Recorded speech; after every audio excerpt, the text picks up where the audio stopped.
HarperCollins presents Perfect Prey by Helen Fields. Read by Robin Lang. Part 1. Chapter 1. There were worse places to die. Few more terrifying ways of dying, though. It was an idyllic summer backdrop. The cityscape on one side, the ancient volcano Arthur's Seat silhouetted in the distance. The music could be felt before it was heard, the bass throbbing through bones and jiggling flesh.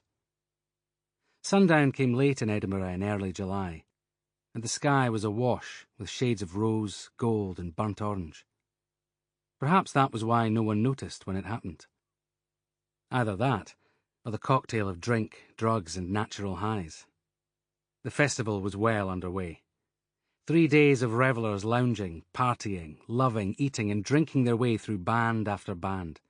Bodies increasingly comfortable with fewer clothes and minimal hygiene. If you could take a snapshot to illustrate a sense of ecstasy, this would have been the definitive scene. Washing through the crowd, jumping as one, as if the multitudes had merged to create a single rapturous beast with 1,000 grinning heads. Through the centre of it all, the killer had drifted like smoke, sinuous and light-footed, bringing a blade to its receptacle like a ribbon through air. The slash was clean, straight, and deep. The extent of the blood loss was apparent on the ground, the wound too gaping for hands to stem the flow. Not that there had been time to get the victim in an ambulance. Not that anyone had even noticed his injury before he had almost completely bled out. Detective Inspector Luc Callanach stood at the spot where the young man had taken his last breath. His identity had not yet been established. The police had pieced together remarkably little in the hour since the victim's death. It was amazing, Callanach thought, how in a crowd of thousands they had found not a single useful witness. The young man had simply ceased his rhythmic jumping, crumpling slowly, falling left and right, forwards and backwards, against his fellow festival-goers, finally collapsing, clutching his stomach. It had annoyed some of them, disrupted their viewing pleasure. He'd been assumed drunk at first, drug-addled second. Only when a barefooted teenage girl had slipped in the pool of blood did the alarm ring out, and amidst the decibels it had taken an age for the message to get through. Eventually the screams had drowned out the music when the poor boy had been rolled over, his spilled entrails slinking closely in his wake like some alien pet, sparkling with reflected sunshine in the gloss of so much brilliant blood. The uniforms hadn't been far away. It was a massive public event with every precaution taken, or so they'd thought.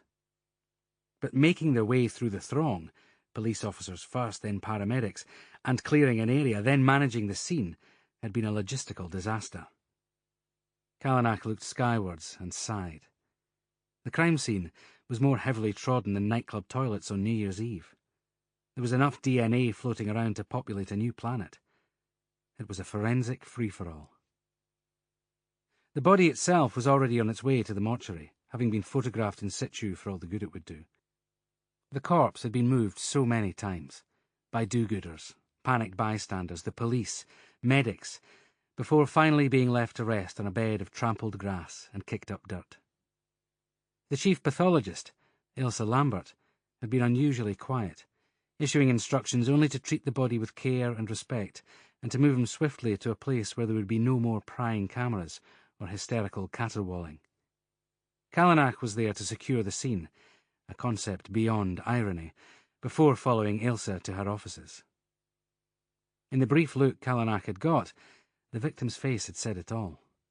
Eyes screwed tight, as if willing himself to wake from a nightmare, mouth caught open between gasp and scream. Had he been shouting a name? Callanach wondered. Did he know his assailant?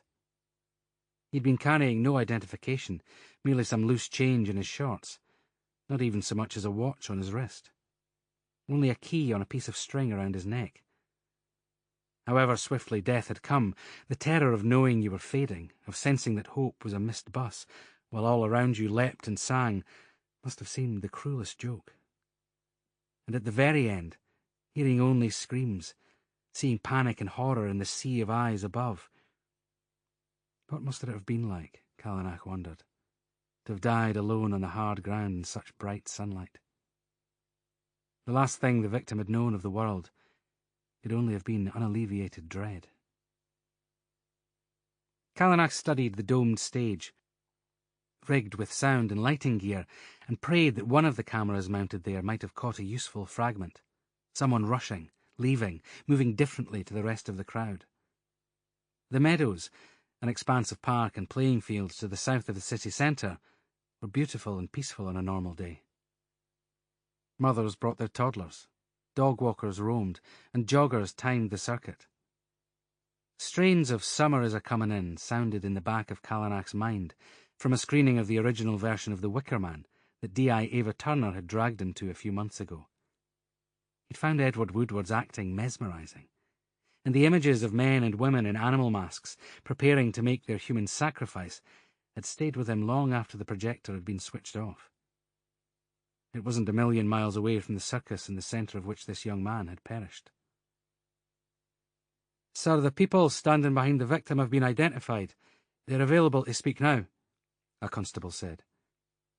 Callanach followed him to the edge of the field, leaving forensics constructing a temporary shelter to protect the scene overnight. Leaning against a tree was a couple, wrapped together in a single blanket, their faces tear-stained, the woman shaking visibly as the man comforted her. "Merel and Nick de Vries," the constable read from his notebook. "A Dutch couple holidaying here, been in Scotland 10 days. Callanach nodded and stepped forward for quiet privacy. "I am Detective Inspector Callanach with Police Scotland," he said. "I know this is shocking and I'm sorry for what you witnessed. I'm sure you've explained what you saw a few times now, and you will be asked about it many more. Could you just run over it for me, though, if you don't mind?" The man said something to his wife that Callanach couldn't follow, but she looked up and took a deep breath. "My wife does not speak a good English," Nick de Vries began, "but she saw more than me. I can translate." Merrill rattled off a few sentences, punctuated with sobs, before Nick spoke again. "She only noticed him when the girl screamed. Then Merrill bent down to shake him, to tell him to get up. He was on his knees, bent forward. We thought he was drunk, sick, maybe. When Merrill stood up again, her hand was covered with blood. Even then, she says she thought maybe he had vomited, ruptured something. Only when everyone stepped back and we laid him out did we see the wound. It was as if he had been cut in two." Nick put one hand across his eyes. "Did you see anyone before he fell, near him, touch him, push past him? Did anyone seem to rush away from the area? Or can you describe any of the people standing near you in detail?" Callanach asked. "Everyone was moving constantly," Nick answered. "And we were watching the stage, the band, you know. We don't have any friends here, so we were not really looking. People were jumping up and down, screaming, going this way and that to get to the bar or the toilets. We were just trying not to get separated. I hadn't even noticed the man in front of us until he fell." "Did he speak at all?" Callanach asked. Nick checked that question with Merrill. "She thinks he was already unconscious or dead when she first spoke to him. And anyway, the noise was too much. She would not have heard." "I understand," Callanach said. "Officers will take you to the police station to make full written statements and then transfer you to your accommodation." "Not British," Merrill stuttered, addressing Callanach directly for the first time. "I'm French," Callanach replied. "Well, half French, half Scottish. I apologize if my accent's hard to understand." "Le garçon était trop jeune pour mourir." "The boy was too young to die," she said, continuing in French, although Callanach found he was hearing it in English. So fast had his translation become. Merrill de Vries recalled one other thing. Above the music, a woman laughing in the crowd, so loud she could hear it even as she'd bent down to help the victim. What struck Callanach as odd was Meryl's description of it, that it wasn't a happy laugh. In her words, it had echoed malicious. Chapter 2. The cut came from a single weapon, but the implement would have been customised by skilled hands, Ailsa Lambert said. 2 perfectly paired scalpel blades must have been bound together with a spacer between them, creating a gap of 4 millimetres. The combination would have rendered the wound impossible to close or suture, even had he been in hospital when he'd been attacked. The twin incisions are... She paused as she picked up a flexible measure. 28 centimetres in length. They have pulled apart substantially, causing a gaping wound resulting in massive trauma. His organs then moved, sliding down and forward, so that much of what should have been in his abdominal cavity exited his body as he fell and rolled. Some of it even has identifiable shoe marks from those around him. Blood loss caused his heart to stop. "I get it," Callanach said wearily. "Not much doubt over cause of death. Anything else I need to know?" "Talk screen will be a while. He has no other visible injuries. Seems superficially healthy. His lungs tell me he wasn't a smoker. Good boy." She patted the corpse's hand with her gloved one and smiled grimly. "But this weapon, Luc, this weapon wasn't designed for self-defence. And you can't pick it up at the hardware store, either. Someone crafted it, adored it.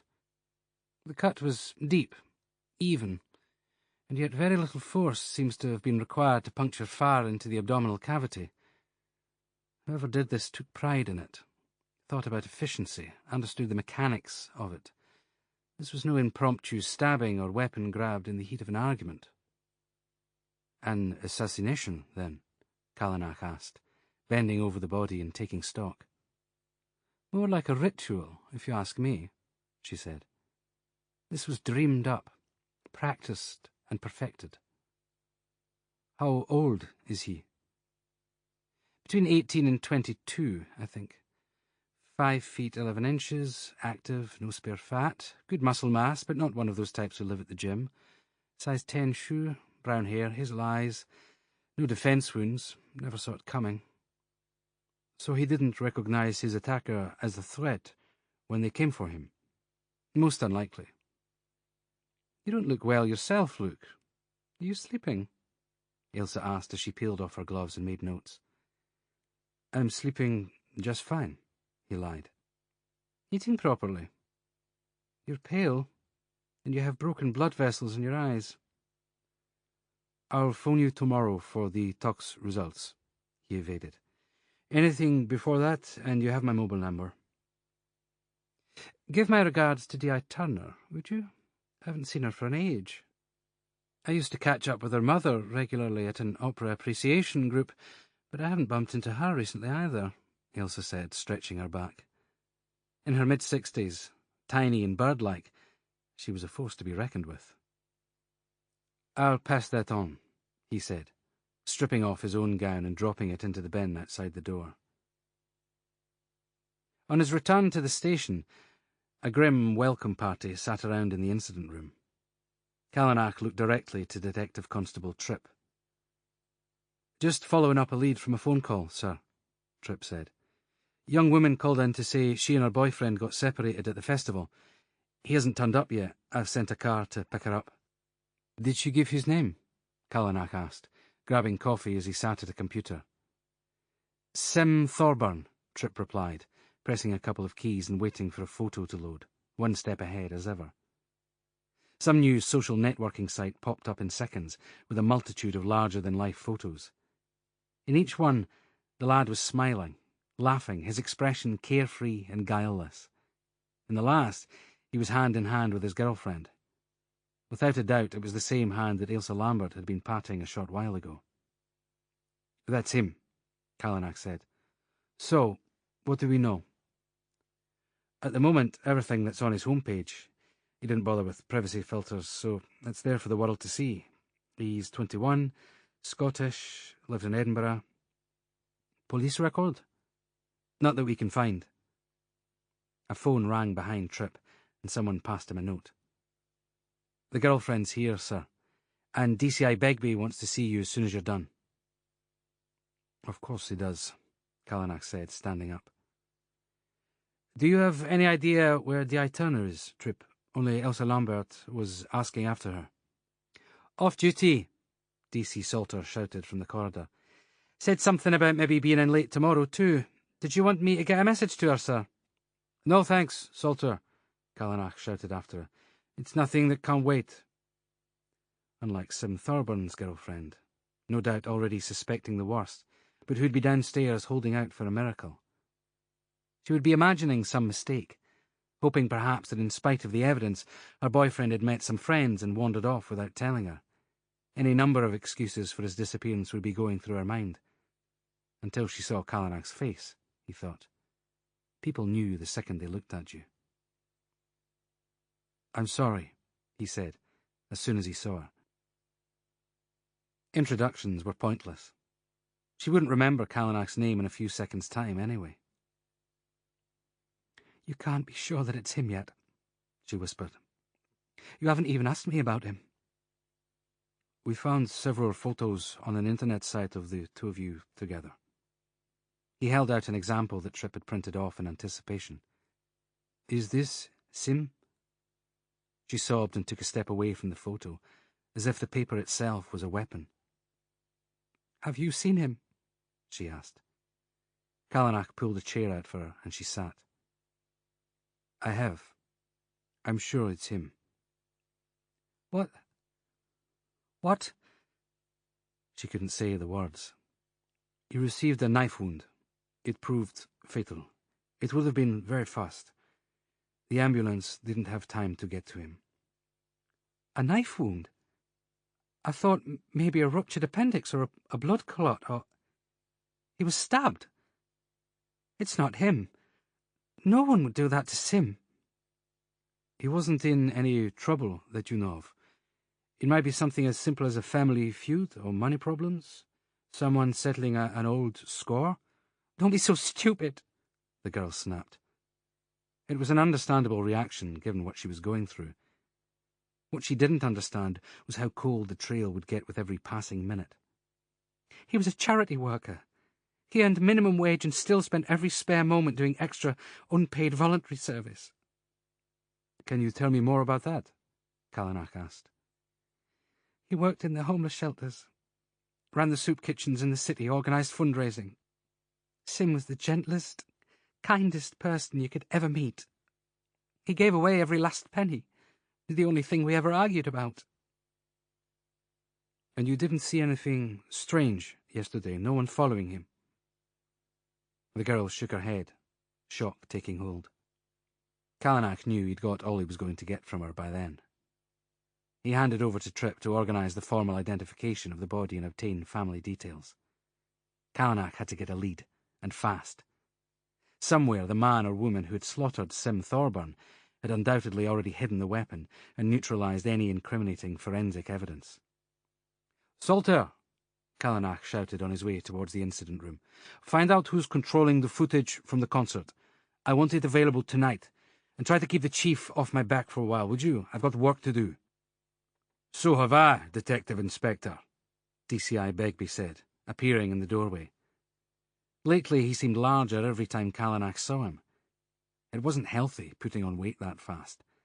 The chief hadn't been exactly slim when Callanach had joined Police Scotland, but now he was working his way towards an early grave, for no apparent reason.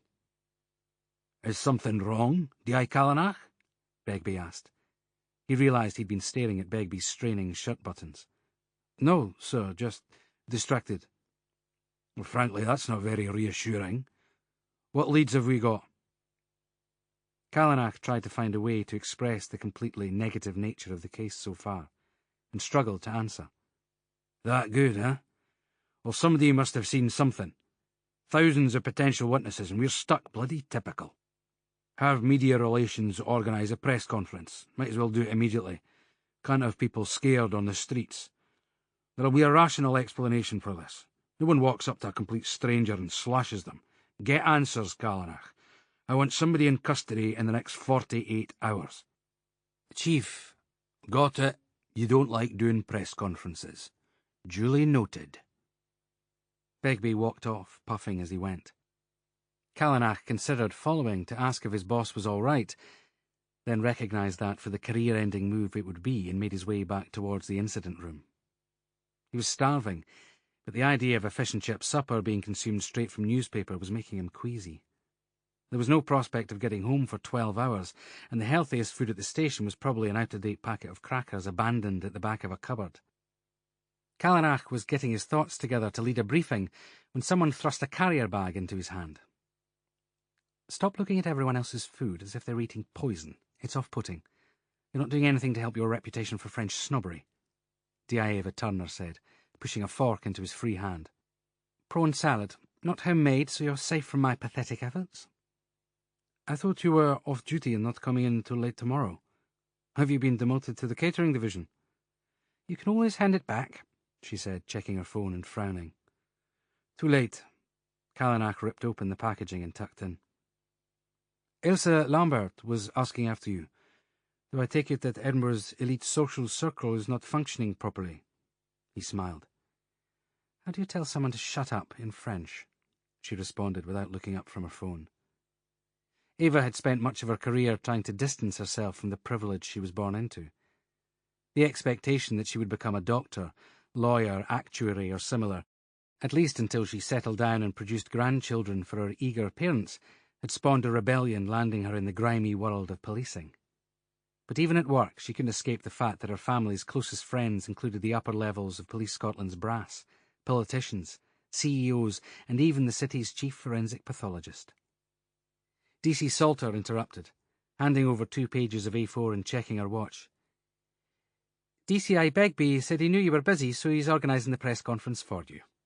Salter was trying not to smile. Turner ruined the effort by laughing out loud.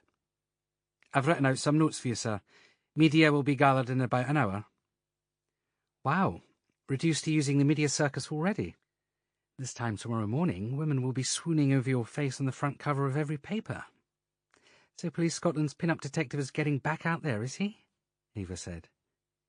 Callanach had been with the major investigation team in Edinburgh for 8 months, and in that time Ava had never missed an opportunity to make fun of him. His distant career as a model made him a particularly easy target. "It wasn't my idea," Callanach muttered. "Merde." "Language?" Ava admonished. "I thought you couldn't speak French," Callanach said. "You've been mistaking my ignoring you for failing to understand you. It's a different concept," Ava said. "Do you not have work to do?" Callanach asked, shaking his head at her, watching the grin spread across her face. Ava was the sort of woman who left men wrong-footed. She looked innocent enough, her long brown hair a tangle of curls, with grey eyes that shifted colour depending on the light. But she could cut to the chase in a second. Being direct seemed to be the only way she knew. When he'd arrived from France, his head had been a mess. Too much had happened for him to walk away unscathed emotionally. The last few months had been curative, and Ava had played a large part in that, mainly because with her, he could just be himself. "Earth to Callanach," Ava said, waving her hand in front of his face. "I was only teasing." "It's that bad, then?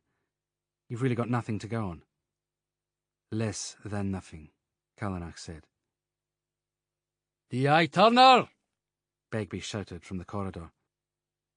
"I'm off duty, sir," Ava shouted back. "In fact, I'm not even in the building. You're imagining me." "Too bad for you, I've such an active imagination. Get a squad over to Gilmerton Road.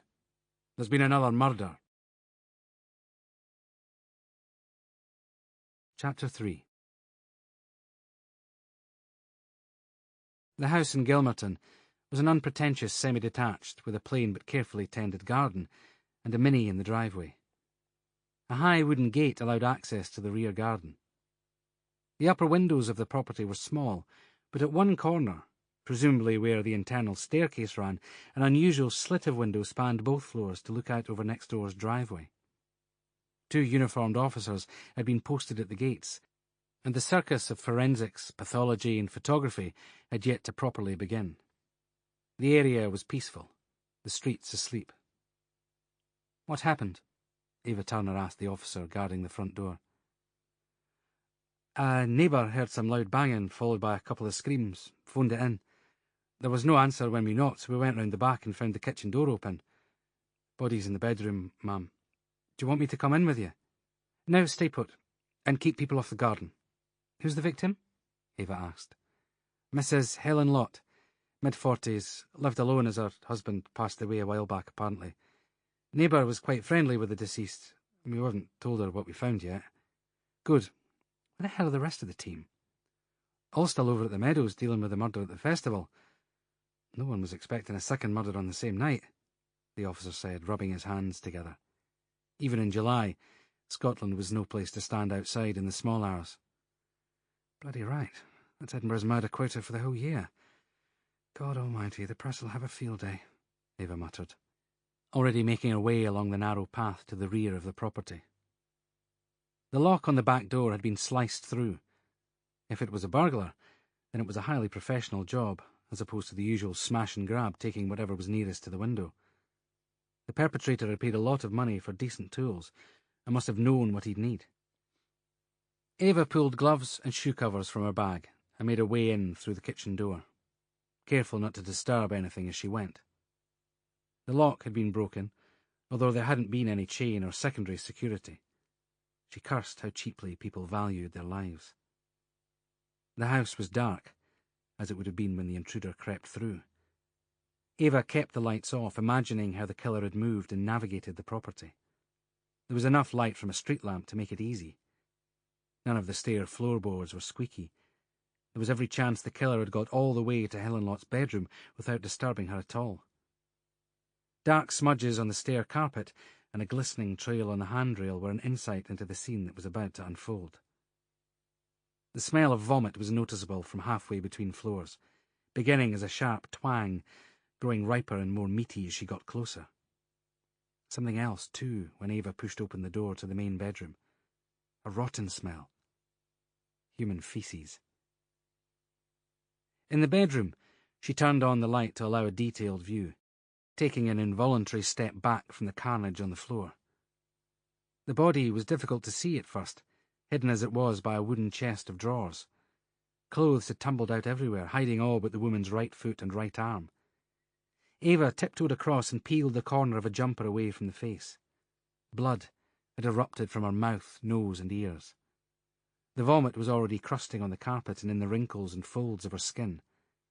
The victim's eyes, a vivid and unusual shade of blue, bulged in their sockets and stared somewhere over Ava's shoulder, as if watching, terrified for her attacker to return. There was very little white remaining in her eyes, the hemorrhaging like crazing on an antique vase. Her neck and face were swollen solid, a deep shade of purple. It was as if she'd been painted from the neck up by an angry toddler in all the colours of fury. The chest of drawers, a broad, weighty piece, lay across her body. Its position there was no accident. Ava looked carefully at the damage.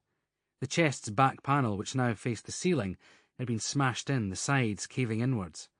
Faint bootprints marred the floral pastel bed linen. The attacker had jumped from the mattress onto the chest, adding to the murderous crushing pressure that had squeezed the breath from the victim's lungs as she'd lain terrified beneath it.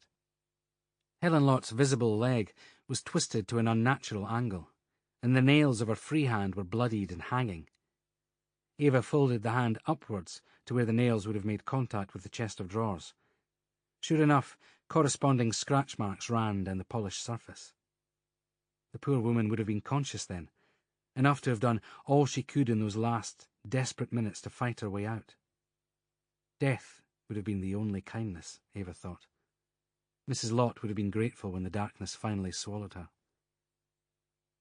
"Oh, my dear," a small voice came from the doorway.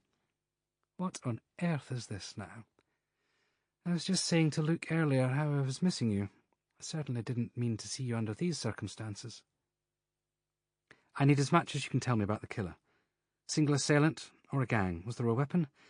Just give me enough to get started, Elsa," Ava said. The pathologist, covered head to foot in a white suit, making her appear smaller than ever, opened her bag and withdrew a thermometer and a variety of swabs. "It's a difficult scene, not much room. Keep your squad out till I'm done. Get me some decent lighting and I'll need the photographer immediately." "That's fine," Ava said, as Ailsa knelt next to the body. "It is still quite warm, so the attacker, singular or plural, I can't say, hasn't gone terribly far yet," Ailsa said, photographing with her own tiny camera as she went, shining a light in Helen Lott's eyes, ears and mouth. "Death was within the last 45 minutes, that's the best I can do for now. I'd put money on the perpetrator, if it was one person acting alone, being male and very large. This took an absolutely extraordinary amount of strength and overwhelming rage. No weapon other than this furniture was required to cause these injuries. Whoever it is must be covered in blood, though. They'll be keeping out of sight until they've cleaned up. This blow to the face, you see the swelling and discoloration here," Ailsa pointed to the side of Helen Lott's head, "probably fractured the cheekbone, maybe the jaw too, and would have put her on the floor so that the furniture could be pushed on top of her. The weight of the furniture forcing the air from her lungs, combined with the fractured jaw, would have prevented her from screaming. That might have been incidental or planned, no way of knowing. It's an unusual crime scene. Very personal. I've never seen a crushing death outside of a car or an industrial accident before. And these blood spatters here and here—" Ava followed Ailsa's eyeline outwards from the chest of drawers along the carpets to the walls and wardrobe, "suggest to me that the crushing wasn't a single, continuous force." "Meaning what?" Ava asked. "Meaning, I'm afraid, that whoever did this jumped again and again, causing individual injuries and almost explosive bleeds each time they landed. When we've moved the furniture and the body, we'll see a star shape coming out around her." "Bastards," Ava said, hands on hips, hanging her head. "I bet you don't let your mother hear you speak like that," Ailsa said, smiling gently. "Now let me take care of Mrs. Lott."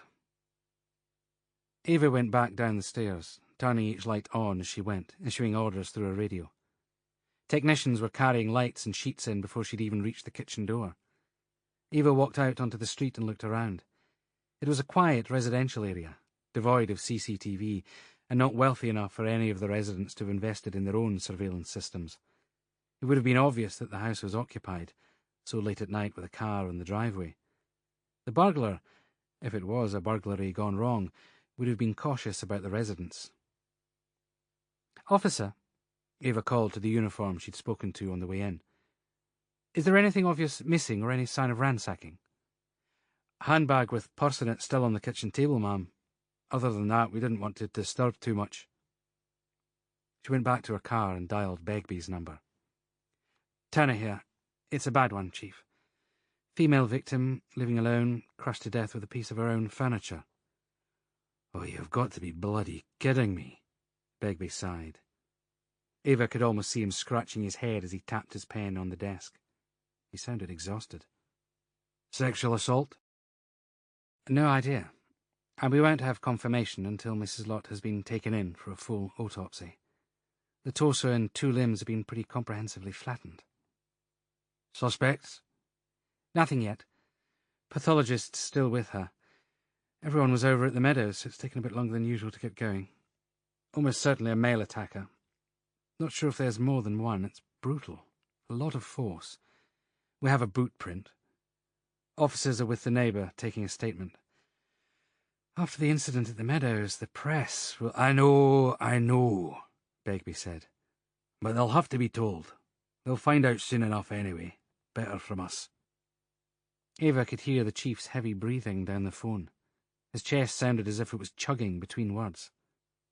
"Sir, nothing else will happen tonight. Maybe you should just go home. Callanach and I are both available to take calls." "Well, don't you start too, Turner. If I wanted another woman nagging me, I'd have committed bigamy long ago. Just seal off the scene and bring back some useful bloody info. The very least I expect is 100% more than Callanach's turned up from the Meadows. Not that that's setting the bar very high, mind you." Chapter 4. Callanach sat with an expressionless video editor and tried to avoid the pile of newspapers that some helpful person had left on his desk. What he needed to do was sift through the footage from 4 different cameras and see if anything recorded might resemble a lead. Thankfully, the timelines were such that the job, initially at least, was a limited one. The first 2 tapes were from static cameras, no operators. They both covered the front areas of the crowd, and the place where Sim Thorburn had been standing was a distant blur. The remaining footage was more difficult to navigate. One camera operator had been moving around on the stage, intermittently filming the band and looking out at the crowd. The second camera operator had been on a cherry-picker crane to give more dynamic angles. It was painfully slow to sit through. But finally the first glimpse of the thankfully tall Nick de Vries emerged amidst the masses. "Stop it there," Callanach said, leaning forward and peering hard at the screen. "That area. Can you make the section larger?" The editor pressed a few keys and leaned back, hands behind his head. "Is that it?" Callanach asked. "It's too blurry." "Yeah. You know that stuff in films where they can suddenly zoom in and it all goes super sharp and you can see inside people's pockets and read what's written on a note? That's all bollocks," the editor said. "There's one picture. It consists of a certain number of dots. You can see closer, but then it gets less sharp. If I had £1 for every time I've had to explain that." "I'll zoom back out then. Left a bit," Callanach said. "That's Sim," he said. "Play it from there." As the screen came to life, Callanach could see Sim bouncing up and down, in and out of the line of sight. It was sketchy, but unmistakably the victim. He was bare-chested, like many of the men in the crowd, having presumably shed his t-shirt in the heat of the sun and the crowd. Sim was singing along, one arm in the air pumping in time to the music. He looked relaxed and happy. Behind him and slightly to the right stood Merel de Vries. "He has absolutely no idea what's coming," Callanach said to himself. The camera began to shift to the right, and Sim's face edged towards the far side of the screen. "No!" Callanach shouted. "It's just about to happen. Freeze the frame or something." The editor tapped the spacebar. Callanach searched the picture but found nothing new. "Let it play," he said. Another tap and away slid Sim's face, about to shift fully out of frame as he seemed to bump into the body of someone passing in front of him. "Stop! Right there! That's it!" Callanach's mind filled in the blanks.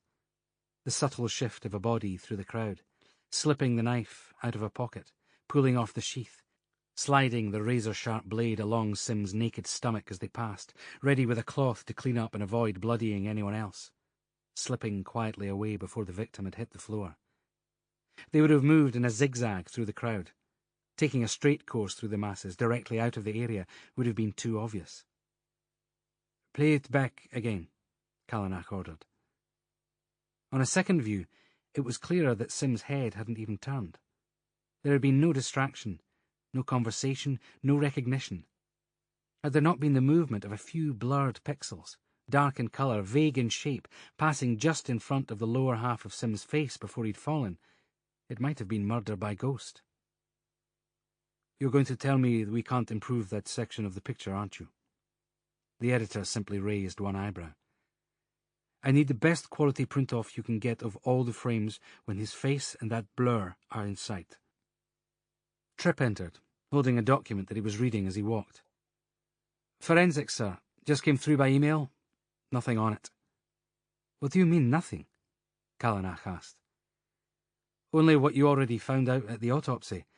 Victim had no drugs in his system, trace amounts of alcohol, healthy, no previous injuries except what looks like a childhood broken leg. He was clean. Cause of death, as you'd expect," Tripp said. "Any new information since the press conference?" Callanach asked. Tripp looked edgy. "You've not heard, sir? You turned your mobile off again, then, did you?" Callanach's hand went to his pocket and came out again clutching a black screen. "Someone started a media site. People have been uploading every bit of festival footage from their phones. There are thousands of hours to view. Other than that, no useful leads. Then there's the public outcry. I think DCI Begbie may have barricaded himself into his office. Media relations have been trying to get hold of you. Some journalist wants an interview. Do you think it will help?" "Not my call, sir. But I think one of the papers dubbed you Police Scotland's answer to Brad Pitt, so maybe you won't want to." Tripp's voice faded out. "That'll be all, thank you, Tripp. Is the DCI available?" He said only for people with good news, was Tripp's parting reply. Seems like we're all going to have a disappointing day then, Callanach muttered. He walked into Begbie's office to find the chief handing a bundle of files to a plainclothes officer he hadn't seen before. Begbie pointed to a seat, which Callanach decided not to bother taking. No idea how long we'll be here, I'm afraid, the plainclothes officer continued, ignoring Callanach's presence. Obviously, we'll be working with your regional squad. We may also need a few of your men for on-the-ground inquiries. I'm afraid that as of yesterday all my lot are taken, Begbie growled, eyes closed, unless Callanach here has some unexpected news for me. Callanach stared out of the window. Well then, you can have what office space you need, all the facilities, local knowledge to your heart's content. Manpower's your problem. The officer made a non-committal noise, which Begbie ignored as he flicked the switch on the small kettle he kept in his room, presumably to minimise the need to walk the few yards along the corridor to make tea. Callanach took the opportunity to study the newcomer. The accent was recognisable as upper-class English, and the corresponding attitude was clear from the tone of his voice, plus the slight upward angle at which he held his head. Right. I'll be getting along then. We'll review our requirements and revisit the manpower issue at a later date, DCI Begbie. He left without a thank you, not quite bothering to ensure the door was shut. Callanach finished the job for him. Anything I should know about, sir? Callanach asked. Not today, Begbie muttered. You got a suspect yet? Dark hair. Short, slight build, but that's a guess as the crowd wasn't disturbed by the murderer passing through. Could be male or female. My best description would be something along the lines of professional-grade murderer. Thank you, Detective Inspector. Be sure never to repeat those words in front of another living being. D.I. Turner is currently in her office trying to organise an investigation into a man she has, much like yourself, already named inappropriately. You may have a professional-grade murderer on your hands. Turner has the Crusher, almost certainly male, heavy, strong, brutal, and a raving psychopath if the autopsy details are anything to go by. 2 in one night. Isn't that unusual for this area? Unusual? It's a disaster of monumental proportions is what it is. Do you know what the headline said this morning? Callanach still hadn't braved the papers. No? Well, let me have my burden by sharing it with you. Not safe on the streets, not safe in our homes. Edinburgh's night of monstrosities. Not catchy, but pretty bloody appropriate, don't you think? Begbie threw himself into the chair behind his desk so hard that it skidded backwards 1/2 metre. And I don't have the money in the budget to pay for any overtime for the remainder of the year. Do something about it, man. I've got 2 bodies in the morgue, and I daren't so much as answer the phone. Callanach didn't wait to have Begbie vent any further. It sounded as if Ava was having an even worse day than him. He wandered in the direction of her office for some mutual bemoaning of fates, not bothering to knock. As he opened the door, there was a sudden parting of bodies, Ava stepping quickly backwards and banging her hip on the corner of her desk, the man she was with looking more annoyed than embarrassed to have been interrupted. Callanach recognised him as the plain-clothes officer who had recently departed the chief's office. Begbie didn't introduce us. Seems he's having rather a busy day. I'm DCI Edgar, he said. Callanach, he replied, holding out his hand and shaking the detective chief inspector's. I interrupted. Apologies. No, you didn't. What was it, Luc? Ava asked, brushing hair away from her face. Thought I'd just see how you're doing. The chief said you've picked up a rough one. That's the best kind, isn't it? Edgar chipped in. Ava made her way to the other side of her desk and sat down. Jess is here from the National Cybercrime Unit in London. An attack is imminent, and there's intelligence that it's being organised from Edinburgh. Probably best to limit the spread of the information, Ava. I gather Callanach has matters of his own to worry about.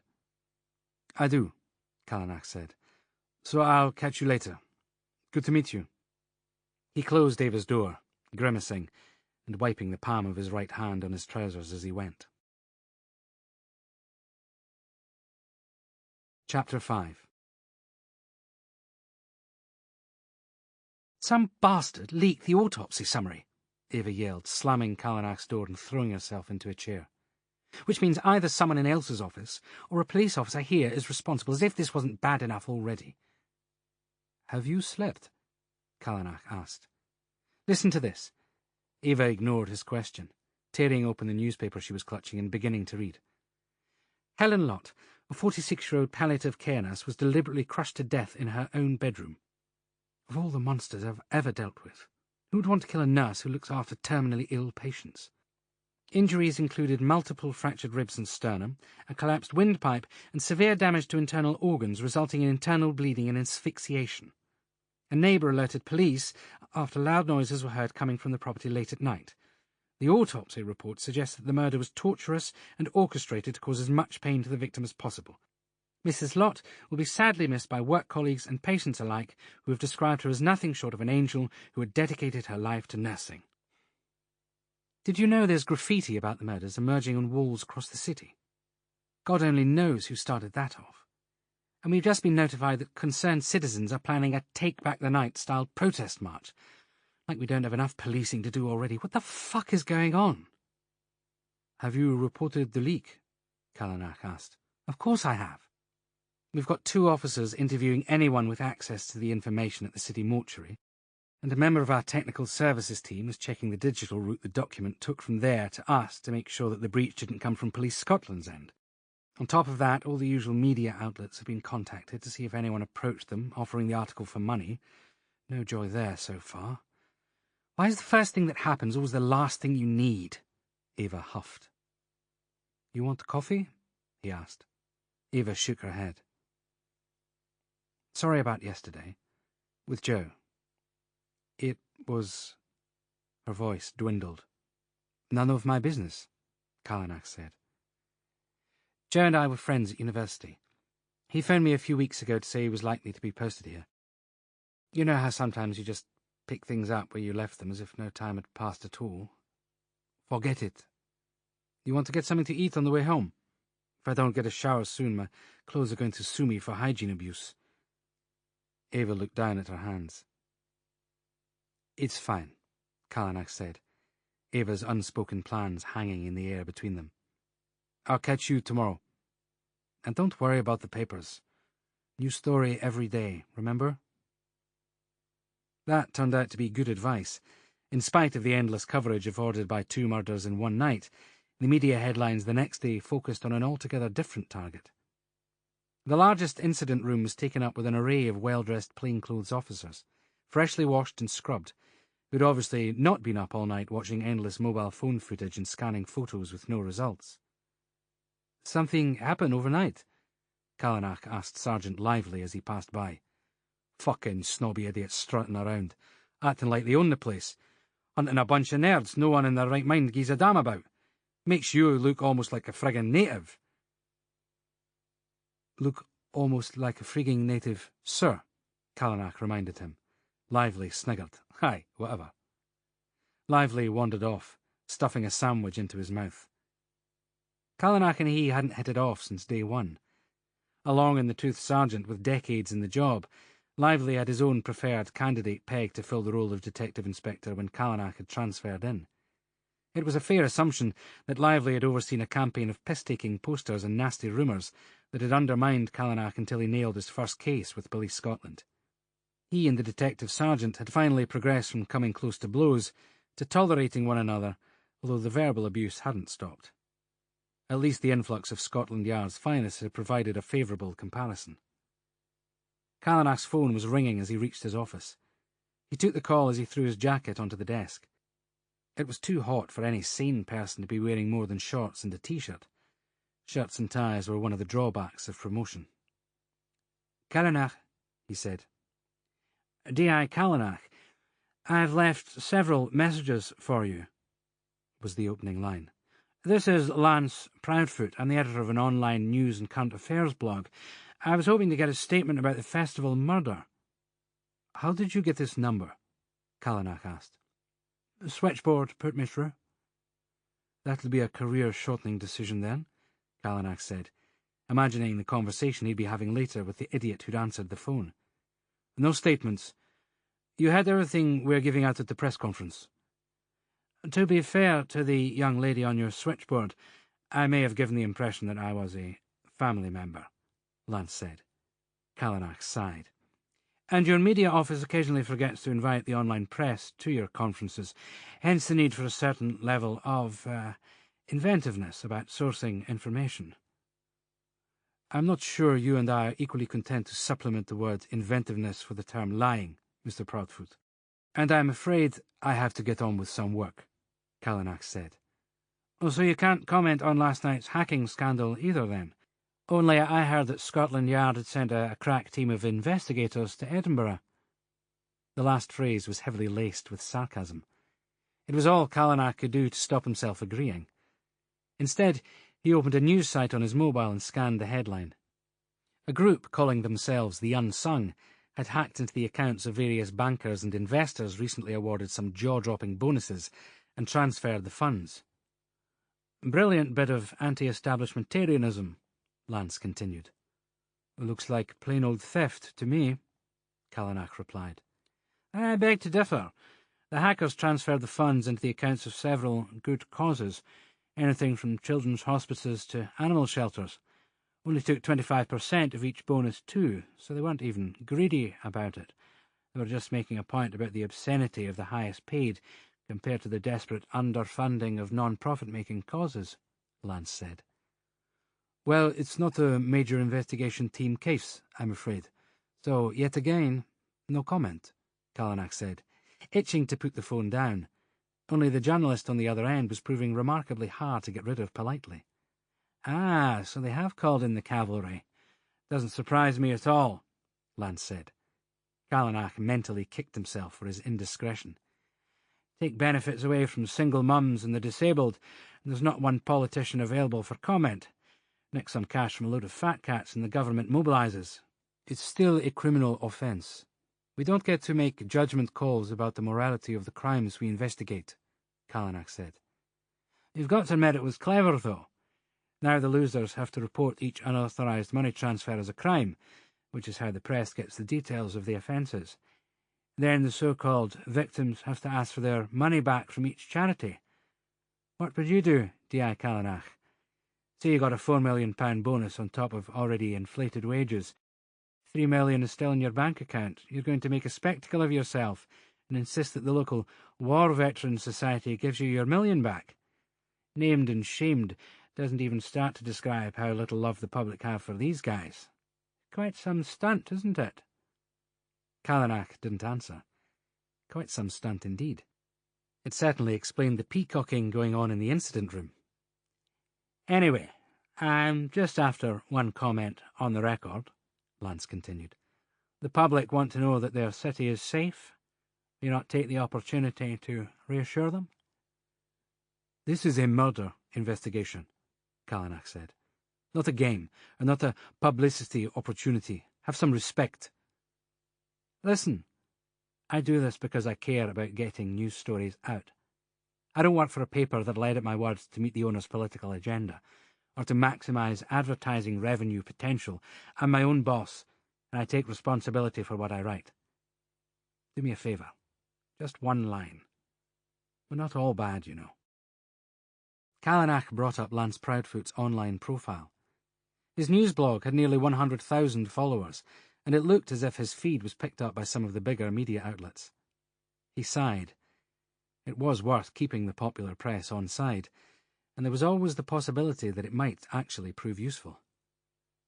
Fine, Callanach said, feeling resigned. But unnamed, an anonymous source inside the police. The festival attack appears motiveless.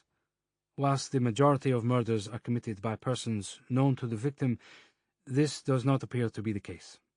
We ask the public to remain vigilant and for anyone with any information to come forward as soon as possible. That's all? Lance asked. Don't push your luck, Callanach said. Use my name and we never talk again. Does that mean I can call you if I have more questions? No, it doesn't. And the next time you lie to switchboard to get put through, I'll have you arrested. Finally, common sense kicked in, and Callanach hung up, flicking back to the news headlines and reading the hacking story more thoroughly. Ava's friend, DCI Edgar, was going to have his work cut out, wading through the mire of public relations mud about to rain down. The unsung may have committed grand-scale fraud and theft, but it was hard to imagine many people condemning them. And it was a big enough story, just about, to deflect the media's attention and provide some breathing space while they made headway on the murders. Couldn't have happened to a nicer guy, Callanach thought, wondering how long Joe Edgar would be using Edinburgh as an investigative base. He reached for his coffee and for an unlit Gauloise cigarette to suck. Chapter 6. D.C. Christy Salter wished Callanach a quiet good night and went home to her new husband. She put off taking her sergeant's exam for her wedding and honeymoon. When Callanach had advised against making the sacrifice, she laughed. Max Tripp went home to his twin brother, with whom he was flat-sharing. The chief went home to a wife who had tolerated him for no fewer than 30 years. Even miserable Sergeant Lively had someone waiting for him to get home, so they could share a meal and stare at a mutually chosen television programme and forget the outside world. Callanach retreated to an empty flat. Scotland had been a new start for him, returning to the land of his long-since-dead father. But it had meant shedding the social circles and family comfort that had been at the centre of his world. He was trying, certainly. There was the gym, work, a good wine shop, places where people knew his name and greeted him with a smile. Beyond that, replacing old friends with new was time-consuming and soul-destroying. He fired up the computer, waiting for his emails to appear and hoping desperately for contact from his mother. There was also the matter of checking that Astrid Board had not been in touch. Since she'd falsely accused him of rape when they'd worked together at Interpol, then followed him to Scotland, he had worried every day that the nightmare might begin again. It hadn't mattered that the rape allegation was entirely a figment of Astrid's twisted imagination and a symptom of her obsession with him. The stigma of it had stuck. People he'd worked with for years avoided him. His closest friends grew guarded, then distant, finally disappearing altogether. Innocence, he had learned, was a technicality when sexual assault was involved. However many times he told himself to live in the moment, there was little escape from the impact of the past. Not when it still affected him as physically as it did. Too restless to sleep and too tired to go out, Callanach checked out Lance Proudfoot's online news blog again. He found a brief section outlining Proudfoot's career history with publications in the US and Canada, as well as some of the larger British newspapers. His news coverage wasn't bad. Less sensational than the tabloids, and less prone to navel-gazing than some of the broadsheets. There was an interesting editorial piece on the hacker thefts, with a side piece on the National Cyber Crime Unit, largely highlighting how far behind the offenders' capabilities the police were, given the budget constraints and compared to the sort of money the gifted could earn in the private sector. DCI Joseph Edgar's name popped up briefly, and Callanach checked him out for something to do. Public school, followed by a law degree, chair of the debating society with interests in cricket and rugby, never married, steady career path. Callanach picked up his mobile to text Ava. He was halfway through it when there was a knock at his door. It was late, much later than he was used to being disturbed. Not that anyone ever knocked on his door. "Who is it?" he called as he walked slowly through his lounge. There was no reply. Callanach peered through the spy hole. In the corridor he could hear banging, then rattling, but no visible person. Searching for a blunt weapon, he selected a knife sharpener from the kitchen and made his way back to the door. More frantic noises came from the area just out of the visual field of the spy hole. Callanach slid the bolt back as quietly as he could and stepped out, weapon raised. "Please don't hurt me!" the girl in the corridor screamed, arms raised, falling backwards against the wall. Callanach dropped the sharpening steel and raised his own hands. "It's all right," he said. "I'm a police officer. Are you hurt? Was it you who knocked my door?" The woman began to laugh, breathing fast, somewhere between terrified and amused. "Yeah, that was me. You didn't answer, so I assumed there was no one in. And no, I'm not hurt. I just moved into the flat opposite yours," she said. pointing at the only other door on the same level as Callanach's in the converted house. His new neighbour was tall and slim, with blonde hair tied up in a ponytail and a broad smile. "All my fuses have blown. I've absolutely no idea where the fuse box is, so I was trying the loft hatch in case the box is up there. I figured if your layout was the same as mine, you might be able to help me. I'm so sorry, I obviously scared you." "No, I'm sorry. Just being overcautious. Of course I'll help. The fuse box will be in your airing cupboard. I'll fetch a torch." A few moments later, he was inside the flat opposite his own, reaching into the top of the cupboard, flipping open the plastic cover, and there was light. "Nice to meet you," she said, thrusting a hand out towards Callanach. "I'm Bunny. My real name's Roberta, but my little sister couldn't say that when we were growing up. She called me Rabbit, hence the nickname, and it kind of stuck. Thanks for helping. I'm talking too much. Listen, I haven't got much in, but can I at least get you a beer? Plenty in the fridge." "I should go," Callanach said, glancing at his watch. "You should really get a chain put on your door." "I will, especially living alone. What about you?" Bunny asked. "I have a chain." "No, I meant, do you live alone?" Callanach paused as Bunny opened the fridge door. By the time he'd figured out how to answer, she was pushing a cold bottle into his hand. "Yes," he said. "I live alone, but I'm not at home very often, so you should really make sure that you have proper security in place." "I'll remember that. Feel better knowing you're just over the corridor, though." She waited for him to say something, and Callanach realised he hadn't introduced himself. "Callanach," he said. "Luc." "That's foreign, right?" "French," he said. "Oh my God. My mates are just going to die when they meet you." "Well, sláinte, good health, Luc Callanach," she said, clinking the neck of her bottle against his. "Here's to many an evening spent with a beer in hand and a friend to share it with.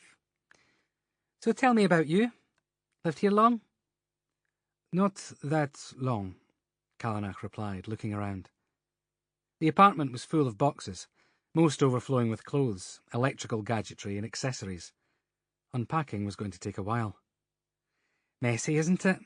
she said, following his eyeline and kicking a couple of boxes shut. "I'm so busy with work, I couldn't stop to unpack properly. I'm a hair and makeup artist. Anything from weddings to films. You should be an actor with that face." "The police service doesn't approve of moonlighting," Callanach said quickly. "And I've got to be back on duty in a few hours, so I should really go now.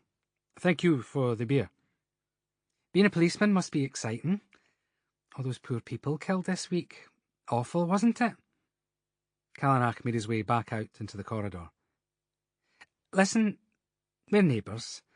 Let me give you my number in case you need anything." Before he could stop her, she grabbed a pen from her pocket, followed by his hand, and began scribbling on it. Callanach fought the urge to pull away. "There's my number. I'm a terrible sleeper, so call any time. It's going to be fun living here, I can already tell." It took another 10 minutes to get away. There was an email from Tripp when he got back into his own flat. "Sir, on my way over, couple of video files you might want to see tonight." It was timed 15 minutes earlier. Callanach threw dirty plates into the dishwasher and closed some doors. He was waiting for Tripp to knock when he heard voices in the corridor. Evidently Bunny hadn't shut her door since he'd left and had found Tripp before he'd had a chance to reach Callanach. "Constable," he said, sticking his head out. "I gather this is urgent. We should get on." "Sorry, Luke," Bunny shouted. "We got chatting. He's sweet, he is." Tripp looked like he didn't know which way to run. "In you come, Tripp," Callanach instructed. "And you should shut your door, Bunny. It's late." Safely inside, Tripp was a shade of beetroot. "New neighbour then, sir.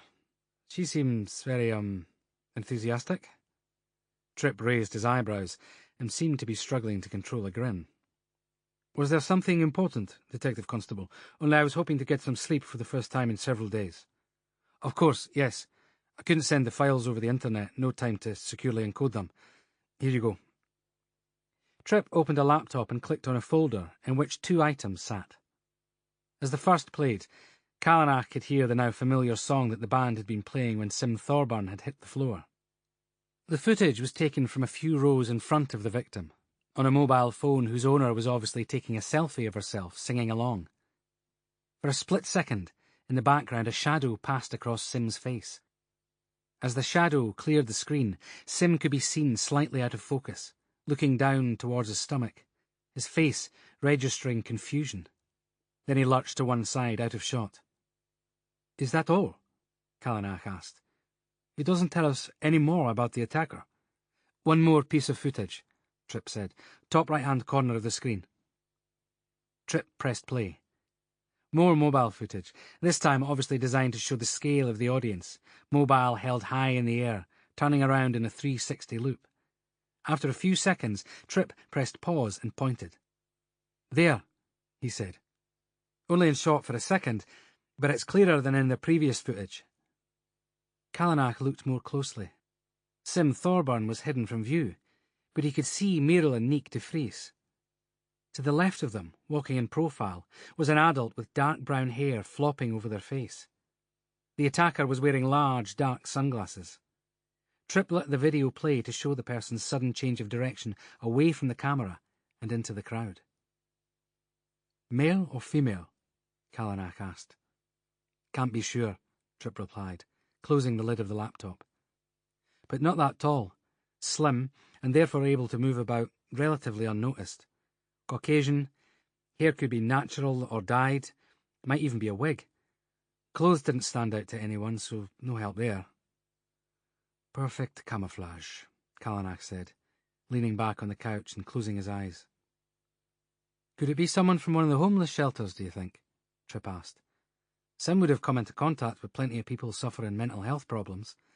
No one keeping tabs on them, no one to recognise them." Callanach shook his head. "I wish I believed that, Max," he said, "because sooner or later the person you're describing would get arrested for something else, have a breakdown and confess, get drunk, and show someone the knife. This took planning. It needed care and consideration. More than that, it needed nerves of fucking steel. Can you imagine the psyche of a person who can walk through a crowd of thousands, take out a weapon, cut hard and deep and precisely, then not rush away, to walk on slowly through the crowd, certain you've done such a good job that you have the time to get out of there, whilst putting the knife out of sight, making sure you don't emerge from the crowd covered in blood? This person knew how to cut. They may be a psychopath, but they're not mentally ill, not in the way we think of it. This is someone who feels nothing at all. No panic, no fear, no sense of danger. Nothing at all." "How do we catch them then, sir, if they're that good?" Tripp asked. "You know what, Tripp? I don't have a fucking clue." Chapter 7. Begbie's complexion was waxy and grey. Callanach saw Ava's expression as they went in for a briefing, and knew she was worried too. Ailsa Lambert joined them seconds later. "For heaven's sake, what have you been eating, man?" Ailsa screeched, walking over to the chief and staring closely at his skin, suffering none of Ava and Callanach's reticence. "Oh, don't start on me, Ailsa," Begbie said. "It's no as if I've got time to get on the running machine." "You've got enough time to consume high levels of fats and sugars by the looks of it. How much are you drinking?" "Can we not do this in front of my detective inspectors, if you don't mind? We've other matters to discuss," Begbie grumbled. "You won't be discussing anything unless you make some changes. The next conversation we'll be having will take place with you lying motionless on a slab and me speaking into a voice recorder," Ailsa said. "Well, you've had your say. Now would you take a seat?" Begbie pointed to a chair. Ailsa mumbled to herself, but sat anyway, pulling a tablet out of her bag and tapping it furiously. "Morning, you two. Seems like we've been here before. Who wants to go first?" Neither of them had time to answer before she continued. "Helen Lott. Crying shame. I know some doctors she'd worked with. Great loss to the city, this one. There aren't many who can do her job. Vast amount of force used. Trauma unlike anything I've ever seen deliberately caused. Horrible way to die. She'd have felt all of it. The good news is that we believe we have his DNA. Ava muttered what might have been thanks to some unidentified deity, then cut in.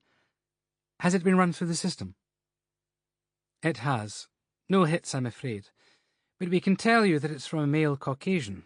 At least if you arrest any suspects, we'll be able to confirm a positive identity. Other than that, the crime scene was clean. No fingerprints. Gloves were definitely worn. No hairs that we found, Ailsa said. Where was the DNA? Ava asked. On her forehead, just at the hairline. There was a droplet of saliva mixed in with a little blood. At some point he leaned over her face, was obviously overexcited, and dribbled or spat, possibly whilst talking to her or watching her. I suspect he'd bitten his tongue or cheek, hence the blood cells. Definitely wasn't from the victim, and it was fresh, so it was from someone in the room with her as she died. The pathologist pulled out duplicate copies of photographs and handed one bundle to Ava and another to Begbie. You can see from the photos that it was a frenzied attack, but I'd say planned in advance. Killer probably lost control in the middle of it. Initially, she received a blow to the face, hard enough to cause her to fall and prevent her from defending herself. Then the chest of drawers was placed on top of her, and I mean placed rather than randomly pushed. It was central to her body, well balanced, stopped her from getting up.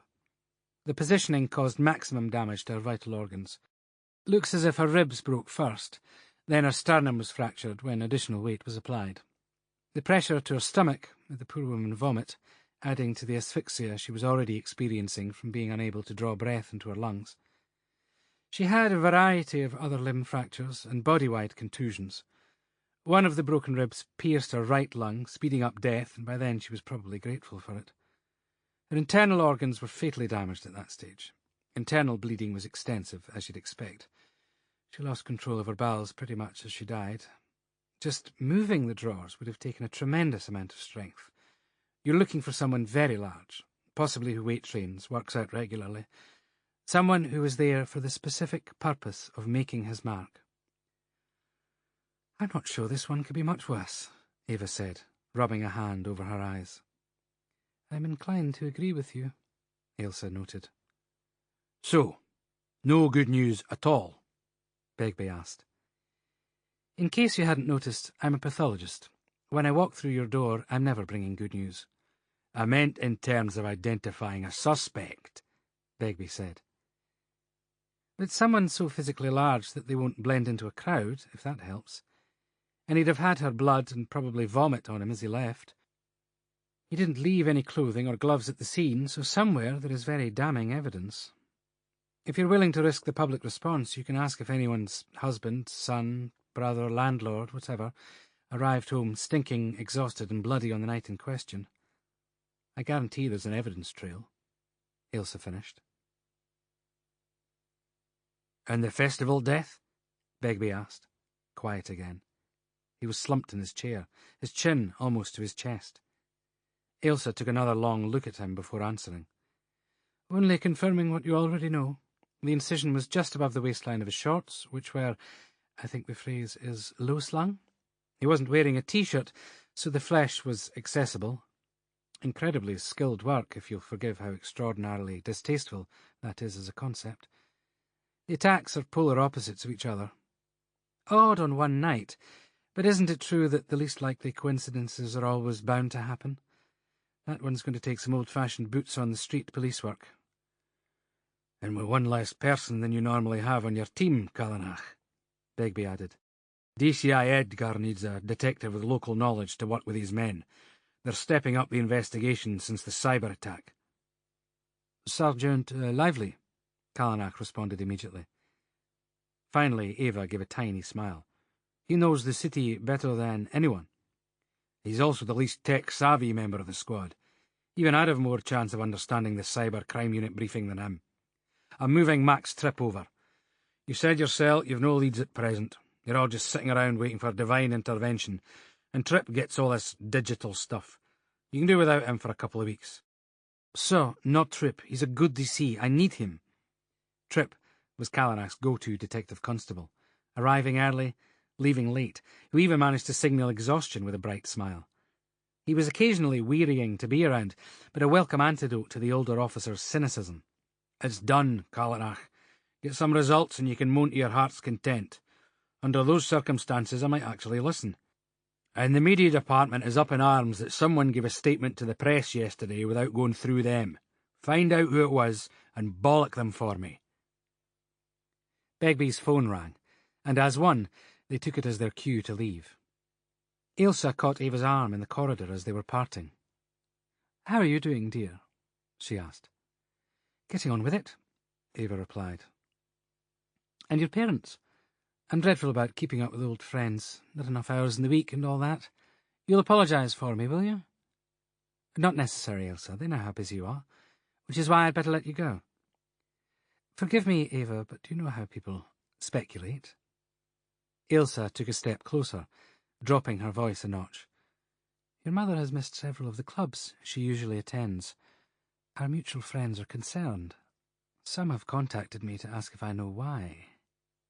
She let the question hang, her face showing nothing but compassion and care. Ava wanted to lie, knowing that the truth was the opening of a gate that meant she would have to talk about what was happening to increasing numbers of people. And talking about it meant having to think about it even more than she already was. "She has cancer, Ailsa. She's getting treatment. Everyone has been wonderful." "Poor her," Ailsa said softly. "And poor you. I won't ask you any more, not here. But I'll be thinking of you all. And if there's anything I can do—" She finished. "I know that, and I won't hesitate, I promise," Ava said, closing the conversation down as politely as she could. "All right, then. Now call if you have any questions, and be careful with this case. Whoever killed Helen Lott is operating beyond the extremes of violence that even we are familiar with." Ava was dealing with a terrible case, Callanach thought. Close-up police work, dealing with levels of extreme brutality, could be too much for anyone. He pretended to be busy looking through the Sim Thorburn autopsy photos that Ailsa had left for him, but studied Ava peripherally. She was tired and not herself. Her best friend Natasha was away, spending a semester at a university in the States as a guest lecturer. Ava didn't have her usual support network available, and Callanach had been too distracted to notice. If he was honest with himself, avoiding Ava might be closer to the truth. He waited until Ailsa left. "We still haven't christened that fishing rod you gave me," Callanach said. "When this is over, and you and I finally get some time off, how about I take you up on your offer of showing me the locks?" "I'm not sure I can think about that now," Ava said. "Too much going on." "I understand," Callanach said. "Then how about a movie tonight? We could both do with thinking about something else for a while." A figure appeared beside them. Callanach hadn't been aware of being watched whilst he'd been talking to Ava, but DCI Joe Edgar had obviously caught the gist of their conversation. "That's nice. Always good to see work colleagues supporting each other. I'm afraid Ava and I are having dinner with her parents tonight there. I haven't seen Percy and Miranda for years. Can't wait to tell them what I've been up to," Edgar said. "And I've moved that young DC of yours over to my incident room. He'll do better mixing with my team full-time. He'll have to back up, though. We keep pretty high standards. Hope it won't be too much of a shock for him." "He'll be fine," Callanach said, a tiny muscle at the corner of his lower jaw flexing. "You shouldn't underestimate Tripp." "Good. We need them bright and on the ball for the stuff we have to deal with. See you later, darling," he said, giving Ava a pat on the shoulder. "Callanach?" He nodded on his way out. Callanach shoved his hands in his pockets and took a deep breath as he watched Edgar leave. "He's just a friend," Ava said, shaking the shoulder Edgar had touched. "Dinner with your parents? Thought you couldn't stand that sort of thing. Or them, for that matter." "What the hell would you know about me and my parents? God, could you just not comment? For once. You know, Luc, you're the most closed-off person I've ever met, and you're lecturing me on my family relationships. You've got some nerve." She paused, staring at him. "I've got work to do." Callanach stood still until she'd walked round a corner. Keeping a steady smile on his face and his pace measured, he went back to his office and shut his door. Then he slammed one foot hard into the base of his desk. The wood splintered. His toes ached. He grabbed his coat and headed out into the city. It was a long way to the meadows from the station, but he needed the air. There was a greater uniformed police presence on the streets than usual. Understandable in the circumstances. Of course, if there was another attack, the chances of the police being in the right place at the right time was still highly unlikely, but people felt better when there were uniforms around. The reality was that for all the protests and outrage, life went on. Though not for Sim Thorburns' girlfriend. Not for a while, anyway. And not for Helen Lott's extended family, who'd made statements on the news about her terrible passing. Perhaps the most visual scar left on the city was the graffiti.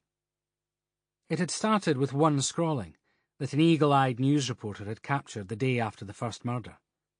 Callanach made his way to it, a pilgrimage of sorts. Near the centre of the city where Guthrie Street emerged onto Cowgate, on the curved wall of a hostel in bright blue paint, had been left the immortal words, "A charity worker!" The fact that the enraged graffiti artist had bothered to punctuate the phrase spoke volumes. The press had embraced the simplicity of expression and adopted the image as their own banner of social indignation. Sim Thorburn wasn't a drug dealer who'd sold one tab too many. This was no illegal immigrant with an unpronounceable name, or a prostitute long since unrecognisable to friends and family. This was a symbol of Scotland's heart and soul. The very innocence of the victim was a crime in itself. The press had made that clear. Callanach walked until he found the tag. Below it was the statement, "A hospice nurse."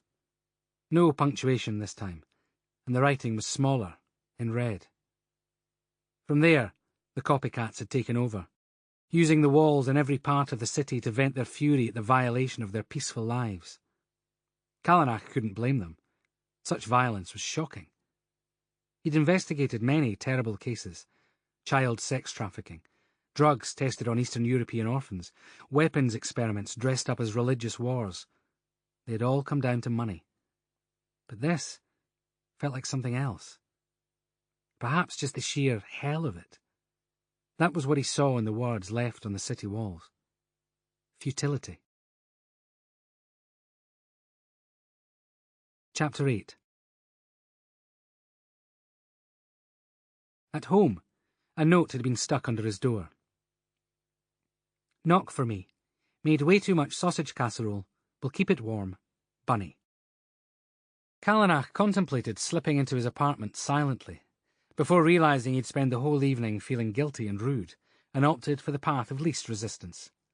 Bunny opened the door as he was knocking it. "Brilliant timing," she said. "I was just coming to see if you were home yet. Did you get my note?" "Of course you did. Silly me, that's why you're here. Come on in. I was opening a bottle of red. Much nicer not to be drinking alone." Callanach murmured something noncommittal about how tired he was feeling, but by then Bunny was pulling out a chair for him at a small table and putting a glass in his hand. The wine was cheap, but drinkable. He was a grape snob, part of the French culture he'd inherited from his mother, but the food smelled good, and he was hungry after walking miles around the city. "So I finally tidied up, thank goodness. Still got a few boxes to go, but it's looking more like home. There's tomato sauce if you want it. I can't eat without it." "I'll pass," Callanach said. "So you're settling in then?" he managed, remembering his manners and the need to make small talk. "Oh yeah, been at it all day. And I'm having a flatwarming party next Saturday. I can introduce you to my friends. You free?" "I'm not sure," Callanach said, deciding to be at work whether he was needed or not. "I'm pretty much always on call. You never know what's going to come up. Sounds like fun, though." "Oh, but I've told them all about you," Bunny said, piling more sausages and a beefy tomato sauce onto Callanach's plate, and telling him every detail of her best friends' lives as they made their way through dinner. "Oh God, I nearly forgot. Some woman was at your door earlier. I did wonder what was going on, as she didn't knock or anything. She just stood there like she was trying to figure something out. She jumped a mile when I put my head out." Callanach's stomach tensed. He put down his fork. If Astrid had reappeared, he'd have to move. There was no way he could face being constantly followed again. "Did you catch her name?" Callanach asked Bunny. "She didn't really say much. Muttered something about how it wasn't important. She'd see you tomorrow. Can you describe her? Callanach asked. Sure. Average height. Longish, brown, curly hair, grey eyes. Size 8 to 10. I was wondering if it was your girlfriend. I don't have a girlfriend, Callanach said, regretting the admission as soon as he'd made it. I'm single too, Bunny said, holding out her glass to be chinked. That's good, we can keep each other company. I should find out who was at my door, Callanach said, already sure it was Ava, and wondering what had prompted the visit. But thank you for dinner, although you shouldn't have worried about me. Oh, it's no bother. We should make it a regular thing. I'm out a lot, he said. Regular doesn't work for me. I'll bump into you occasionally, though. Bunny's face dropped, and Callanach felt clumsy. He could have been kinder about it. Not that kindness was necessarily the best way to put women off. Back in his flat, he checked his mobile for messages. There was nothing. If Ava had been calling round about an urgent police matter, she'd have left a text or voicemail. He glanced at his watch. Presumably she'd be at dinner with her parents and Joe Edgar by now. Still, Callanach thought, if she'd come looking for him, it must have been important. He kicked off his shoes and dialed her number. Her mobile rang only twice before she answered. He could hear conversation in the background, and a distant, high-pitched voice making their disapproval of the fact that she was taking the call obvious to everyone. Turner, Ava said. Hold on, please. A door closed, and footsteps echoed on wood. Ava, it's Luc, Callanach said. Is everything okay? Everything's fine. She was terse. Has something happened I need to know about? No. Callanach felt like he was treading through mud. I just... Oh, right. The girl told you I'd been round, Ava said. It was nothing. I just wanted to have a word with you about... She paused momentarily. The chief. I'm worried about him. Nothing that can't wait until I next see you. Was that it? Callanach asked. Sorry, I went to the meadows to walk the scene again. No need to explain. And I apologise if I made things awkward with your neighbour. She told me she was waiting for you to get home for dinner. Callanach rolled his head backwards from one shoulder to the other. She just moved in. I think she's lonely. I really don't... Well, I'm at my parents', as you could probably hear, so I can't chat. Catch you soon. Ava hung up. Callanach threw his phone onto the sofa and poured himself a more palatable glass of wine. Fuck, he said, stripping off his suit and going to shower, running the water as hot as he could bear and climbing in with his glass still in hand, held just out of the steam. He should have been able to walk away from work and relax. He wound back the clock inside his head and replayed memories of easier days in Lyon. He'd lived in an apartment he'd loved, with a terrace overlooking the park near Interpol's headquarters. There had been girlfriends. Not that he'd flitted from one to another, but always someone to share a good meal, to hop in a car for a weekend away, to travel to the coast and water ski or sail. And there had been sex. Not like his early 20s, when the fever to sleep with women had, at times, consumed him, when he'd used his model looks and intellect to charm and then entice any woman he'd wanted. Easy sex, without the emotional noose that tightened when he thought about it now. Astrid Bord and her false accusation of rape had finished him, both as an Interpol agent and as a man. He turned his face up into the steaming spray of water and slid a hand down to his penis, willing it hard, trying to remember the last time he'd been with a woman. He conjured images of days and nights he'd spent intent on nothing but physical pleasure. Sex on sand dunes, in planes, on boats, in hotels across the world. But now, there was nothing. It was as if the muscle he'd once taken so much for granted had simply ceased to exist, leaving a useless flopping length of pitiful flesh to taunt him.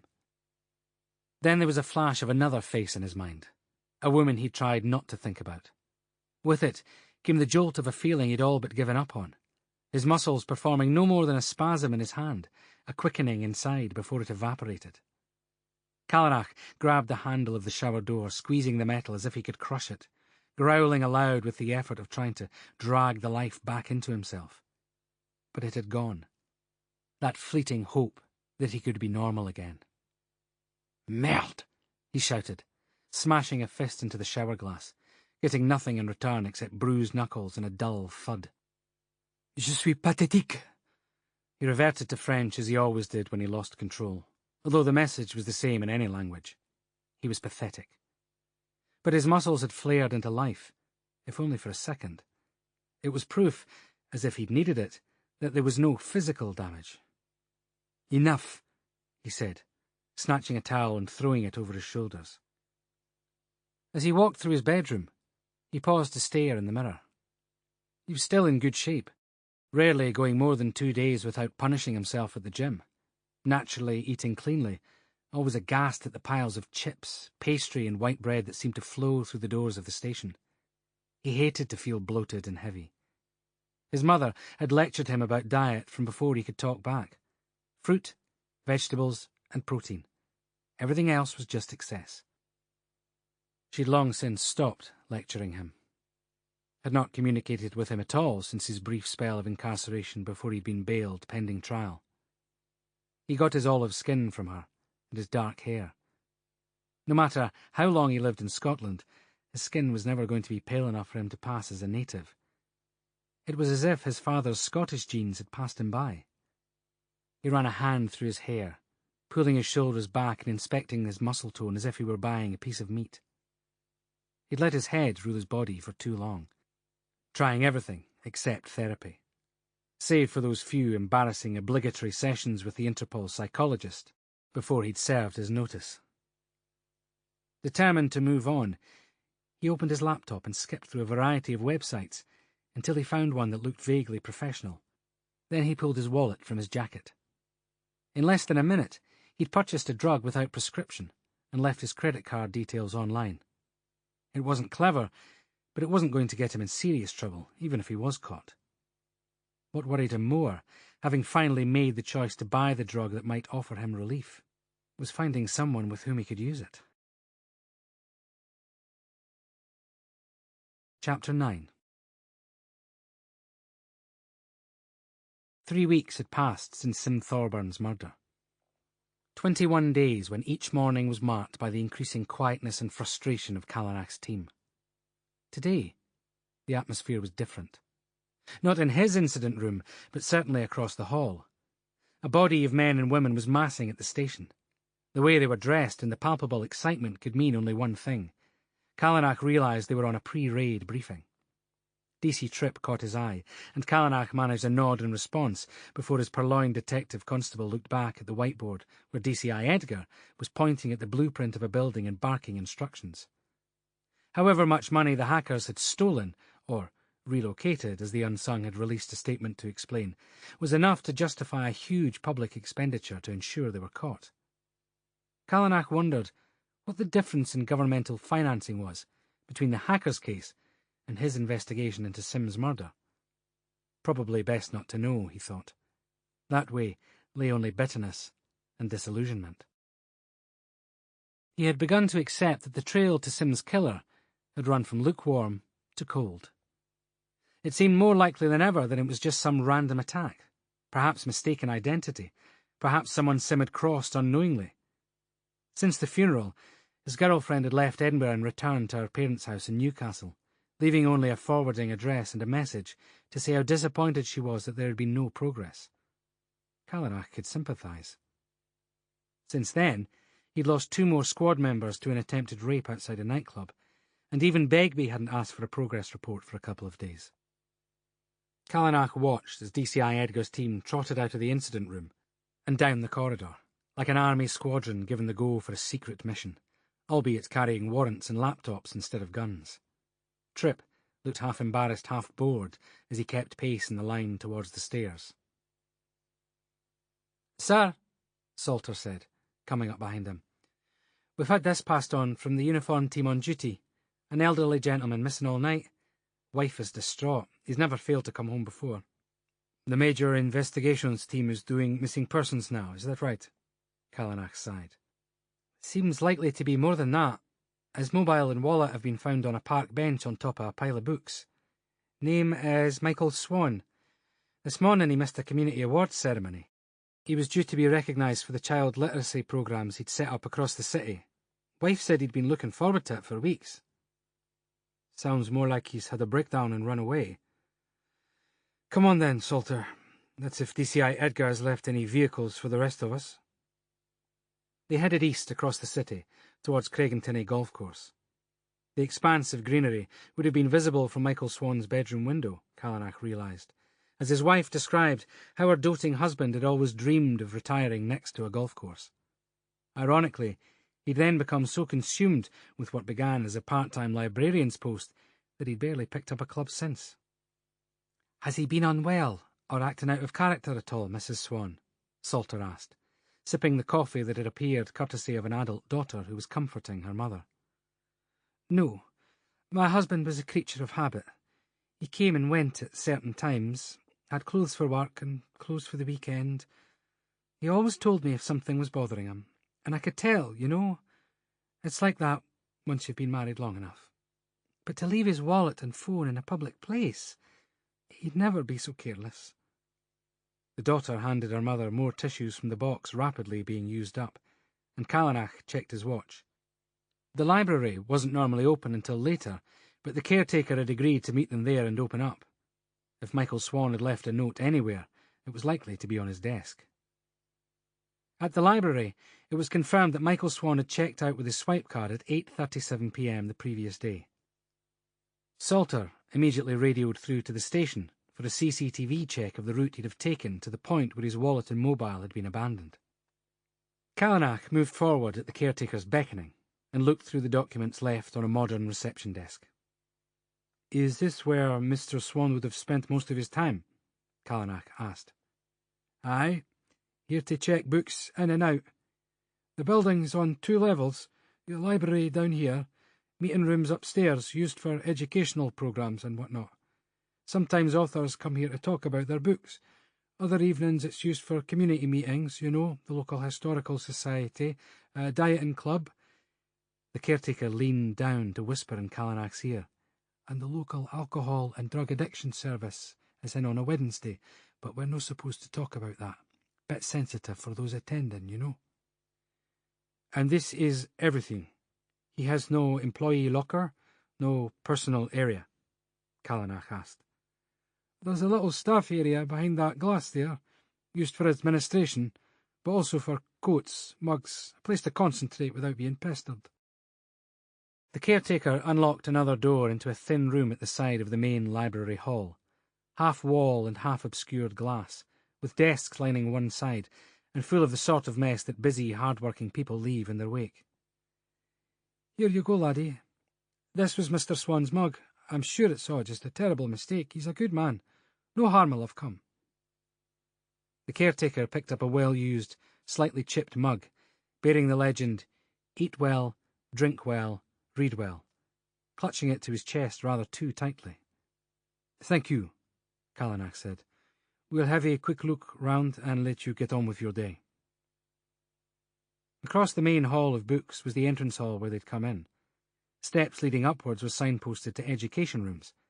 Another side door bore no marker. "What's through there?" Callanach asked the caretaker. "That goes down into the basement. Holds books not currently on the shelves, ones that need mending or replacing, old posters, redundant furniture, more of a storeroom than anything." "Did Mr. Swan have a key to that, as well as to the front door?" Callanach asked. "Well, not his own set, although there's one kept on the keys in the desk, so the staff can get in if someone asks for a book that's not on display." "Could you get it for me, please?" Callanach asked. "I'm not sure why he'd have left anything in there particularly, but I'll open up anyway." The caretaker walked ahead, and Callanach followed, checking the time. He was due in a meeting with the press liaison officer to give another useless update on the Sim Thorburn case, but he should at least phone and say he'd be delayed. The heavy door swung open, and the caretaker reached around the side to flip on the lights. Nothing happened. "Fuse box?" Callanach asked. "I'll go and see," the caretaker said. Give me a moment.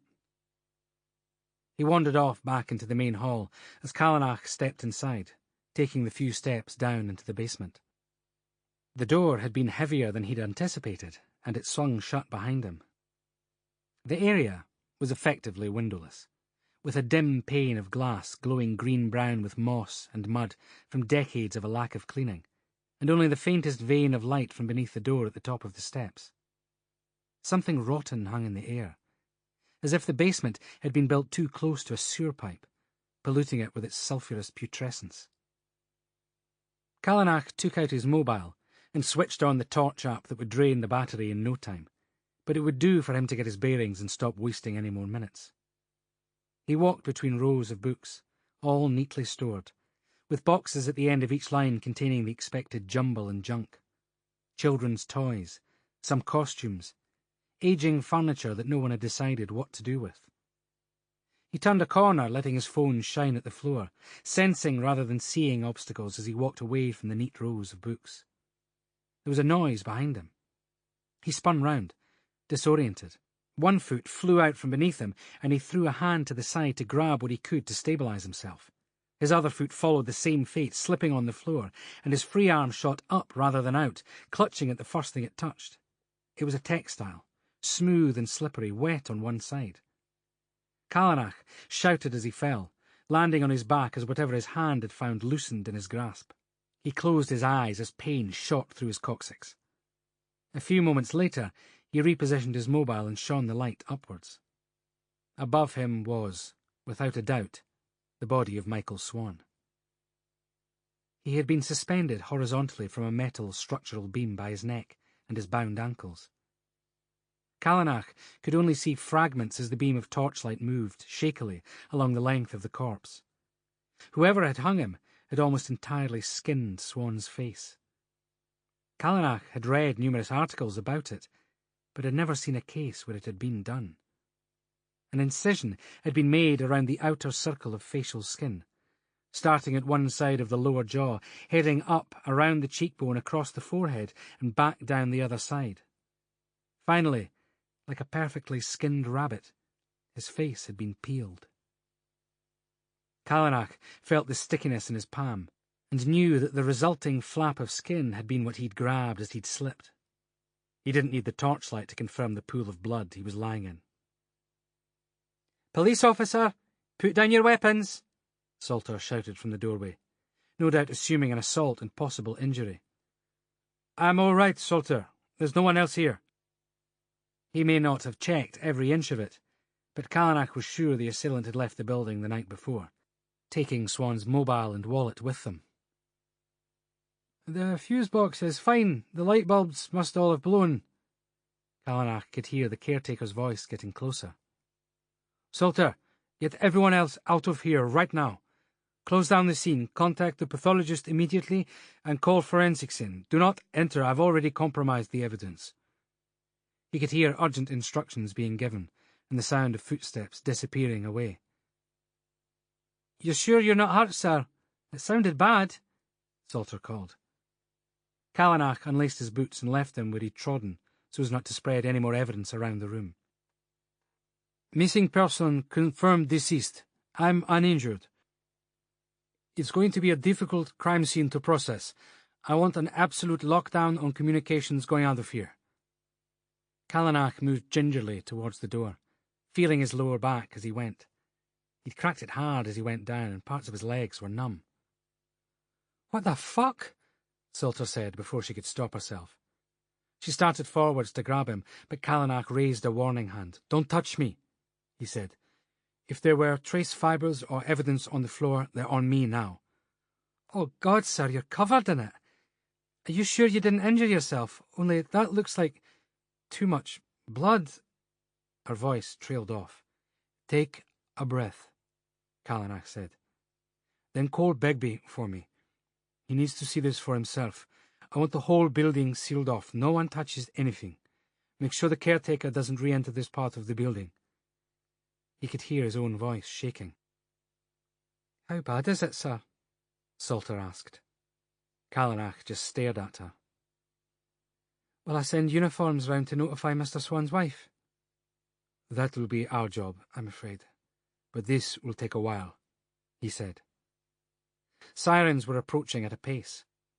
Salter made her way out of the building to ensure that the scene was protected from the outside of the building in.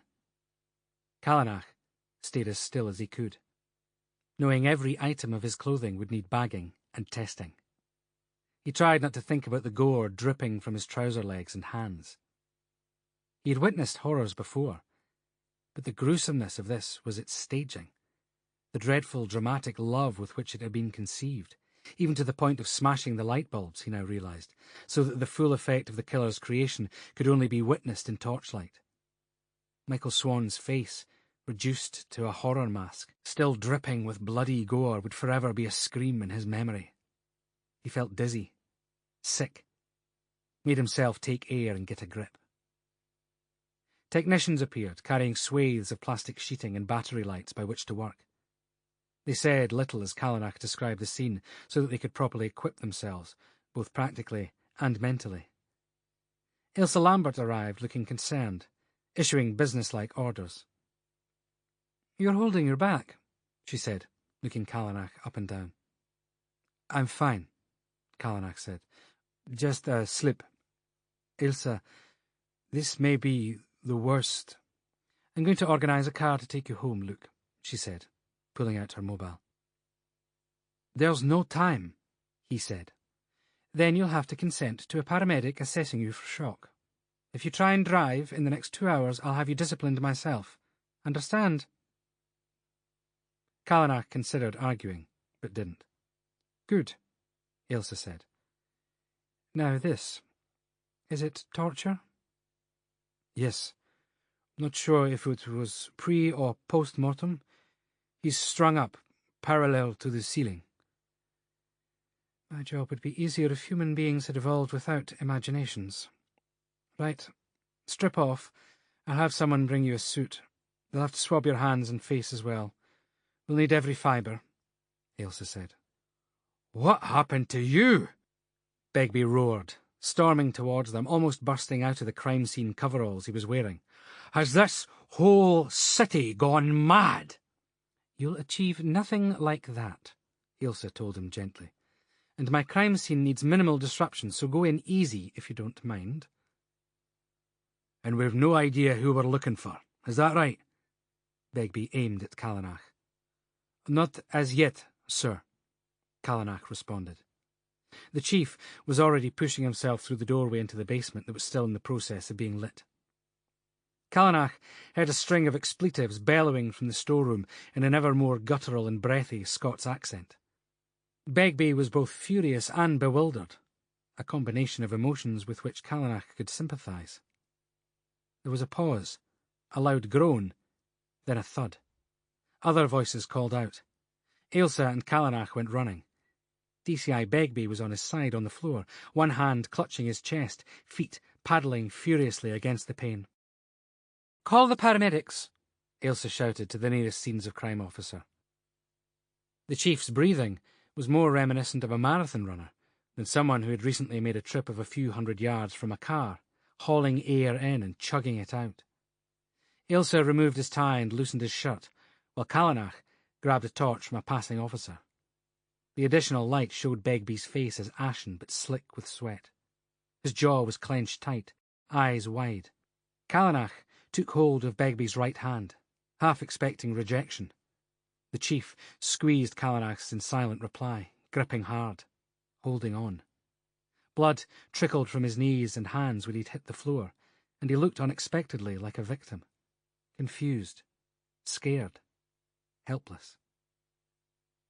"Help me sit him up," Ailsa said to Callanach. They sat the chief with his back against a stack of boxes, while a technician fetched a blanket. "George, these are aspirin. I want you to chew them slowly," she said, pushing 2 small pills into Begbie's mouth. He grimaced, but made the effort, his hands shaking as he steadied himself. "By God, man, I'm not supposed to be here looking after you. Have I not got enough to be getting on with? Quite the shock you gave me." Begbie did his best to issue a response, but managed nothing other than a breathless wheeze, and went back to chewing. Ailsa checked him over for other injuries, wiping her face when the chief closed his eyes for a moment. If Callanach didn't know better, he'd have thought she was wiping away tears. The paramedics were inside before anyone could get crime scene suits on them, or even shoe covers. It took only a couple of minutes for them to get Begbie onto a stretcher with an oxygen mask covering his mouth and nose, but in that time Callanach saw the look on Ailsa's face turn from deep concern to complete frustration. Bloody footprints ran all the way across the floor. Begbie had fallen into the middle of the key forensics area, followed out of necessity by the men saving his life. Everyone stopped, hands on hips, shaking disbelieving heads at how much more complicated and unlikely to yield results their tasks had just become. "I'll follow him to the hospital," Callanach said. "Would you mind calling Ava, please, Ailsa? She's friendly with the chief's wife. Someone ought to pick Mrs. Begbie up." Chapter 10. Callanach's mobile rang just as he arrived at the Royal Infirmary. "How's the chief?" Ava asked. "I don't know yet. We won't get anything out of the doctors until they've run tests." "What the hell happened? Where were you?" "At the crime scene," Callanach said. "You're kidding. Must have been one hell of an incident to have got the chief that worked up." There was an empty silence. "Right. I'll be there in 20 minutes. I've already had the superintendent on the phone asking what's going on. She's on her way too, so make sure everything's under control." Callanach's lower back flared into a ball of agony. "Got to go," he said, grabbing a door handle to keep upright and breathing hard. "Sir, are you feeling all right?" a nurse asked. Callanach tried to nod, thinking he should make a joke to reassure her so she could move on. What came out was a wail as he finally lost control of the pain. "I need a bed," the nurse shouted. An orderly came running, taking Callanach's weight, slipping one arm around him as the nurse pulled back a curtain to reveal an unused cubicle. A doctor was with him in moments, stripping him and rolling him onto one side to press gentle fingers down the length of his spine. "Could you just give me some painkillers?" Callanach snapped. "I'm with the man who's just come in with a heart attack, and the superintendent is due any minute. I really can't be on my back when she arrives." The doctor wrote a couple of notes, whilst managing simultaneously to look completely bored. "Have you had a bad fall?" he asked. "Yes," Callanach said. "I slipped, but it wasn't that dramatic." "It was dramatic enough that it appears to have fractured your coccyx. You must have landed on the edge of it pretty hard. The injury won't limit normal activities, but it's going to be painful for 6 weeks or so," the doctor said. A voice that was authoritative and impatient in equal measure echoed down the row of cubicles. "I appreciate the fact that I'm not family, but I do have an amount of authority here. DCI Begbie became ill at a crime scene for which I am responsible, in the capacity of his immediate superior representing his employer. And where's Detective Inspector Callanach?" Callanach rolled his eyes and gritted his teeth, as the doctor pressed more firmly against the base of his spine to complete the diagnosis. "Sorry, who?" a nurse beyond the curtain asked. "Ugh." Superintendent Overbeck groaned. "Police officer, French accent, tallish, popular with the ladies." "Oh, I know," the nurse replied. "He's with the doctor too. Just in this cubicle. You can visit him once the doctor has finished." "Finished like hell," Overbeck said, ripping the curtain aside and walking in. "I'm with a patient," the doctor said. Callanach frantically but ineffectually tried to cover his backside with the edge of the sheet he was lying on. "Discharging him will solve that problem," Overbeck snapped. "Begbie's having a heart attack, and you're in here getting a free back massage, Callanach. Get some clothes on, man. Unless you're actually dying, I want to debrief immediately." "This patient has a fractured coccyx. It's badly damaged, and he's in a lot of pain. I need to ask you to leave," the doctor said. "It's all right," Callanach muttered. "I'll be straight out, ma'am." The nurse handed him a gown. "You need medication, rest, and further investigations. There's no way you're fit for work," the doctor said. I'm signing you off from juries. Am I right in thinking there's another body on its way to the mortuary, Detective Inspector? The superintendent asked. Callanach nodded. Then are you fit for duty, or shall I have someone wheel you out in a nice comfy blanket? That won't be necessary, Callanach said. The doctor stared at him. I'll give you a shot to kill the pain. You'll need a prescription to get you through the next couple of weeks. Avoid sitting for too long. No cycling, rowing, weightlifting, or other sports that put a strain on your tailbone. What's happening? Ava asked, appearing around the corner of the curtain. Callanach sighed. Apparently the detective inspector needed a nap, the superintendent said. The doctor threw her a look that would have shamed most people. Overbeck seemed to take it as a compliment. I'm going to express my sincere concern to Begbie's wife. What's her name again? Glynis, Ava said. That's right. You two, with me in 5 minutes. She stalked off, leaving the doctor to fill a hypodermic syringe. Ava turned her back as it was administered. How's the chief doing? Callanach asked. Stable. It was more of a warning than a full-blown cardiac arrest. He won't be going home tonight. His wife's very upset, but he'll live. I'm sure the super will make the Begbies feel much better, Callanach muttered. Ava smirked. The doctor cleared the room and pulled the curtain across to give them privacy. Ava kept her back turned as Callanach put the forensic suit back on. You decent now? Ava asked after a minute. More than I was when Overbeck walked in without any warning. She didn't even break stride, just stood there with me, half naked. Some day you're having, Ava said. Listen, Ailsa phoned me back. She told me what you walked into. It's no wonder the chief reacted the way he did. Are you okay? Only I can make your excuses with Overbeck, get a car to take you home.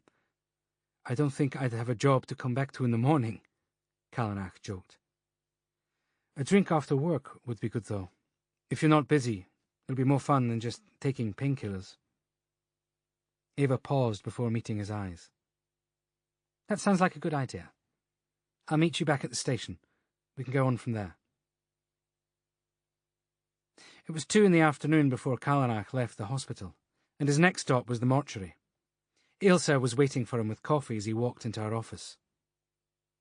You're walking strangely, she said. I've fractured my arse, Callanach replied. Ailsa burst into a fit of laughing he hadn't expected. I'm sorry, dear, I shouldn't be laughing. Alternate hot and cold compresses. Make sure you have a soft enough mattress. It's painful. Was that when you slipped under poor Mr. Swan's body? He nodded. I needed the laugh. It's been quite a day, and I'm afraid it's not over yet. Drink the coffee. Take some painkillers if you need them. We have to go and spend some time with the body. Callanach had known he wouldn't get away with simply being given an oral report.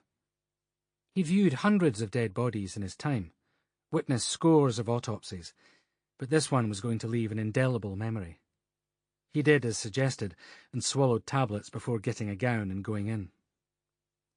Has Mrs. Swan been in for formal identification yet? Callanach asked. She has indeed, although I wish we could have spared her that, Ailsa said. I replaced the skin over his face and did my best to make her husband look as he had in life, but there was very little softening the blow. I think Tuscany would be nice to retire to, don't you? Warm climate, olive trees, good food. Have you been there? I have, Callanach said. But I didn't know you were retiring, Ailsa. Neither did I, Detective Inspector. But today, for perhaps the first time, it occurred to me that there is more to life, to what's left of mine, anyway, than this. Now, here we are. Look closely at the incision marks around the face. We pulled the edges of skin back together and took some photographs to make it easier to see. These are the marks close up. She moved back from the corpse to a computer and pressed a button. Immediately, an image filled the screen that would have been impossible to understand had Callanach not been told what he was looking at. The skin was grey either side of the wound, the central gash a line of black. The skin on the right-hand side of the incision was smooth. but on the left there were minute tags regularly along the path of the cut. Ilse pointed along the uneven side. "Caused by the blade," Ilse said. "The weapon was extremely fine and extremely sharp. What you're seeing wouldn't have been visible to the naked eye. We had to enlarge the image multiple times to pick this up." "Why only along one edge of the wound?" Callanach asked, walking away from the screen and back to the body to see if he could detect the difference on the skin itself. "Think of it like a bullet, with micro-detail that links it to having been fired from a specific gun," Ilse said. "All blades leave different impressions if you look closely enough. Find me that blade, and I'll be able to tell you if it's a good match for this incision." "That helps with evidence at trial, but it doesn't identify the attacker," Callanach said. "So who am I looking for?" "Someone who knows their way around the human body, who is not in the least bit squeamish. A person who enjoys the spectacle. But that's not why I got you here. Look at this." She tapped a key and another image popped up. The same smooth line ran down one side, a microscopically jagged edge along the other. "I see the same markings." Callanach walked back to look down at Michael Swan's face. "Which section of the wound is that picture from?" "None of it," Ilse replied. "You'll be needing to look at Sim Thorburns' injuries for that." Callanach stood still and let it sink in. "But that was a double blade. It can't have been the same weapon as was used on Thorburn," he said. "Not the same weapon, but possibly scalpel blades manufactured in a single batch, all with the same minuscule flaw. The first two blades were used to homecraft the weapon that killed Thorburn.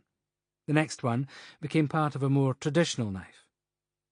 Without seeing the blades themselves, I couldn't swear to this in court, but between us, I'd say whoever killed one killed the other. And there's more than that. Come here," she said, beckoning Callanach over to Michael Swan's body. "The scalpel's point of entry is at the left lower jawbone, and the victim needs to be lying down for this to work. The only way to get such a clean cut would have been for the killer to have been sat at the crown of the head, like so." Ilse positioned herself behind the top of Swan's head and held her pen as if it were the knife. "Starting at the left jaw and pulling backwards means the killer was using their left hand. It didn't occur to me with Thorburn until I was doing this autopsy today, but the draw of the blade on Sim was from his right to his left. The video footage you have shows the perpetrator passing in that direction. I think the killer chose the direction of walking specifically to allow them to use their left hand." "Anything else?" Callanach asked. His mind was full of possibilities. The links between Thorburn and Swan, the description of the killer from the festival who was short and light, hardly a good candidate for hauling a grown man up to a ceiling beam. A growing sense that this was a beginning and that there was worse to come. "What could be worse than this?" he asked aloud. "If you want the worst," Ilse answered, assuming the question was for her, "then you'd best have it all at once. It was the loss of blood that caused heart and brain function to cease for Michael Swan, just as for Sim Thorburn. Swan was alive when he was skinned, and he took a while to die. It was torture of a degree that I find difficult to describe adequately. I see no evidence that he was drugged to make him compliant whilst the procedure was undertaken, although the toxicology screen will take a couple more days. Who'll be taking DCI Begbie's place while he's on sick leave?" "We are answering directly to Superintendent Overbeck on the current open murder cases," Callanach said. "She'll need to be copied in on the autopsy report."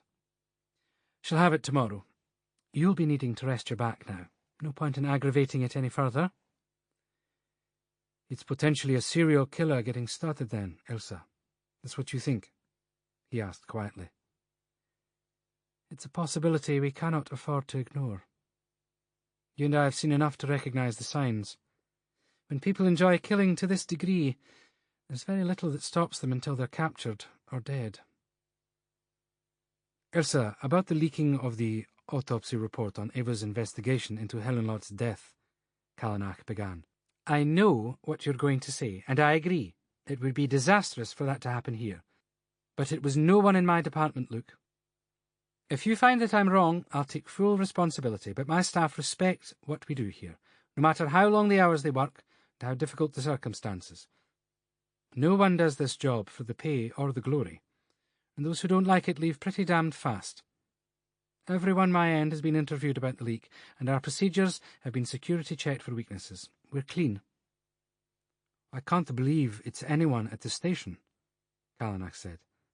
No one could have accessed it who didn't have proper security clearance. I don't see what there was to gain. Don't get too distracted with it now, Ailsa cautioned. I'd say you have more than enough on your plate. I believe you have 2 dead by the same hand. Even so, he said, would you keep this offline? Do it the old-fashioned way? No emailing of reports, typed-up paper versions only. I can't take the risk of this getting into the public domain. If you feel that strongly about it, then of course, Ailsa said. Now off you go and protect the good people of this city. They're having a very bad month indeed. Chapter 11. Trip! Callanach yelled as he limped down the corridor towards the briefing room. He stopped. Trip wasn't there, of course. Borrowed to become one of DCI Edgar's hacker hounds, Trip was no use to him now. He found DC Salter and waved at her to come to his office when she'd finished her phone call. He bundled up his coat to act as a cushion and sat down very slowly indeed. His fractured coccyx was producing a stabbing pain that made concentration difficult. "What's the news?" Salter asked as she came through the door. "All bad. There must be some CCTV footage between the MacDonald Road Library and Regent Gardens where Michael Swan's belongings were found. Find something. I know it was probably dark, but I need you to compare it with the footage from the Meadows killing." "But that was a totally different thing, sir. Surely you don't—" Salter stopped. Callanach met her stare with a direct look. "Oh, shit. All right, then, I'll get on it." She looked pained. Callanach felt the same way. "Not a word to anyone else yet, Salter. Get started. I'm calling a briefing for this afternoon, but this cannot get out." As Salter left his office, DCI Edgar entered. "Sir?" Salter greeted him, with a polite nod of her head. "Fetch me a cup of tea if you're not busy, Constable. Strong, no sugar," the Detective Chief Inspector added. Callanach gritted his teeth and stood up, feeling the fractured halves of his coccyx grate as he moved. He fought the desire to notify Edgar that DC Salter was, in fact, very busy indeed, and that the addition of the word "please" would have made such a request more palatable. "Can I help you, sir?" Callanach muttered, reaching in his pocket for another dose of painkillers. "Came to see you about DC Tripp. He's not got the training my squad have, but all the same he's a worker. Thank you for the temporary transfer." Callanach wondered what he was supposed to say, and, more importantly, when he'd be able to sit back down. "How did your raid go, sir? I gather you had a firm lead on your hacker," Callanach said, when it was clear Edgar was in no mood to disappear. "It was a useful exercise, cutting off his exits, reducing his options. He knows now that we've discovered one of his bases. He'll find it increasingly hard to get into his system without us realizing he's online and picking up a trace." Edgar picked a non-existent piece of fluff off his sleeve. "You know, I think you're putting Di Turner in a somewhat difficult position, phoning her when she's not at work. She needs to be able to switch off. I encourage my team to find friendships beyond work colleagues." Callanach sat down. He obviously wasn't going to be invited to sit, nor was he prepared to be given a lecture on how to choose his friendships while standing to attention.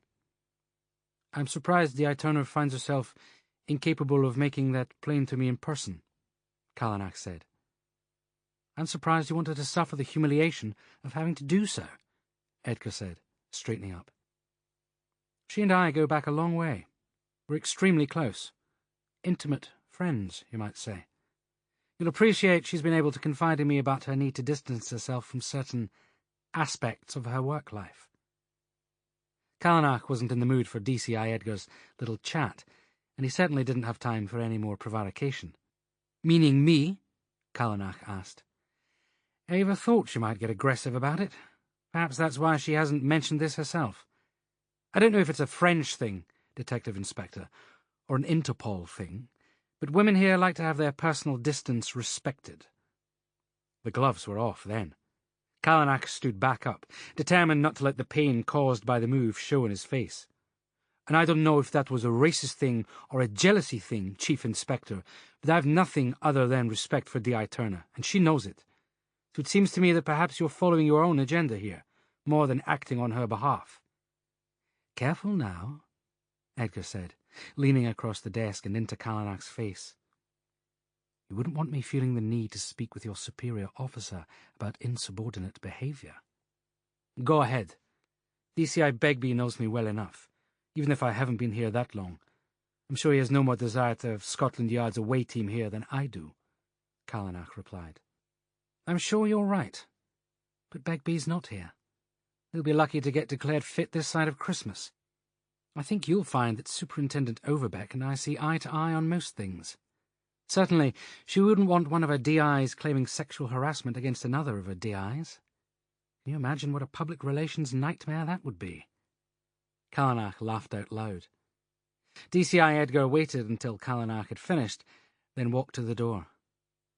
"Laugh all you want, but a man with your past should be more prudent about his future." Edgar waited for his point to hit home, his gaze drifting down to Callanach's hands, which had involuntarily rolled themselves into fists at his sides. Edgar rewarded himself with a grin before exiting.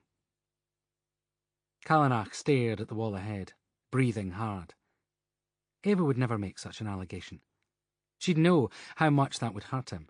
From her more than anyone else, given how much he'd confided in her about the false rape allegation. But then, he wouldn't have expected her to have shared the details with her new boyfriend either. He wondered how that conversation had come about. Not in the office, he was sure. That was a late-night intimate discussion, conducted in low tones, with no one else around to interrupt. He picked up a stapler and lobbed it at the far wall. A uniformed officer walked in with a large, overly bright greetings card in one hand and a pen in the other. "Did you want to sign the Chief's Get Well Soon card, sir?" "Out!" Callanach shouted, slamming himself back down into his chair. "Fuck!" he yelled, standing straight back up, the pain of fireworks shooting through his backside. He grabbed the painkillers he'd been preparing to take, threw them into his mouth and chewed them dry. The bitterness was good. Of all the people Ava could have told about his past, why DCI Edgar? Callanach had never asked her to keep quiet about it, and the bare bones of the story had already reached some ears at the station, but it could have been left to fade into history. Was it possible that she really felt he was pursuing her?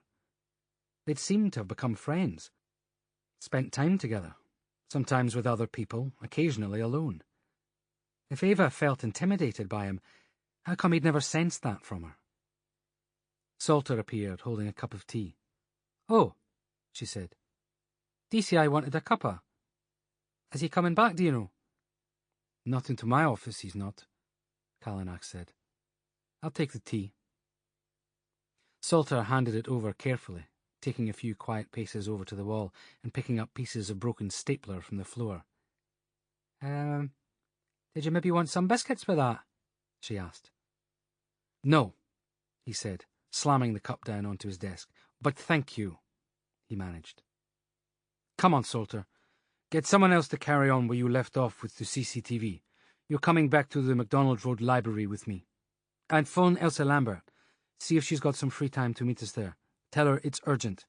I'm sick of waiting. Let's see if we can't figure out a bit more about our killer." "All right, sir. Give me 5 minutes, I'll drive," she said. "Doesn't look to me as if you'll be up to using the clutch."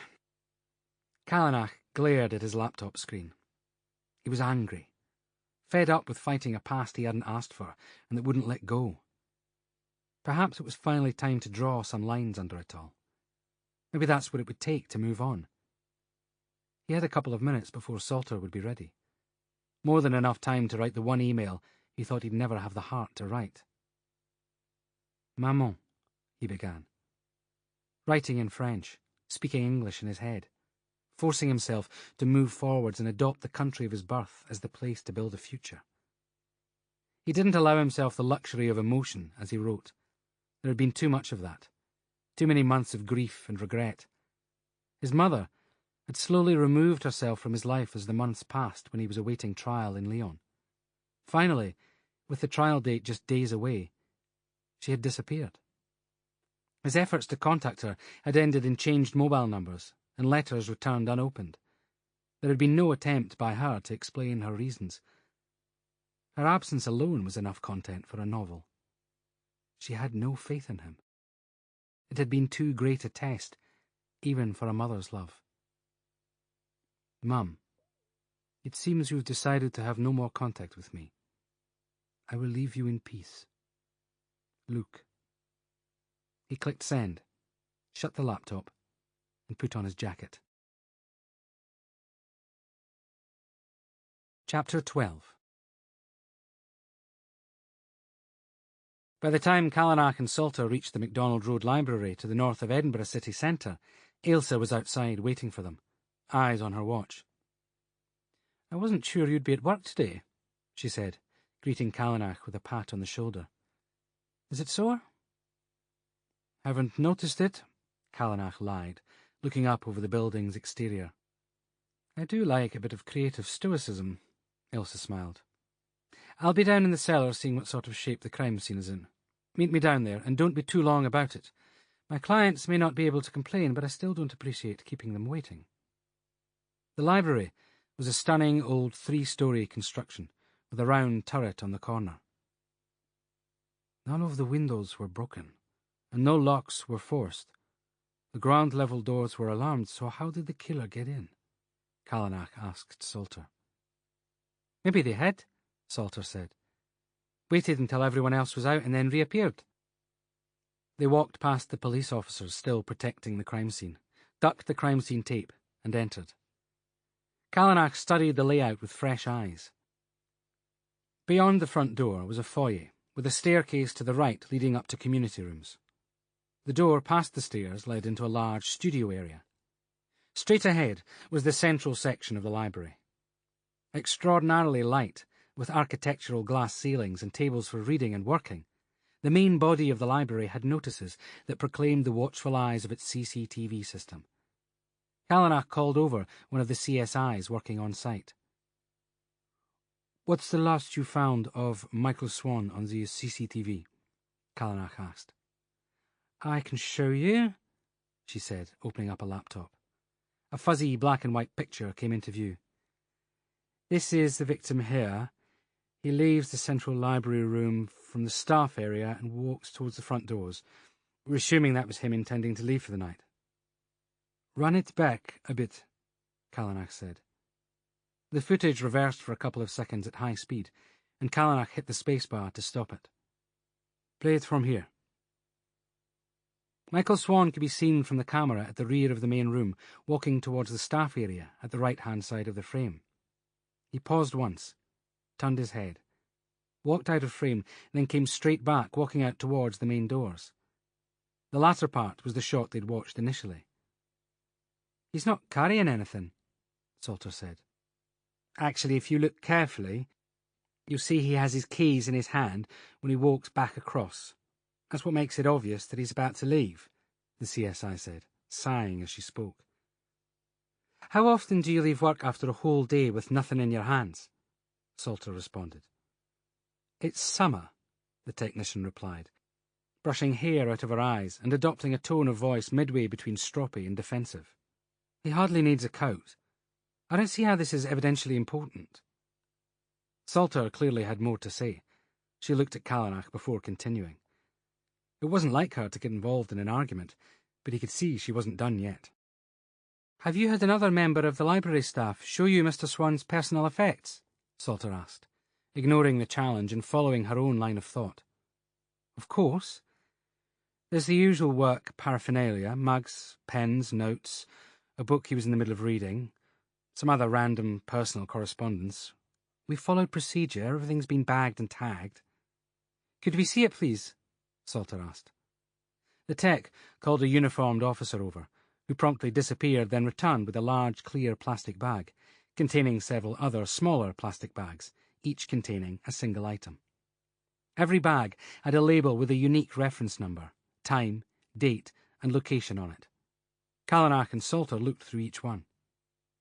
"Here," Salter said, holding up one particular bag with a thick piece of card, bearing gold leaf edging and italic printing. Michael Swan's name was written in pride of place. Salter read it out. "You are hereby invited to attend Edinburgh City's Community Achievement Awards. This was being held the morning after his death, and it says very clearly that the invitation must be produced at the door for entry." The tech officer had stopped looking stroppy and was fiddling with her laptop instead. "So he forgot it," she snapped. "I don't think so." Salter addressed Callanach directly. "His wife told us he'd been looking forward to that. It would have been on his mind all day. I don't believe he was ready to leave when he went towards the door." Salter rewound the CCTV footage again and hit play. "You see here, sir," she said, pointing at Michael Swan's face as he turned mid-walk. "He hears something, or is distracted by something. We know then he picks up his keys and goes towards the front door. I reckon he opened the door for someone else to come in. Not for him to get out. That's why he hadn't picked up the invitation yet." Callanach watched the footage one more time, then looked back at Salter. "Remind me again why you missed the last round of sergeant exams, DC Salter," he said. "I was on honeymoon, sir," Salter said. "Make sure you're available to take them next time. That's an order," Callanach said. "I might be too busy in 6 months' time," Salter said. "I could get talent spotted by a Hollywood agency, or appear on MasterChef and end up opening my own restaurant." "I doubt that," Callanach said. "I've tasted your toasted sandwiches. Seriously, you'd have passed the exams at the last sitting. Don't let it wait." "Detective Inspector," Ailsa Lambert shouted from the doorway. "You only have me for another few minutes. There are reports of an incident across the city.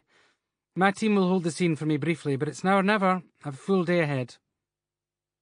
They walked down into the basement, hastily donning white crime scene overalls, shoe covers, and gloves. The scene was entirely different to the snapshot Callanach had of it from when he'd fallen.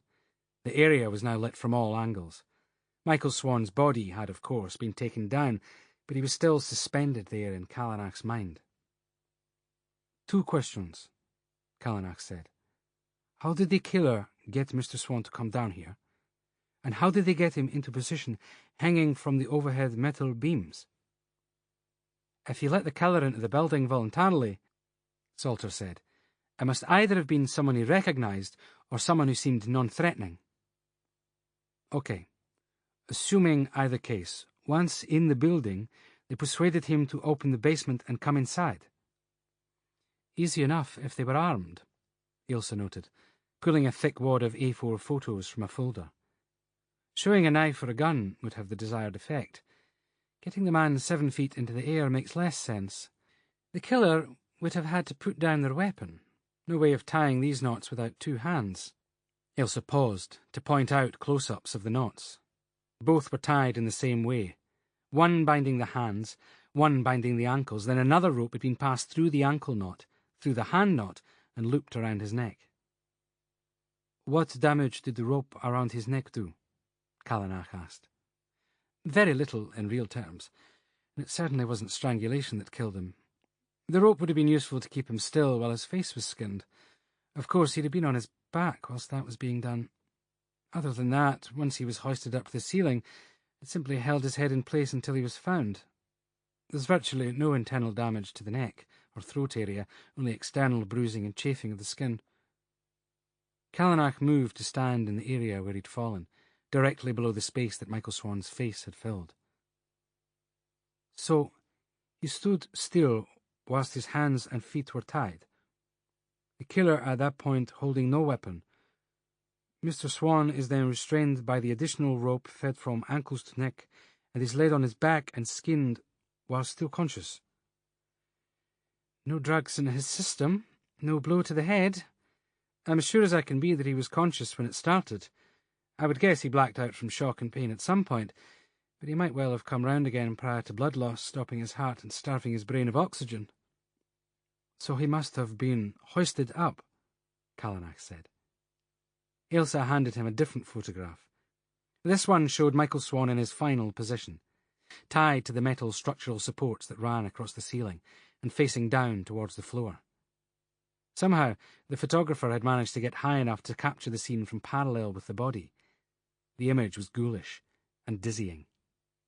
So, the end of the rope that ran the length of his body was then slung over the metal beams that ran perpendicular to the corpse, formed a final loop by passing back through the ankle knot to get his legs off the floor, and tied off at ground level at the base of the bookshelf. Callanach pointed to an old metal bookstand that must have weighed tons given the amount of paper on it. Easily enough ballast to have stopped his body from crashing down. How much did Michael Swan weigh, Ailsa? Callanach asked. A fraction under 11 stone. He was fairly slim, so that would have helped. Still a lot of weight to lift that high, though, she said. Not necessarily, Callanach mused. If the killer attached the weight to the free end of the rope, it would have worked like a pulley system, the hanging weight hoisting the body up using gravity, and thereby reducing the amount of pulling force required to lift him. Any reasonably fit adult would have been able to haul him up. It's clever. Ailsa pulled her mobile out and tutted. I've got to go. All I would add is that Mr. Swan was pulled up there immediately upon the cut to the facial skin being completed. His legs were slightly higher than his head, helping the continued bleed from the facial wound. That's why there was so much blood on the floor directly below the face. Keep that copy of the photos for reference. She handed them over as her phone beeped repeatedly. Ailsa swiped at the screen. God knows what's going on. I've got 100 messages a minute coming into my phone. Thanks, Ailsa, Callanach muttered, staring hard at the photos of Michael Swan's face. The pathologist was nearly at the door when Callanach called back to her. Ailsa, is it possible that the killer cut round the edge of his facial skin, then hoisted him up to the ceiling, climbed on a chair or desk, then pulled the skin flap down when he was already suspended? Ailsa stood still a moment. Entirely possible, she said eventually. It would explain the relative lack of blood on his clothes and the rest of his body. Unfortunately, it also probably means that he was conscious after the cut and before being hauled up there. He might well not have passed out by that stage. Meaning Mr. Swan might have watched his own blood pouring onto the floor, suspended there waiting for death, Salter asked. Whoever committed this crime is evil, and that's not a word I use lightly. I think you should assume the very worst. If nothing else, it will give you more incentive than ever to catch the perpetrator, Ailsa said. I think that image is rather more incentive than I need to do my job properly, Salter said, as Ailsa left quietly. Chapter 13. Callanach's phone buzzed, displaying a number he didn't recognise. Sending the call to voicemail, he walked slowly around the basement, getting a feel for how the killer and Michael Swan would have moved around, and how complex it would have been to set up such an elaborate tableau. That was how it felt, as if the killer had been creating something akin to an art installation. Of the sickest mind and the most foul imagination, but an installation it was, and about as far from an impulsive killing as it was possible to get. Even with the bright crime scene investigation lighting, it was hard to see clearly beneath the bookshelves, between the stacked boxes and unused piled-up furniture at the sides of the room. Callanach set his mobile to torch and flashed it down at floor level as he crawled stiffly along, wincing at the pain in his lower back. It was always possible that the scalpel had been dropped and not yet spotted, or that some tiny object had spilled out of the killer's pocket whilst taking out gloves or a knife. The basement was a galaxy of DNA, passed across from chairs once sat in, books borrowed, shoes that had traipsed in and out over more than a century. The chances of the forensic team being able to isolate any evidence relating to the killer's identity were lottery-worthy, which might well have been part of the attraction of the kill site. Salter looked washed out. The edge of her hairline was visibly damp, and she was half covering her mouth with one hand. None of them were immune to the shock of such barbarity, no matter how long they'd been on the job. Callanach stood up, suddenly feeling ridiculous for thinking he could magic evidence out of thin air. He took another look at Salter, who didn't seem to be recovering, and pointed towards an old chair pushed against the wall. "Take a seat for a minute," he said. "Begbie's out for the foreseeable future, and I'm injured. I'm not prepared to take any more risks with my squad members." Salter plodded towards the chair, breathing hard. Callanach knew the sound of someone trying not to throw up when he heard it. His phone began buzzing in his pocket again. "Sir," Salter said. "Unrecognized caller again. Who the hell got hold of my mobile number? Those idiots on the switchboard need—" "Sir!" Salter repeated, pointing towards the wall. Callanach looked up. His DC was pointing at an old corkboard that had been leaned against it. It contained aging posters about library fun days, an advert for a Meet the Author event, some personal notices, people selling, buying, offering services, and, near the top, a photo. Nothing dramatic, just a woman walking towards the car in her driveway. Callanach disconnected the phone call and stepped closer to the photograph to pick out the detail. He sighed as he realised he recognised the tan-coloured bungalow with the wrought-iron front gate, and the woman in her 60s, face slightly obscured as her grey hair flew sideways in the breeze. "Michael Swan's widow," Salter whispered. "Taken when she had no idea she was being watched. The killer knew the address, knew who his wife was. Who knows what else," Callanach said. "Pinned there as a reminder to the victim throughout his ordeal. I guess it's not hard to imagine why he didn't fight." "He had children and grandchildren," Salter said. "The killer would have known that too. If they'd done any research, how could anyone do that?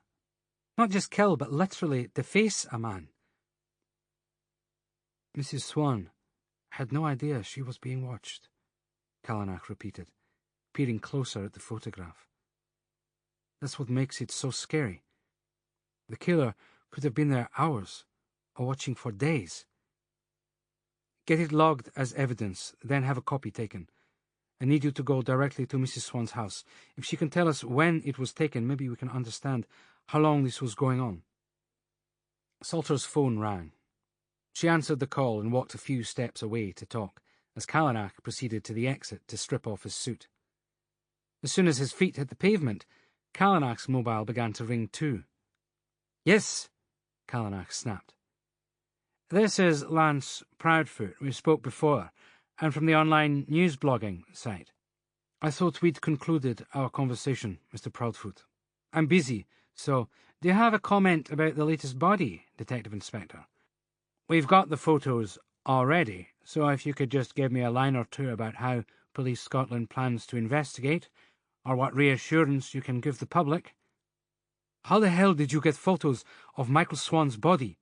Callanach snarled. "You'll release those, and I'll have you in a cell before you can reach your door." "Or not Michael Swan, the young woman in the dumpster. The photos of her were emailed to me embedded in a downloadable file this morning.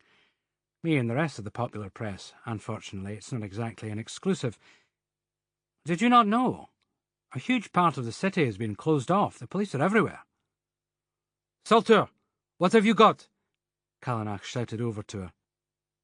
"Caucasian female murder victim, early 20s, probable strangulation, body left in a large bin. Must be what the pathologist was called to, sir," Salter responded, putting her own hand over her mobile mid-conversation to answer. "DI Turner's at the scene and heading it up. They want us back at the station. Superintendent's called her own briefing." "Right, Mr. Proudfoot, no comment. But I'm sending officers over to your offices to inspect your computer. I want those files. Back up what you need. You've got about 10 minutes, Callanach said. "Oh, for heaven's sake. At least give me something I can print before you destroy everything," Lance moaned. "Police Scotland have no comment at the present time," Callanach said. "Print that." He hung up and shouted enough details to enable uniformed officers to find Lance Proudfoot and seize his hard drive. "Get the car, Salter. We'll stop at the scene on the way back to the station." 20 minutes later, they arrived as close as they could get to Valleyfield Street. The crime scene boundary extended well beyond the two entrances of the road. Leven Street and Glengyle Terrace were both sealed off, and across Leven Terrace, where a footpath led into the meadows, a police cordon enclosed a huge section of parkland. Salter disappeared in search of other members of the squad. Callanach made directly for Ava, who was deep in conversation with Ailsa Lambert, under the shelter of a temporary white awning designed to keep out prying eyes. Not that it would make much difference now, if photos really had been leaked to the press. Ava saw him approach and beckoned him in. Within the confines of the tent was a blue dumpster. Callanach was handed a crime scene suit with accessories. He really shouldn't have bothered taking the last ones off, he thought. Cause of death? He asked Ailsa as he brushed past her to get a better look. Barring us finding something more at autopsy, almost certainly strangulation, Ailsa said. I need more officers down here, Luc, Ava said. Can you tell the superintendent when you get back to the station? And the overtime restrictions will have to be lifted. This will take more man-hours than they're paying for. There was a screech from the end of Valleyfield Street, a loud scuffling of feet, then a man could be heard shouting. Callanach drew his gaze away from the 20-something young woman lying in the dumpster, the lower half of her body still concealed in a rough sack, as Ava stepped out of the tent and took control. Stop right there, she ordered. Officers, get control of those people. A woman barged through, frantic, wailing. Ava tried to grab her, but momentum made her unstoppable.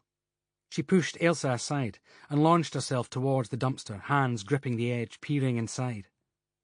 All the noise she'd been making instantly ceased. She sank to the floor. A second later, and a man appeared behind her.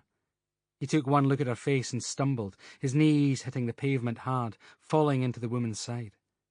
They stayed there like that, rocking and shaking, until Ava sat down beside them. Can you tell me who she is? Ava asked. The woman tried to speak. Her mouth worked itself open and shut, but nothing came from it. Uniformed officers appeared, Ava looking at them in a way that made it clear they should never expect promotion after letting members of the public burst onto a crime scene. Move these people to somewhere private and secure. Look after them. Make sure they have access to medical assistance, if required, and ascertain their relationship to the deceased, please, Ava said. The uniformed officers wrapped blankets around the shoulders of the two obviously grieving people and persuaded them gently towards a vehicle. Ava pinched the bridge of her nose between finger and thumb, grinding her teeth. Can we not get a frigging break? Bodies are piling up, and we seem to be the last to find out what's happening, she muttered. How in God's name did they know where to find us? Callanach pulled out his phone and internet searched the terms body, Edinburgh, and breaking news. It took just seconds. Various pages popped up with the story. As yet, not one news agency had been stupid enough to risk prosecution by posting the shared photos of the dead girl, but there was a clear description of both the girl and the crime scene, right down to the details of what she'd been wearing. A young woman has been found dead in a Valleyfield Street dumpster, the first article began. She is believed to be in her 20s, with long blonde hair and wearing a scouting uniform. Of particular note is the multicoloured knitted scarf around her neck. Police have not yet issued a statement or confirmed her identity. Ma'am, a uniformed constable said, keeping his distance from Ava. That's Mr. and Mrs. Balkaski. They've confirmed the deceased as their daughter, Emily. She's 24 years of age and attended a scout meeting here last night in that building over the road. When she didn't come home, they assumed she'd decided to stay with friends in the city. It was the description of the scarf on the news reports that made them realise it was her. Thank you, Constable, Ava said. I'll be over to speak with them personally in a moment. Ailsa took photos as Ava and Callanach stared in at the corpse. The knitted scarf was wrapped several times around the girl's neck, pulled so tight that the fibres were straining, the ends of it shoved hard into her mouth. Her eyes were bulging, the whites stained dark red from hemorrhaging. What's happening, Luc? 4 murders in 2 weeks. It's as if a pack of wild animals has been let loose in the city. Ava wiped a tear away. keeping her back carefully towards her squad. Callanach hadn't known her long, as friendships went, but he never thought he'd see her emotional at a crime scene. She was a career police officer, a fiercely tough professional one. He wanted to stretch a hand out, to give some comfort, but DCI Edgar's words squirmed in his guts. Perhaps Ava did need some space, want to keep the boundaries of their friendship rigid and clear. Sometimes these things all happen at once. There's rarely an explanation, he said. I'll report to Overbeck for you. There'll have to be a press conference soon, and the lid needs to be put on media coverage. How did they get hold of photos of the body so quickly? He asked. Didn't you hear? Ava asked. It was the press who reported the body. They alerted us, even gave us the address. Someone wanted her found, with as much media circus as they could rouse. Tell Overbeck I'll call later to update her in person. And if you bump into Edgar, explain that I'll be busy for the next 24 hours, would you? Sure, Callanach said, taking a step away, his mind made up about whether or not it was appropriate to offer support beyond the procedural or administrative. It was clear that DCI Edgar was already filling that gap. He left Ava making her way towards the couple, who should never have faced the tragic indignity of hearing the news of their daughter's death via the media, regrouped with Salter, and headed back to the police station. Callanach headed straight for Begbie's office, where Superintendent Overbeck had temporarily set up shop.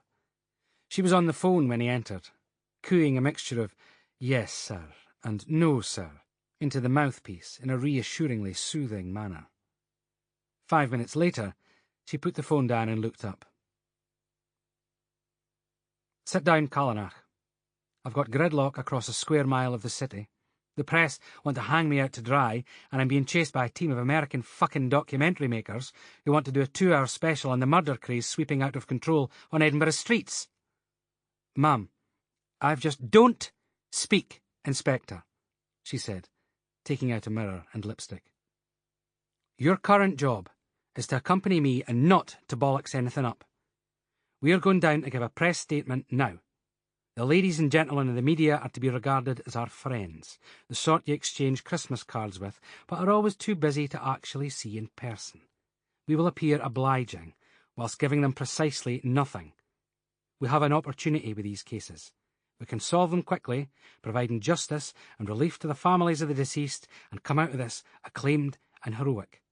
Or they will continue to blight Scotland, in which case you and D.I. Turner can take an endless vacation in the back and beyond as I scapegoat you for incompetence. Either way, I will not be made the whipping girl for any monumentally shitstorming failure to protect the general public from the lunatic killers currently rampaging unchecked. Do you get it? She applied liberal lipstick, raising one appraising eyebrow in her mirror. Good. Off we go then. The conference room was buzzing. It was hard to imagine how any more cameras, microphones, or bodies could possibly have been shoehorned in. Unlike past press conferences, with the well-worn figure of DCI Begbie at the helm, when Overbeck stalked in, with her high heels, perfect hair, and an attitude you could use to cut sheet metal, there was an immediate silence. Introductions and format announcement done, the superintendent began spinning. I'm personally overseeing the major investigation team in the absence of DCI Begbie, and I shall be relying heavily on Detective Inspector Turner and Detective Inspector Callanach to bring these cases to a swift and successful close. Rest assured, I will not allow my officers to sleep until these killers are behind bars. As you know, we now have 4 open murder cases, and I will not tolerate anything but the highest of standards being applied. We owe that to the deceased and their families and loved ones, who are constantly in our thoughts. In the meantime, we appreciate your continuing support, and may, at times, ask for your understanding and discretion. I've worked closely with many of you before. Overbeck managed a suitably sad-looking smile. I hope you know that where I can release information, I will. Superintendent, can you confirm the identity of the latest victim? The question was shouted across the sea of journalists' heads. Emily Balkaski was found dead this morning. As you all know by now, her body was found in Valleyfield Street. She was a primary school teacher at Benally. Last night, in her capacity as a scout leader, she attended a meeting and failed to return home afterwards. We believe, although the investigation is in its most preliminary stages, that she was walking through the meadows towards her car when she was approached. It seems likely that she was killed in the park, and then her body was returned to Valleyfield Street. Are all 4 killings the work of one serial killer, Superintendent? A different voice yelled. Overbeck didn't even blink. Callanach had to give her credit for that. Nor did she pause before answering in a silky, smooth voice that wouldn't have been amiss in a chocolate advert. The methods used in the murders of Sim Thorburn, Helen Lott, Michael Swan, and Emily Balkaski have all been wildly varying, as have the places and times of death. We see no pattern between the 4 cases currently under investigation. Please, do not disturb your readers with talk of serial killers. There are a number of possible explanations for these murders occurring so closely in time. As you know, drugs often play a part in violent murders, and the variety of parties, celebrations, and festivals throughout the city in the summer necessarily attracts some less wanted elements. We've yet to rule out whether or not any of the victims knew their attackers, as statistics tell us this is the most likely scenario in cases of this sort.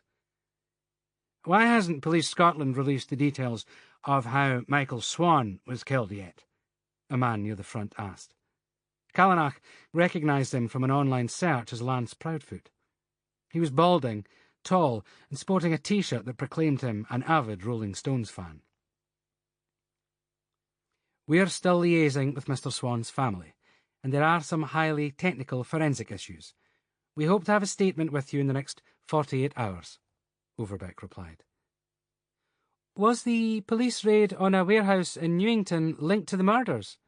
A woman near the front asked.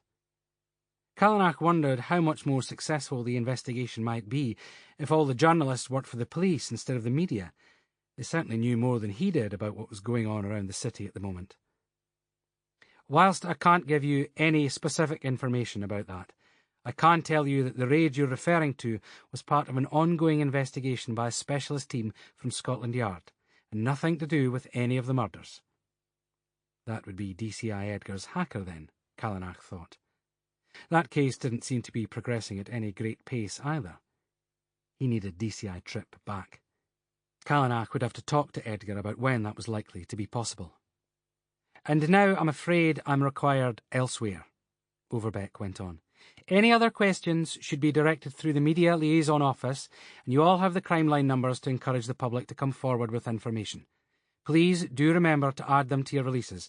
Many thanks for your patience and your efforts to assist us.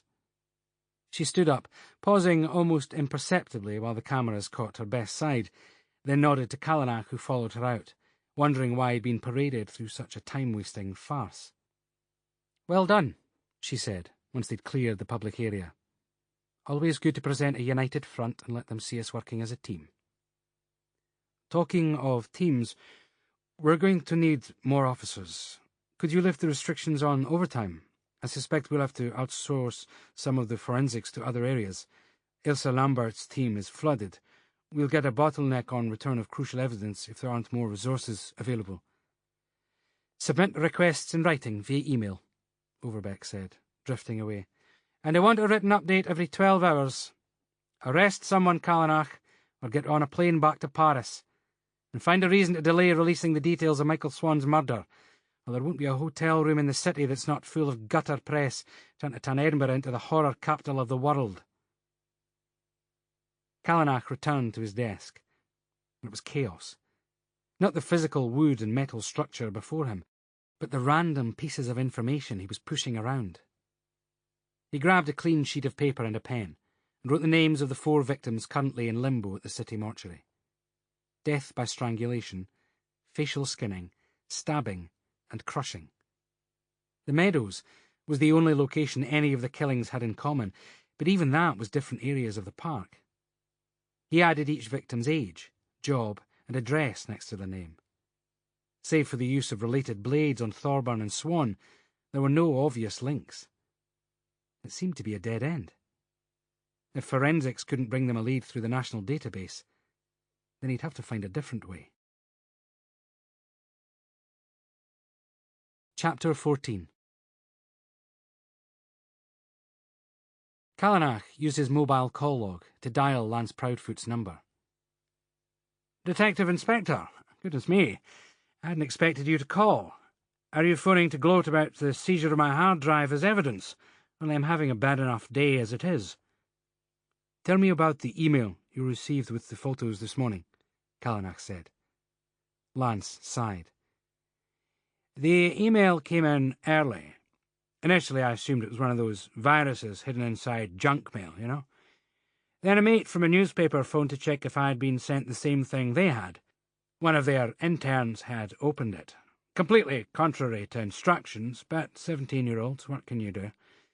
Anyway, the photos were in a downloadable file. Return address didn't work. No sender details. They were in colour. Looked like they'd been taken using a phone camera. Horrible. And they'd been sent to every press outlet you can name. 3 photos of the girl's body from different angles, all taken once she'd been put in the dumpster. One of the outside of the dumpster, one of the road sign. The lighting is blown out, the edges are dark, so I'd say they were taken using a flash at night rather than first thing this morning. Do you know who was first on the scene? Callanach asked. No idea. Wasn't me. You can be damn sure it wasn't a police officer either. Whichever journalist downloaded them first would have made sure they got the story before calling it in. Leeches, Callanach hissed as he scribbled notes. Can I quote you on that? Only your delightful superintendent may think that's not a good example of promoting the police-press supportive working relationship. Lance laughed. Do you ever want to get your hard drive back? Callanach asked. Oh, come on, Inspector, I was joking. For what it's worth, I agree with your assessment that sometimes my colleague's ethical code is not all it should be. However, I'm running at a different angle. Seems to me there's not much left to explore from the victim perspective. That horse has well and truly left the stable. I'm covering the graffiti angle, gauging public outcry. I've been photographing the sites across the city. Do you have a comment on the words left on the wall in High School Wynd near the junction with Cowgate? Lance asked. I've got more pressing things to worry about than graffiti, Mr. Proudfoot. Call the city council if you want something done about that, Callanach said. Oh, really? Only I took your call to me as a sign of desperation. Callanach had no response to that, other than to remind himself why he usually avoided private conversations with journalists. The experience most often resembled wrestling a snake. Had Proudfoot not been made a part of it by virtue of the emailed photos, Callanach would never have made the call. I was on my way to photograph the high school wine graffiti when your boss called that last press conference. I went there afterwards, and what I found is deeply confusing. Concerning, even. And I think it might just turn out to be important. Meet me there? I want to see what you make of it, Lance said. Just tell me what... But the dead line tone was already an indication of how useless finishing the sentence would be. Callanach looked at his watch. He could be there in a few minutes, and wouldn't lose more than half an hour, and although he didn't want to admit it, he was curious. Against his better judgment, he went to find Lance Proudfoot. Callanach hadn't thought about the address before he'd left, but it made sense now. High School Wynd was the short stretch of road from which you entered the mortuary car park. Cowgate ran through a stretch of the old city, from Grassmarket to Holyrood, and housed those historically uncomfortable bedfellows, extraordinary wealth and extreme poverty. The wall there had become one of the many sites of an ever-expanding canvas of graffitied social commentary since the killings began. As he approached, an ancient battered motorcycle pulled up beside him, and the driver dismounted. He tugged off a helmet that looked held together more by stickers than substance, and greeted Callanach with an unexpectedly friendly slap on the shoulder. "You came," Lance said. "I've got to say I wasn't entirely expecting that. Quite refreshing to meet an open-minded copper." "The truth is, I can combine this with a visit back to the meadows. Also, it's a first and final act of tolerance. I generally dislike people who try to win mystery points by putting the phone down while I'm speaking, Callanach said, staring with something that felt rather like envy at the old BSA bantam. He hadn't been on a bike in years. Suddenly, it looked and sounded like the definition of freedom. Then let me show you why I've got you here, and you can leave me feeling like a prize idiot when I turn out to be wrong. What do you see? Lance asked, pointing at the middle of the rainbow of outraged comments. Really? Callanach asked. Ah, come on, man. We're not engaged in conversation. All right, then. You see that blue spray paint to the left of the main section? Callanach could see it all right. The latest in a string of horrified bystanders expressing their disbelief at the victims falling prey to such brutality. A primary school teacher! ! The capital letters screamed. It was much like all the other graffiti adorning the brickwork in the city. Simple, brief, outraged. And directly across the road from where the victims ended up. Appropriate. What about it? Callanach asked. I left the press briefing before the rest of the media crowd. There might have been one or two people ahead of me, but that was all. Then I came straight here to get a couple of photos for today's blog. I had the piece nearly finished. When I got back to the office to publish it, I noticed that comment. Callanach's brain was struggling with the day's overload, but even he was starting to feel the disjointedness. The graffiti was already here, Lance emphasized, and to the best of my knowledge, no one in that room knew the dead girl was a teacher, let alone what grade. A scout leader? Yes, you could just about make out the uniform in those god-awful stills we were sent, but that was it. So I looked again, double-checking, and noticed this. Lance took a couple of further steps forward, pointing up at the wall. Here, here, and here.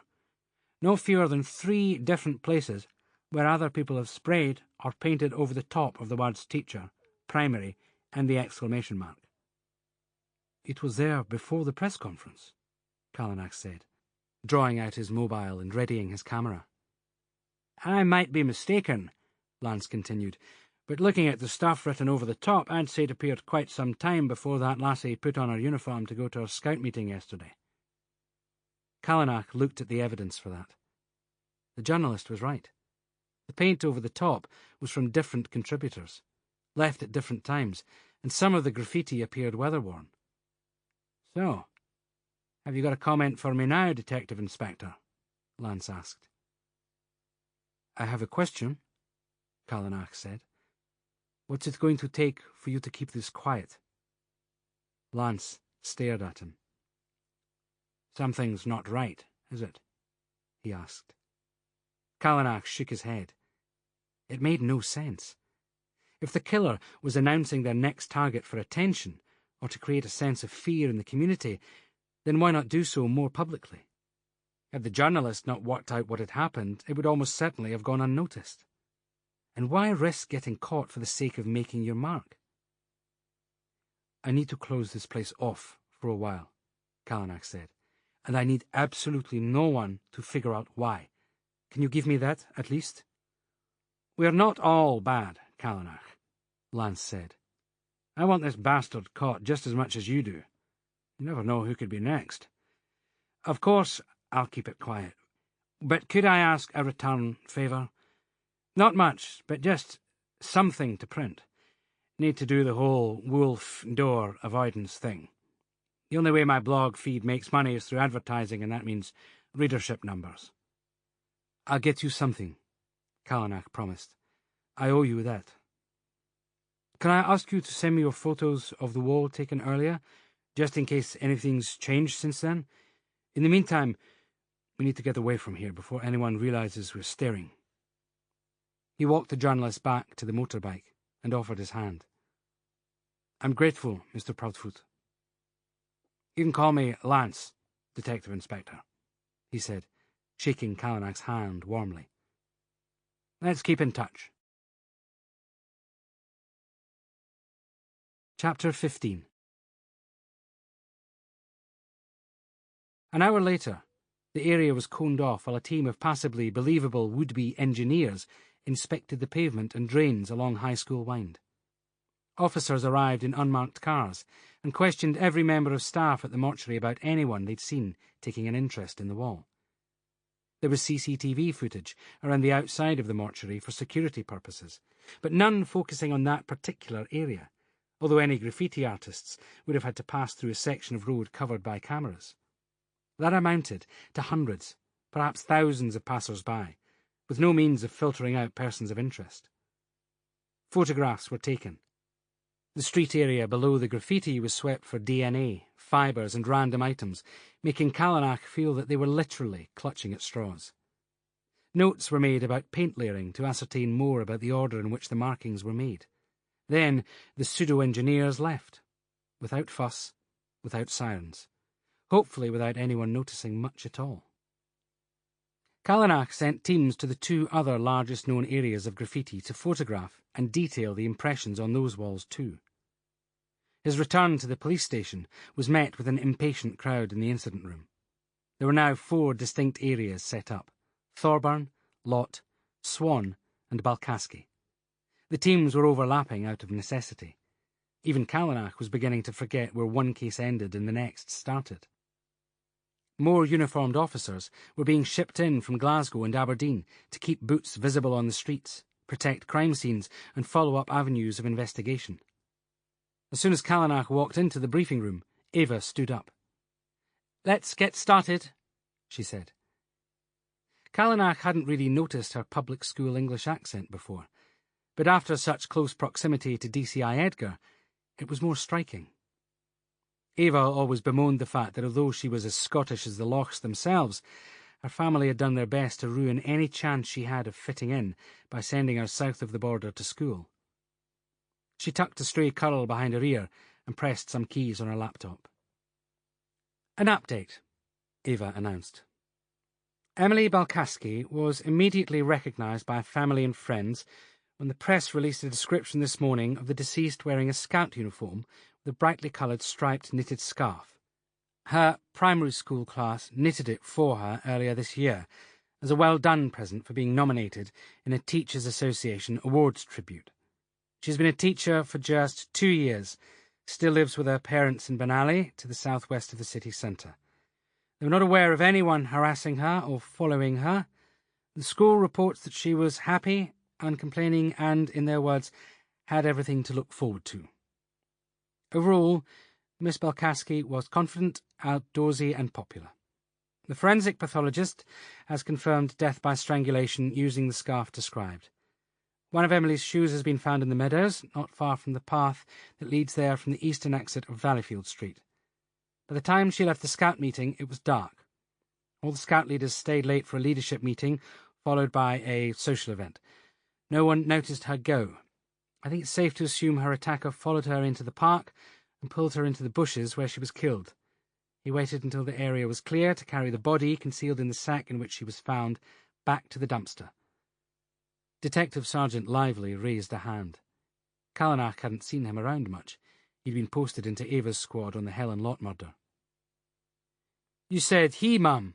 Do we have any reason to assume that?" "3 things," Ava said. The strength it would have taken to have strangled Emily with a scarf, given the stretch in the fabric. Her windpipe was completely crushed, but there were no finger marks. The pattern of the knitting was ingrained into her skin. Second, the physical effort of carrying her body back to the dumpster. Emily was 5'6". It would have taken an extreme amount of effort to have moved her dead body. And finally, thank God, we have a witness. There was an audible release of breath from the assembled group. Ava waited for silence before continuing. A bulky figure was seen carrying a sack on his shoulder out of the park at around 2 a.m. The figure was dressed in dark, scruffy clothes, wearing a hat, face pointing downwards, presumably from the effort of hauling the sack on his back. Best guess on height is 6'3", large build. The witness assumed it was a homeless person carrying their sleeping bag and possessions coming out of the park and looking for shelter for the night. He crossed Leven Terrace from the meadows, entered Valleyfield Street, and that's where the witness lost sight of him. She was just entering her flat further up Leven Terrace after a night out. So the man wasn't all that careful not to be seen, D.S. Lively continued. How can we be sure it was him? Simplest explanation, Detective Sergeant. Unless there were two men holding sacks that size along the same route at that time of night. Time of death is estimated to have been about 11 p.m., meaning her killer remained concealed in the bushes for a number of hours before braving the street. I think that counts as being careful not to be seen, Ava finished. Lively was playing devil's advocate with his usual charm and sensitivity. Ava turned away from him, flicked onto a map of the roads surrounding Valleyfield Street, and began allocating door-to-door checks. Callanach slipped out. He felt as if the reality of the situation was slipping away from them. Ailsa's warning that 2 of the deaths might have been caused by blades forged in the same batch was pinballing around his brain. Photos and autopsy reports were being leaked to the press, and the resulting investigations had drawn nothing but blanks. No 2 deaths were the same. Police Scotland resources were being pushed to the absolute limits. Not just closing, but locking his door, Callanach barricaded himself inside his office and switched on his laptop. Too many deaths, he said to the blank screen as it fired up. That's not a coincidence. It's a campaign. He chose a search engine and typed in Emily Balkaski's name. Inevitably, the first couple of pages were flooded with the reporting of her death. But Callanach found what he'd been looking for on page 3. Here, there were personal details. Her graduation results listed in a standard university page. An article relating to her father, a wealthy banker, in which Emily was mentioned, accompanied by a photograph in the society pages of some magazine. Finally, he found a link to a video posted by the school where Emily had worked. Callanach clicked play and waited. The video was a rough recording of a television interview.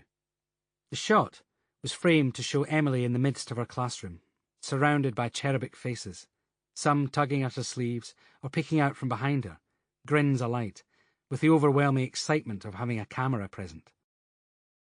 "I'm amazed," Emily said, her eyes shining under the portable lights, "and so honoured that my pupils wrote the letter nominating me for the Teacher Awards." "And we're told they have one more surprise for you," the off-screen interviewer said. "Something they've made themselves." A boy and a girl, aged 6 or 7, appeared in shot holding up the scarf. From the look on Emily's face, they might just as well have been handing her a winning lottery ticket. Her eyes filled with tears, exactly as the interviewer had presumably been hoping they would, Callanach thought. She gave each child a hug before wrapping the scarf repeatedly around her neck and proclaiming that she would wear it every single day. Callanach pressed pause. Emily Balkaski had been cruelly robbed of her life. Above and beyond that, the children who so obviously adored her would never be able to fathom how the world could be such a barbaric place. The killer couldn't have chosen a more archetypally perfect human being. Returning to the search engine, Callanach cleared the box and typed in Michael Swan. This time he found what he'd been looking for much sooner, in the form of a newspaper article from Edinburgh's local press. Mr. Michael Swan, of Craigentinny Avenue, Edinburgh, has been nominated in recognition of his many years of support for the city's child literacy programme. He is a volunteer librarian at the MacDonald Road Library and a keen golfer. Mr. Swan is described in his nomination as one of our community's finest assets, who works tirelessly to improve the prospects of those in our poorest areas. A photograph of Michael Swan was included, standing with one arm around his wife, holding up a silver cup at the golf club directly behind his house. Callanach went back to the search engine, omitted Emily Balkaski's name, and simply wrote, Edinburgh Primary School Teacher. This time, the first article listed was the link to the footage he'd already watched of Emily's nomination for the Teacher Awards. He was in the process of typing Edinburgh Librarian when there was a knock at his office door. "Not now!" Callanach shouted. "It's DC Tripp," a voice came back. "The superintendent said I should see you, sir." "Fine, come in," Callanach shouted, misspelling his search terms and starting again. Tripp tried the door, and ended up simply rattling the handle. Callanach marched over to unlock the door. "Sorry, sir, I didn't know it was such a bad time," Tripp said. "Wait there," Callanach barked, racing back to his screen. "I've fucking got it," he said, reading the first entry. It was the article he'd just been reading about Michael Swan and the child literacy program. "Tripp, what was Helen Lott's job title again? Her nursing specialization?" "Palliative care. Linked to one of the city hospices, I think. I didn't have much to do with that one. It was about when I got transferred to DCI Edgar's team. Actually, that's what I've come to talk to you about, sir. Helen Lott was given a long service medal. If you type in her job description and add the word Edinburgh, you get a few job adverts and some general information, but the first press piece you get is about her, even without typing in her name." Tripp followed where Callanach was pointing and skim-read down the screen. "And the relevance?" Tripp asked. "Same goes for all of them," Callanach said. "Except Sim Thorburn. I haven't checked him out yet, but there's prominent recent media coverage of Lott, Swan, and Barkaski. Easy to find. Enough information for them to be located and stalked. A kid could have done it." "Okay. That's the how, but it doesn't explain why they were chosen as targets in the first place," Tripp said. "Were all the press pieces written by the same writer? Same paper?" Callanach shook his head. "Same award ceremony?" "No. But the connection is the victims' roles in the community. They all do jobs that benefit other people, work that requires a caring attitude. They're all good people, and because of that, they've each come to the attention of the media. The murders aren't impulsive. They require a knowledge of each victim's movements, interests, where they work, where they live. Not one of them has been randomly grabbed off the street. Not even Emily Barkaski. The scarf she was strangled with meant a lot to her. The fact that it was used to kill her was symbolic. It was part of the defilement. Do you want me to get working on it, sir? Maybe there are more articles that will give us better information." "You're on loan to DCI Edgar, Tripp. I have no say in it. Even with us short-staffed, the superintendent still wants Scotland Yard to be given whatever assistance they ask for. The superintendent released me. The cyber crime unit has made enough progress that it was felt you needed me more. They've obtained information on an internet security company it's thought may employ a key suspect. DCI Edgar said that was all the local help they needed, so I'm free to go." "Patronising bastard," Callanach muttered, typing furiously on the laptop. "I'm not sure I'm allowed to comment on that, sir. He doesn't seem to have made a lot of friends here, though. Except Ava Turner. They've been disappearing off together almost every evening after work." "Every evening?" Callanach asked, turning around to look at Tripp. "Well, every evening I was still around to notice." The computer binged loudly. "There you go," Tripp said, looking over Callanach's shoulder. "Confirms what you thought." Callanach turned his attention back to the screen, where a large rainbow graphic was loading with text running down the centre. More blog entry titles were listed on a menu to the left, with links to a Twitter account, Facebook page, and Instagram. The writer was tirelessly committed to blogging and campaigning for human rights, charities, and social injustice. Callanach scrolled down. At the very bottom of the page was a photograph of the writer. Grinning broadly in what looked like an African village, bare-chested in life as he had been at the point of death, was the author, Sim Thorburn. "What did you type in?" Tripp asked. "Charity worker, Edinburgh," Callanach said, reaching out for the graffiti photos sitting on his desk. "I used exactly the words that were painted on the wall, and the last blog on his page was about the music festival he was due to attend." Chapter 16. Ava was at her desk at midnight when Callanach finally got through the queue of people needing her attention. Tripp had already given her the relevant internet searches and graffiti photos. There were bags under her eyes and her clothes were crumpled. Callanach handed her a large bag of salted popcorn from a nearby newsagent and sat down with a coffee. "Why the popcorn?" she asked, even that failing to bring a smile to her face. "I'm guessing all cinema trips for the foreseeable future are cancelled. You must be having withdrawal symptoms by now." Ava set it aside, unopened. Callanach looked at the baggy sleeves of her shirt, and at the way her jawbone and cheekbones were showing in the harsh electric light. "You're losing weight," he said. "Who's got time to eat?" she asked, lining up the graffiti photos along her desk. "Are you ill?" Callanach asked. "What I am is busy. Tell me about the photos," she said. Callanach recapped. "I've already contacted a handwriting expert regarding the graffiti, but there's nothing they can do without an imprint made on paper. Plus, it's in capitals and spray-painted, so the usual handwriting rules don't apply. All the paint types are common enough to be found in any DIY store. I think it's the way the victims are being sourced that's the link between them," Callanach said. "But it's not one killer," Ava replied. "Sim Thorburn was killed by someone short and slight. We know that from the video footage at the festival. The only reliable witness we have in Emily Belkaski's case made it clear that we're dealing with someone taller than average, who's heavily built and strong with it. I take it you're no further forward with the Michael Swan investigation." Elsa Lambert suspects that the blade used to kill Thorburn might have been taken from the same batch of blades used to skin Michael Swan's face. There are similarities in the scoring pattern along one edge of the incisions. "Great." Ava pushed the photos away and threw her head back, closing her eyes.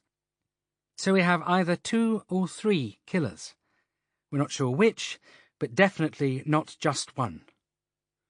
"Would one be better?" Callanach asked, taking a sip of coffee.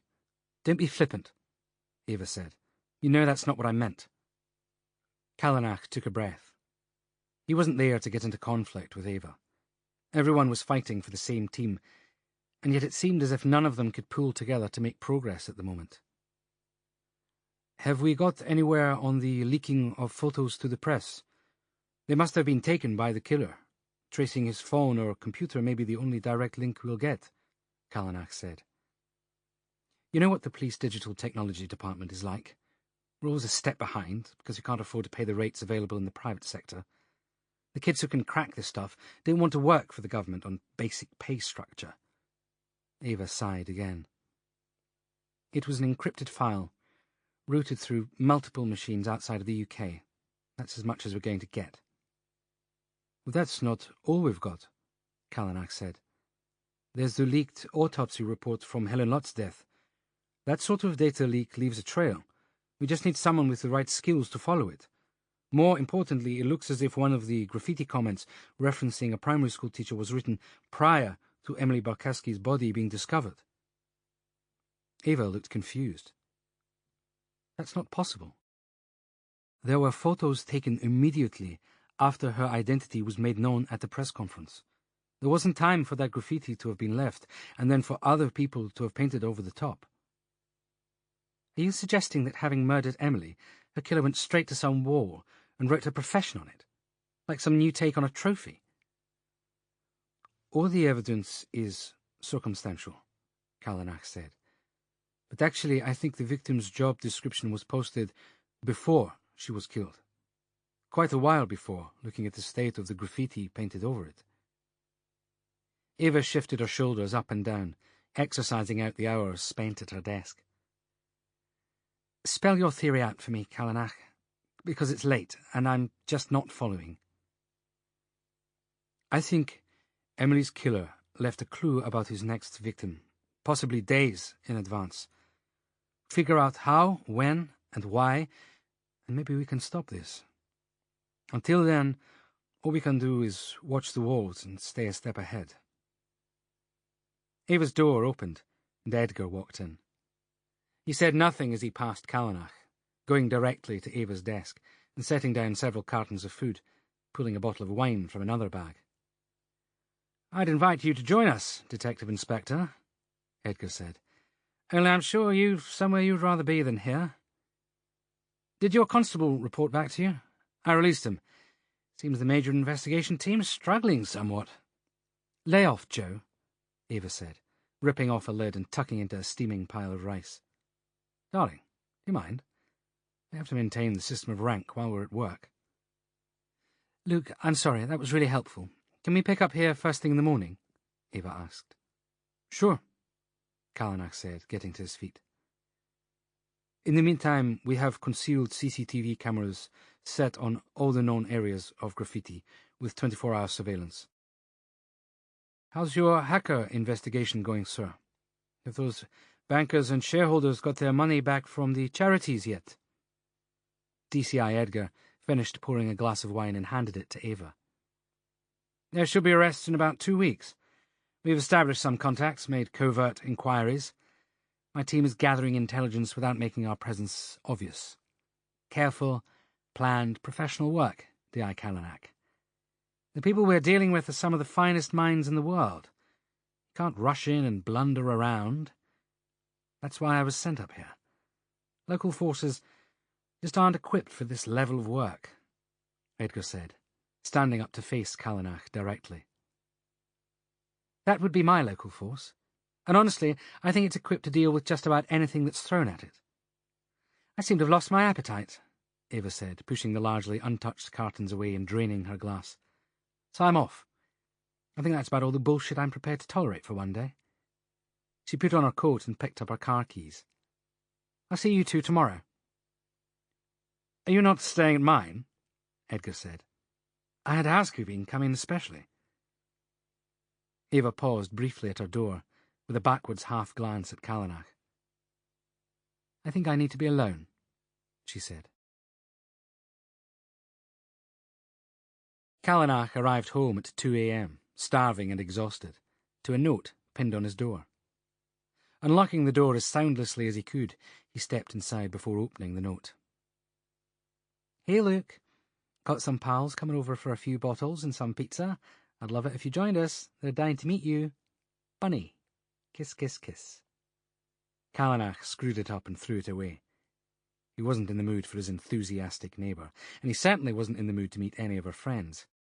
It was entirely possible that they were still across the corridor, so he decided to forego cooking, showering, or any other giveaways signalling his presence, and fall directly into bed. Between the sheets, he shifted from side to side, throwing the covers off and pulling them back over, realising his brain wasn't as tired as his body.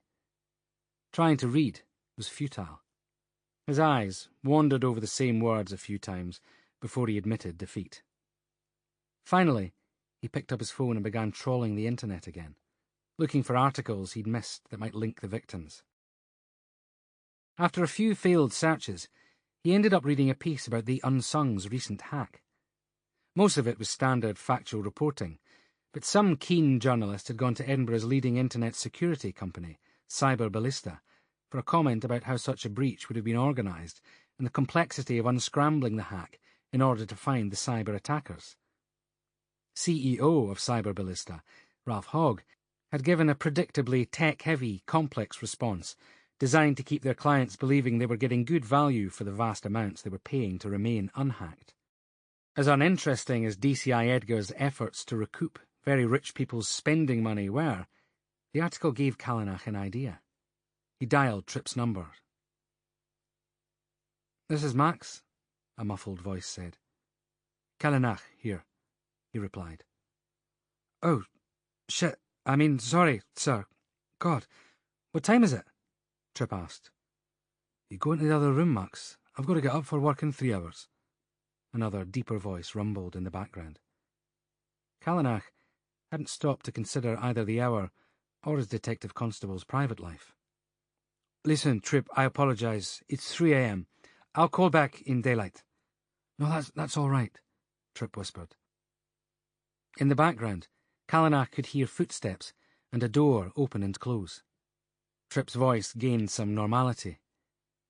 "What do you need?" "You've been working with DCI Edgar's unit. I need access to someone inside Cyber Ballista who can get to the source of the Emily Balkowski photo email and the autopsy leaks. Do you have a name? Only I'd like to get on it first thing tomorrow morning. I'm not supposed to talk to anyone about that investigation, sir. DCI Edgar was very clear that it was beyond normal security remit. No emails, no texts, nothing that could be traced online if the hackers were following our investigation, and specifically, no discussing it with anyone else at the station. Well, that's ridiculous. We're all working to the same ends. I'm a senior officer, and all I need is a heads up about the best person to talk to. You must have some idea. I'll lose my job. That's what DCI Edgar said. Told me to forget any previous loyalties and understand the value of what we were doing. 4 people are dead. Westminster's interest in protecting its international finance industry has to take second place. The investigation's at a standstill. Tripp was silent on the other end of the phone. Callanach had never known him to be anything other than at his most helpful. It was the way he was built. Endless enthusiasm, absolute devotion to the job. It was unthinkable that he wouldn't be motivated to help. Sir, it's difficult enough in my situation. I do my best to work hard and keep everyone off my case. I don't want any more attention than is necessary. It took Callanach a few seconds to figure out what Tripp was talking about, before remembering the voice in the background when he'd phoned. Being a gay man in the Scottish police force, in any police force for that matter, wasn't easy. In spite of much greater tolerance than the previous generation had experienced, there was still an amount of macho inanity to wade through each day. Tripp managed it by being something else. The good lad, slightly geeky, always first to volunteer. Now it made sense.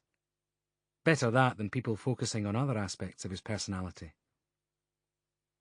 That's all right, Max, Callanach said. If you've been told to prioritize confidentiality, then that's what you should do. Get some sleep. I'll see you at the station.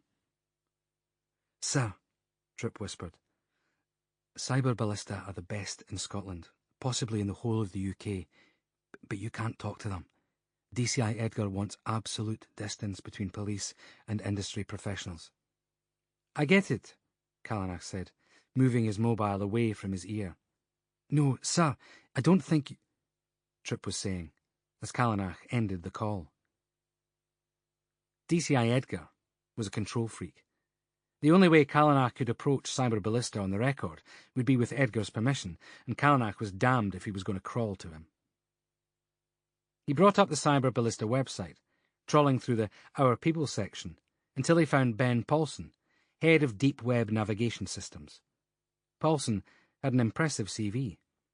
Callanach recognised the names of most of the companies he'd worked for, even if he didn't seem to stay in one place very long. More important than that were the press reports the search engine brought up. A trade magazine from the tech sector 2 years ago called Paulson a programmer with a once-in-a-generation intellect that makes the rest of the team useful for nothing but filling up seats at the table. His industry peers had voted him most likely to change the future of tech when he was just 19 years old. There was another article which detailed exactly how Paulson had prevented the hacking of a global pharmaceutical company's database, leading investigators directly back to a Russian gang. Callanach had glazed over before reading to the end of the paragraph defining how that had been possible, but Paulson sounded like exactly the person he needed. Someone who could find their way around parts of the internet hidden to the vast majority. If he couldn't approach Ben Paulson directly, then he'd find a way to ask for his help privately. Edgar would never need to know. And that meant keeping it from Ava as well. It wouldn't be fair to ask her to keep secrets from her bedfellow. Chapter 17. At 9 a.m, Callanach headed over to Leith Street. He knew the building he was searching for by its proximity to Ava's favourite cinema. The modern glass and steel construction housed multiple companies. The one claiming the prestigious top floor, overlooking Leith Street to the front and Greenside Road its rear, belonged to Cyber Ballista. Approaching through the front door was asking for trouble, so Callanach drove into the multi-storey car park below, buzzed security, who were conscientious enough to go down and check his badge, then made his way up to reception level. From there, rather than going on record with the receptionist, Callanach headed for the toilets and dialed Cyberballista's number, asking for Ben Paulson. There was a pause as the receptionist tried to connect him, then came back on the line.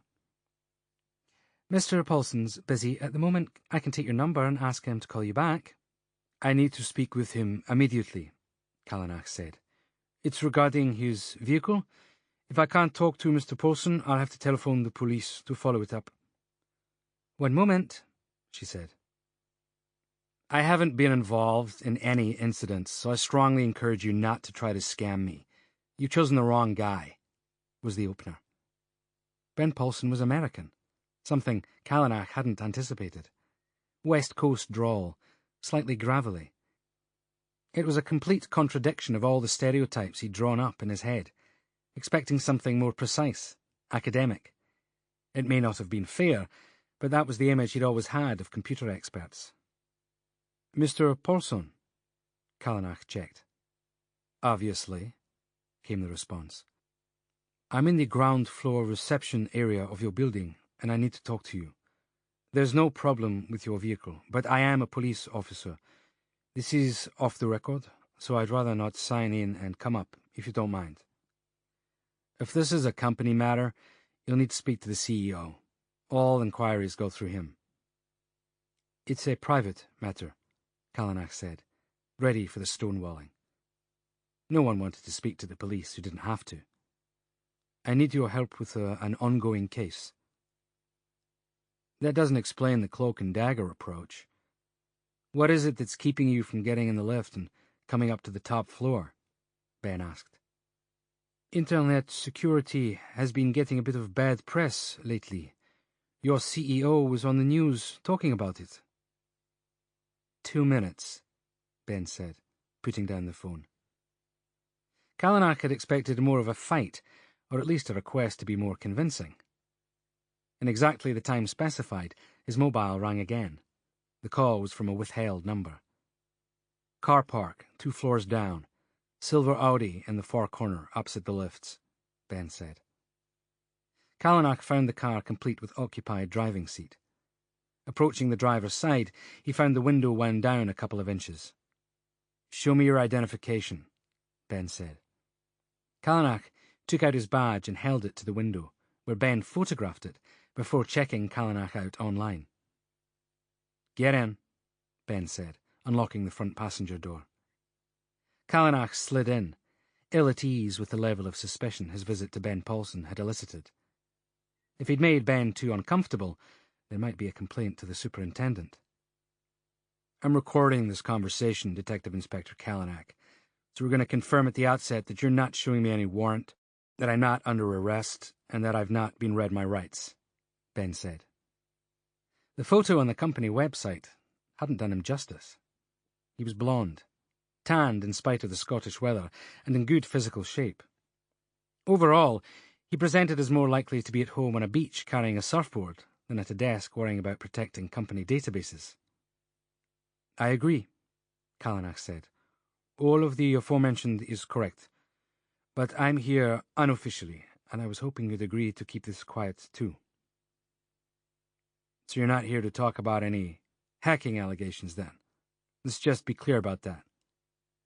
Callanach cursed. The conversation was being recorded, and he was way off limits. Everything DCI Edgar's team was doing was supposed to be under wraps.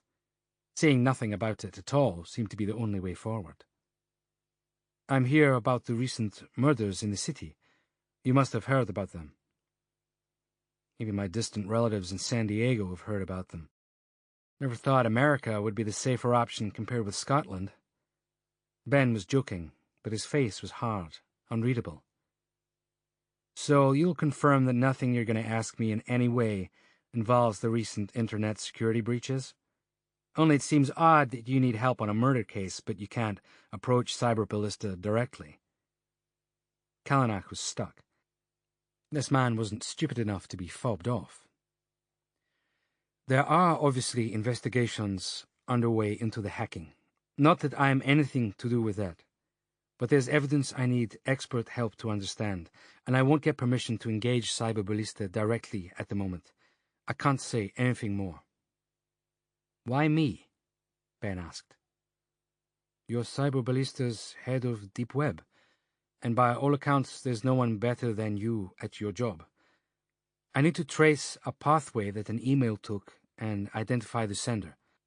It's too well encrypted for our internal department to unravel. You looked like my best chance. If I have to go elsewhere, it's just additional time, more costs we don't have the budget for, and red tape sending away confidential hard drives. Ben said nothing. I know I'm asking a lot. I can pay you something, not as much as your firm would charge, and it'll be from private funds, but I need you to look into 2 discrete incidents. It shouldn't take long. You have no idea how long it could take, Ben said, switching his phone off and sitting back in his seat. He glanced at his watch. Sum it up for me. Callanach took a breath. He was about to disclose sensitive information to a man he had no basis for trusting. True, he must have been vetted by Cyberballista, as he obviously had access to some highly confidential data, but that didn't mean he was beyond corruption. The real question was, what other options did he have? There wasn't enough money to engage Cyberballista's services as a company. Someone was leaking information, which meant he wasn't sure who could be trusted anymore, and every other pathway on the investigation seemed to be blocked. It was proper procedure versus practicality. Practicality won. This is confidential information, Callanach said. I need you to promise me I can trust you with it. I'm still sitting here listening, Ben said. Don't push your luck. Callanach sighed. Photos of Emily Barkaski's dead body were leaked. They must have been taken by the killer. He wanted the press to get them before we could get a lid on it. All too well encoded for us to trace. Then there was a leaked autopsy report. Only I can't believe anyone from either the mortuary or the police would have done that. And our internal investigation has reached a dead end. I think someone from outside went into the computer system and gained access to the report illegally. Why should I help you? Ben asked. But it wasn't bluster.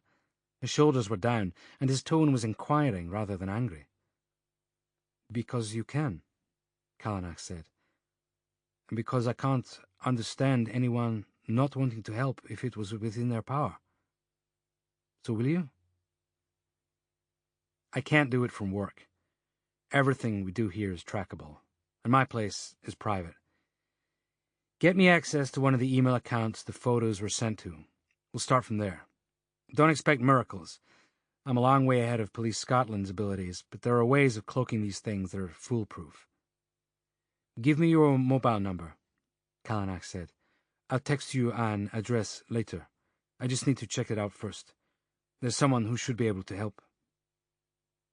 Ben took a second mobile from his pocket and transferred Callanach's number into its memory.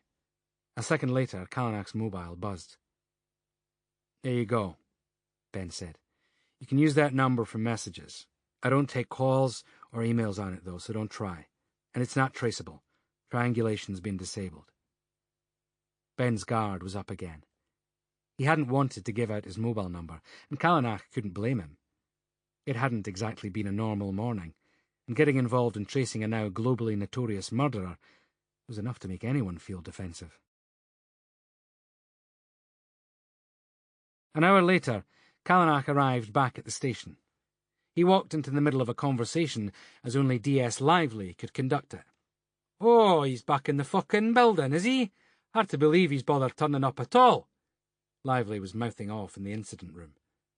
Right behind you, Sergeant, Callanach said, well aware how little good it would do to discipline the veteran officer, who had something of a fan club amongst the older generation of Police Scotland's finest. Opinions on your own time. We've been waiting, Lively said, not the least bit concerned at having been overheard. Good for you. Presumably there was a reason for that. Would you like to share it? CCTV of the route the killer took between the MacDonald Road Library and dropping off the books and Michael Swan's belongings at Regent Gardens. Watch. Lively hit play, and the screen showed a blurred image of a person crossing a road. then walking off into the distance. They were clutching a large bundle to their chest and wearing a floppy-brimmed hat covering all but nose and mouth, hair tucked up inside. "How do we know that's our suspect?" Callanach asked. "Early hours, first light, walking alone. Apart from that, there's this," Lively said. "It's not great quality, but you can definitely make it out." He pressed play again, and a different camera showed the same person, farther up the same road, from a different angle. Almost no part of the walker's face showed, but they dropped an article and bent down quickly to pick it up. "We can't change the resolution of the shot," Lively said, "but the tech boys have been able to enlarge the image. What they got was this." Lively switched to a closer, blurry still image of the article that had been dropped. On the cover, Callanach could just make out a large green squiggle with a red oval on the end, and the letters TERPILLAR. "Tell me," Callanach said. "It's from the Very Hungry Caterpillar, sir," Lively said. "Probably not a required text for you geniuses at Interpol, but every kid in Scotland has read it. That's one of the books found at the park with Swan's personals." "Best shot of the killer?" Callanach asked, reaching past Lively and getting the CCTV footage back up. "Don't touch my computer," Lively grumbled, brushing Callanach's hand away and taking control of the keyboard. "We've got no definition around the face, no hair showing, no eyes, nothing, but we've got a pretty bloody good view of the profile." A screen grab appeared of a single frame, containing a shadowy profile. What was very clear was that the carrier of the books had a defined bust. "It's a woman," Lively said, unnecessarily. "The legs are thin too. Jacket's covering the waistline, so we can't see much else, but there's no real doubt." "And she picked up that dropped book with her left hand," Callanach said. "That's our homicidal maniac. Can we get any more detail from the remaining footage?" "We should be able to work out her height in comparison to some of the building features in the shot," Lively said. 1 hour for that, Sergeant. Then compare it with the footage of Sim Thoburn. I want the best stills you've got and an analysis to see if there's a match. I'll be in my office." Callanach swung past the coffee machine and grimaced as he took a swig of caffeine with a hint of melted plastic. He sat at his desk and dialed Lance Proudfoot's number, getting voicemail. "Lance, Luc Callanach. I need your help tonight. I have to access your work emails and I need somewhere to do that. Could I bring someone to your office? And I know I need to repay the favor. I have an idea about that too. Call me." He was replacing the receiver as Superintendent Overbeck walked in. "Callanach, update me," she said, sitting down and stretching out long, nylon-clad legs. Ideal for tripping him up, he thought. "Michael Swan's murderer was female. We're doing a comparison with the Sim Thoburn case. The body types are similar, and the forensic pathologist already had a theory about the same batch of blades being used," Callanach said. "Good, because I need to get the squads better organised. You'll cover the Swan and Thorburn investigations. D.I. Turner will run the Lott and Balkowski cases. Limit the overtime, Callanach. I don't want bureaucrats on my back about the overspend." "This is an unusual case, ma'am. We need as many officers and as many hours as—" "It's the same case you were trained to do, and that you're supposed to be doing competently. Don't start acting like it's all impossible just because someone's actually been killed. And it just got markedly easier now that you've got 2 lots of evidence pointing towards one killer." "Can you hear the clock ticking, Detective Inspector? Because it sounds pretty friggin' loud to me. And if the alarm goes off before you're out of bed and ready with some spectacularly good news, pack your fucking bags. No more officers, minimal overtime. Do the job you're already being paid to do." She walked out. Callanach pondered what was required to be promoted to such a rank. It took him the time to lift his coffee cup from desk to mouth to realise he'd never cut it. His phone buzzed with a text from Lance Proudfoot. "Come to my home, 7A St Thomas Road, 8 p.m. Bring beer. Expecting return favour to be substantial. LP." Callanach quickly confirmed then went looking for Ava, who was in her office, on her mobile. He waited while she hung up. "How's Natasha doing?" Callanach asked. She was the only friend of Ava's he'd come to know since moving to Edinburgh. "Enjoying New Orleans? Perhaps too much to bother rushing back," Ava said. "It's her birthday today, did you know?" Callanach shook his head. "We usually have a sleepover on her birthday. It's a throwback to when we were kids. We'd stay up all night, watching bad horror flicks and eating junk. This is the first year for a decade that we won't be together." "She must be missing you, too," Callanach said. "I'm glad she's not here. One less person I have to worry about." Callanach felt differently. In the months he'd known Natasha, since Ava had introduced them, he'd seen how much she and Ava relied on one another. They filled in the gaps that family and work left behind. The two of them communicated as only childhood friends could. A kind word, an embrace, honest advice, a joke, even a reprimand when it was called for. He'd been thrown together with Natasha when she'd become entangled in a previous case. Her steadfastness and stoicism had impressed him then. Now he longed for her to return and have the conversation with Ava he felt uncomfortable even starting. "Look, tell me it's none of my business if you like, but you and DCI Edgar, he seems an odd choice.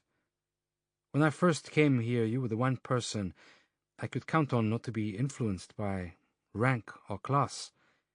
He's everything I thought you despised. You, of all people, should know that life isn't as simple as we want to believe. I thought I could rely on you not to be judgmental," Ava said. "I'm not judging. I just don't get what you think he can offer you, besides the obvious," Callanach replied. "Besides the obvious? You think I'm in this for the social and professional gains? Jesus, Luc, I never had you pegged as quite that insulting. Is that what you think of me?" "Ava, don't. I'm trying to understand what's going on, that's all," Callanach said. "Okay. He's from a good family. He's got a good job, and he can order from a menu in French almost as well as you. He may not be a former model, and perhaps he doesn't skydive, but I'm not going to write him off for that," Ava responded. "I don't understand why you're making this personal," Callanach said. Before joining Interpol 7 years earlier, he'd spent every weekend with friends, enjoying whichever costly leisure activity took their fancy and met their adrenaline-pumping needs. It was a period of his life he considered wasted, surrounded by people whose primary interests were themselves. Since then, he'd used sport only for fitness and escapism. His last skydiving trip just a few months ago, however, had earned him a ban from a Scottish drop zone when he'd elected not to open his parachute manually, relying on the automatic system to save him. He'd been living through some dark days at the time, and Ava knew better than to remind him of it. "You know what? Forget it. I misjudged, that's all. Everywhere I go, people load different expectations on me. I'm just trying to find a bit of bloody peace. Is that too much to ask?" "Not at all." Callanach stood up. "Our investigations have been separated. I've got Thorburn and Swan, you've got Lott and Barkaski. I want Tripp and Salter on my squad. You can choose your guys. No reason for us to overlap. I apologize for whatever I've done to offend you." "You can apologize to DCI Edgar as well. You've been out of line," Ava snapped. "You want to climb the ladder with your boyfriend, Ava. Be my guest. But don't expect me to follow suit. There must be better positions to see the top than from on your back." Ava was on her feet in a second. The slap was hard, and she didn't flinch when she delivered it. Callanach didn't oblige her with putting his hand to his reddening cheek. "Get the fuck out of my office right now," Ava whispered. "My pleasure," he said, tearing the door open. Lively was in the corridor, making no secret of the fact that he'd been there some time, leaning against the opposite wall. "What, Sergeant?" Callanach shouted. "Same woman, both murders. Matching frame and height.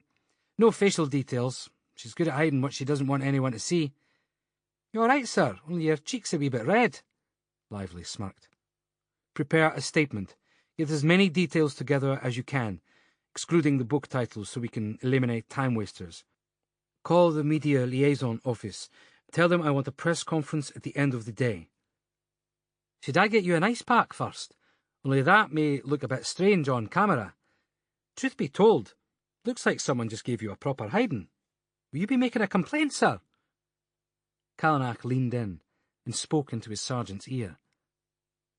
If you don't get moving right now, I'm going to give you grounds to have me fired, Detective Sergeant Lively, and you'll be making that complaint from a hospital bed. Lively started to smile, pulled back to get a better look at Callanach's face, then opted for making no further comment. 2 hours and 2 ice packs later, Callanach was in front of a roaring crowd of reporters, cameras and microphones. The difference this time was that a second layer of media personnel was in the room. There were translators everywhere, testament to the spread of the story of Edinburgh's rising mortality rate. Callanach wasted no time getting the facts out. We don't have a facial photo fit, but the woman we'd like to speak with is estimated to be in her late 20s or early 30s, 5'6", slim build. In the footage we have, she's been wearing hats. We have 2 profile shots we'd like you to circulate, please. As he spoke, the images appeared on a projector. Copies will be provided to each of you later. Please include the crime line number. This is a substantial step forward in the investigation. Detective Inspector, was this woman known to either of the victims or their families? A journalist shouted, the formality of waiting for questions abandoned. Not to our knowledge, Callanach replied. So she just picked them out at random? Another reporter joined in. What advice do you have to the people of Edinburgh about staying safe? Callanach sighed. He hadn't wanted to get into this, but it was a question he couldn't fail to answer. The graffiti lead was still a live part of the investigation, and he didn't want to give it away. Our advice would be to only go out around the city whilst accompanied, avoid the Meadows area, avoid being out late at night, take care with personal safety both in public and at home. Check the locks are engaged on your doors and windows. Use alarms where you have them. That's it, a voice called out. Your advice to people is to lock their windows. Detective Inspector, 4 people are dead. 1 at home, 1 at work, 1 at night, and another in the middle of the day in a crowd. Is there anywhere that anyone is safe in Edinburgh at the moment? The press liaison officer stood up before Callanach could be dragged to the bottom of that particular public relations mire. Please see me on your way out for written copies of the press release, crime line number, and stills for distribution. All other questions via email in the usual way, she said. Callanach took his cue and exited through the rear door of the conference room. His mobile was buzzing before he'd even made it back to his desk. Monumental fuck-up. No more press cons without me present. Last warning. Superintendent Overbeck was a delight. Callanach grabbed a folder from his desk and retreated to his car. It was time to make some proper progress. He stopped on his way to Lance Proudfoot's to pick up a Chinese takeaway and beer. It was worth keeping people's stomachs full when you were asking favours. He was surprised to find Ben Paulson already inside and working away on Lance's laptop when he arrived. Lance disappeared off to fetch plates and forks while Callanach got comfortable. I'd assumed you'd wait for me outside, Callanach said to Ben, who was typing furiously into a laptop that he'd attached to the journalist's machine. I'd rather not be left hanging around on street corners, if you don't mind, Ben replied as Callanach opened a bottle of beer. And I thought you didn't want to be seen with me. Or is there something else going on here? Callanach offered Ben a beer, which he accepted but put down without drinking from it. I don't understand, Callanach said. What else do you think is going on? I need your email password, Ben shouted to Lance, who was clattering in the kitchen. Mooncat129, Lance replied on his way into the lounge. I take it I can trust this man, Inspector, only I've just given him the key to my online chastity belt. I'm in, Ben said. It'll take a while to transfer the files to my machine. So tell me, Callanach, why me? I mean, really. There had to be more than a quick hunt through Cyberballista's website. It was exactly that, Callanach said, piling a plate with noodles and tipping unidentifiable protein strips over the top. Cyberballista is supposed to be the best in Scotland for this sort of thing. How did a boy from California end up here? I'd have thought Silicon Valley would have offered better career prospects, not to mention the weather and the cars. Do I need to record this conversation as well, do I, Callanach? Or should we just get on with the business at hand? And by the way, this laptop is clean. There'll be nothing on here except this project. No access to anything else of mine, Ben said, one hand poised on the lid of his laptop, as if preparing to close it. Lance interjected. D.I. Callanach, may I call you Luc? You seem to have a policeman's knack for asking too many questions. This young fellow seems to want to help, so why not stick to discussing the price of eggs? I still have very little idea what's going on. Would anyone care to enlighten me? And that favour you promised isn't going unforgotten. I'm backtracking the path the email took to reach you, Ben said. Well, surely that's something the police have already tried, Lance noted. Not that I don't appreciate being part of the action, but didn't your boys seize my hard drive for precisely that reason? Between us, they did and they failed. I figured it was worth another go. Was I right? Callanach asked Ben. Your in-house team wouldn't have had a hope in hell, Ben answered, laughing. Did they outsource it? Some company in London had a try.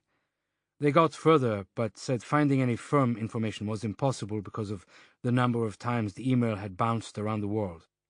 I asked for more funding, and it was made clear that I was wasting my time. There is no such thing as impossible in computing, Ben said. It's like saying numbers can be finite. There's always one more. This has been wrapped up tight, though, no doubt about it. I love this stuff, Lance announced, abandoning his plate and sitting down next to Ben.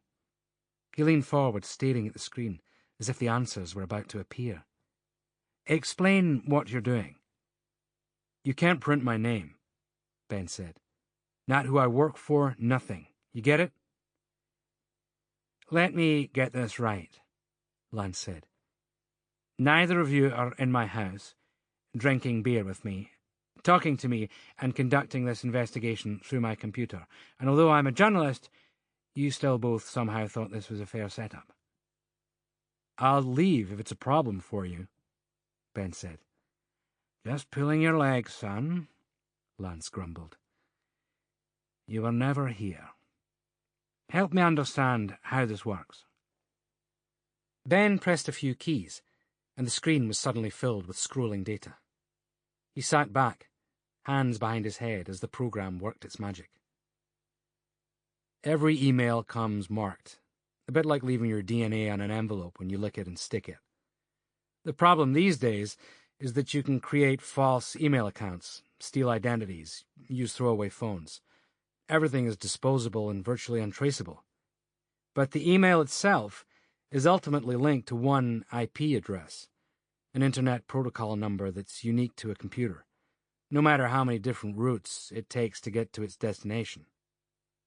That's how we know that certain scams originate from Russia, Nigeria, Ireland, or wherever. The laptop pinged. Ben disconnected his machine from Lance's. What software are you using? Callanach asked. Nothing you can buy online or pick up nicely packaged in a shop, Ben answered. Well, this guy is good. The email was bouncing around the globe for a while before it landed in your inbox, Mr. Proudfoot. And it wasn't sent by an amateur. The original sender data was destroyed as soon as the file was opened. Clever trick. Fil de pute, Callanach swore. Son of a bitch. So it is a dead end? Not necessarily, Ben said, tapping away on the keyboard again. There may be some geographical markers. I can't get you any personal details, but it was definitely sent from Scotland. Given that the photos were of a dead girl's body in Edinburgh, that's not really news, Callanach said, head in hands.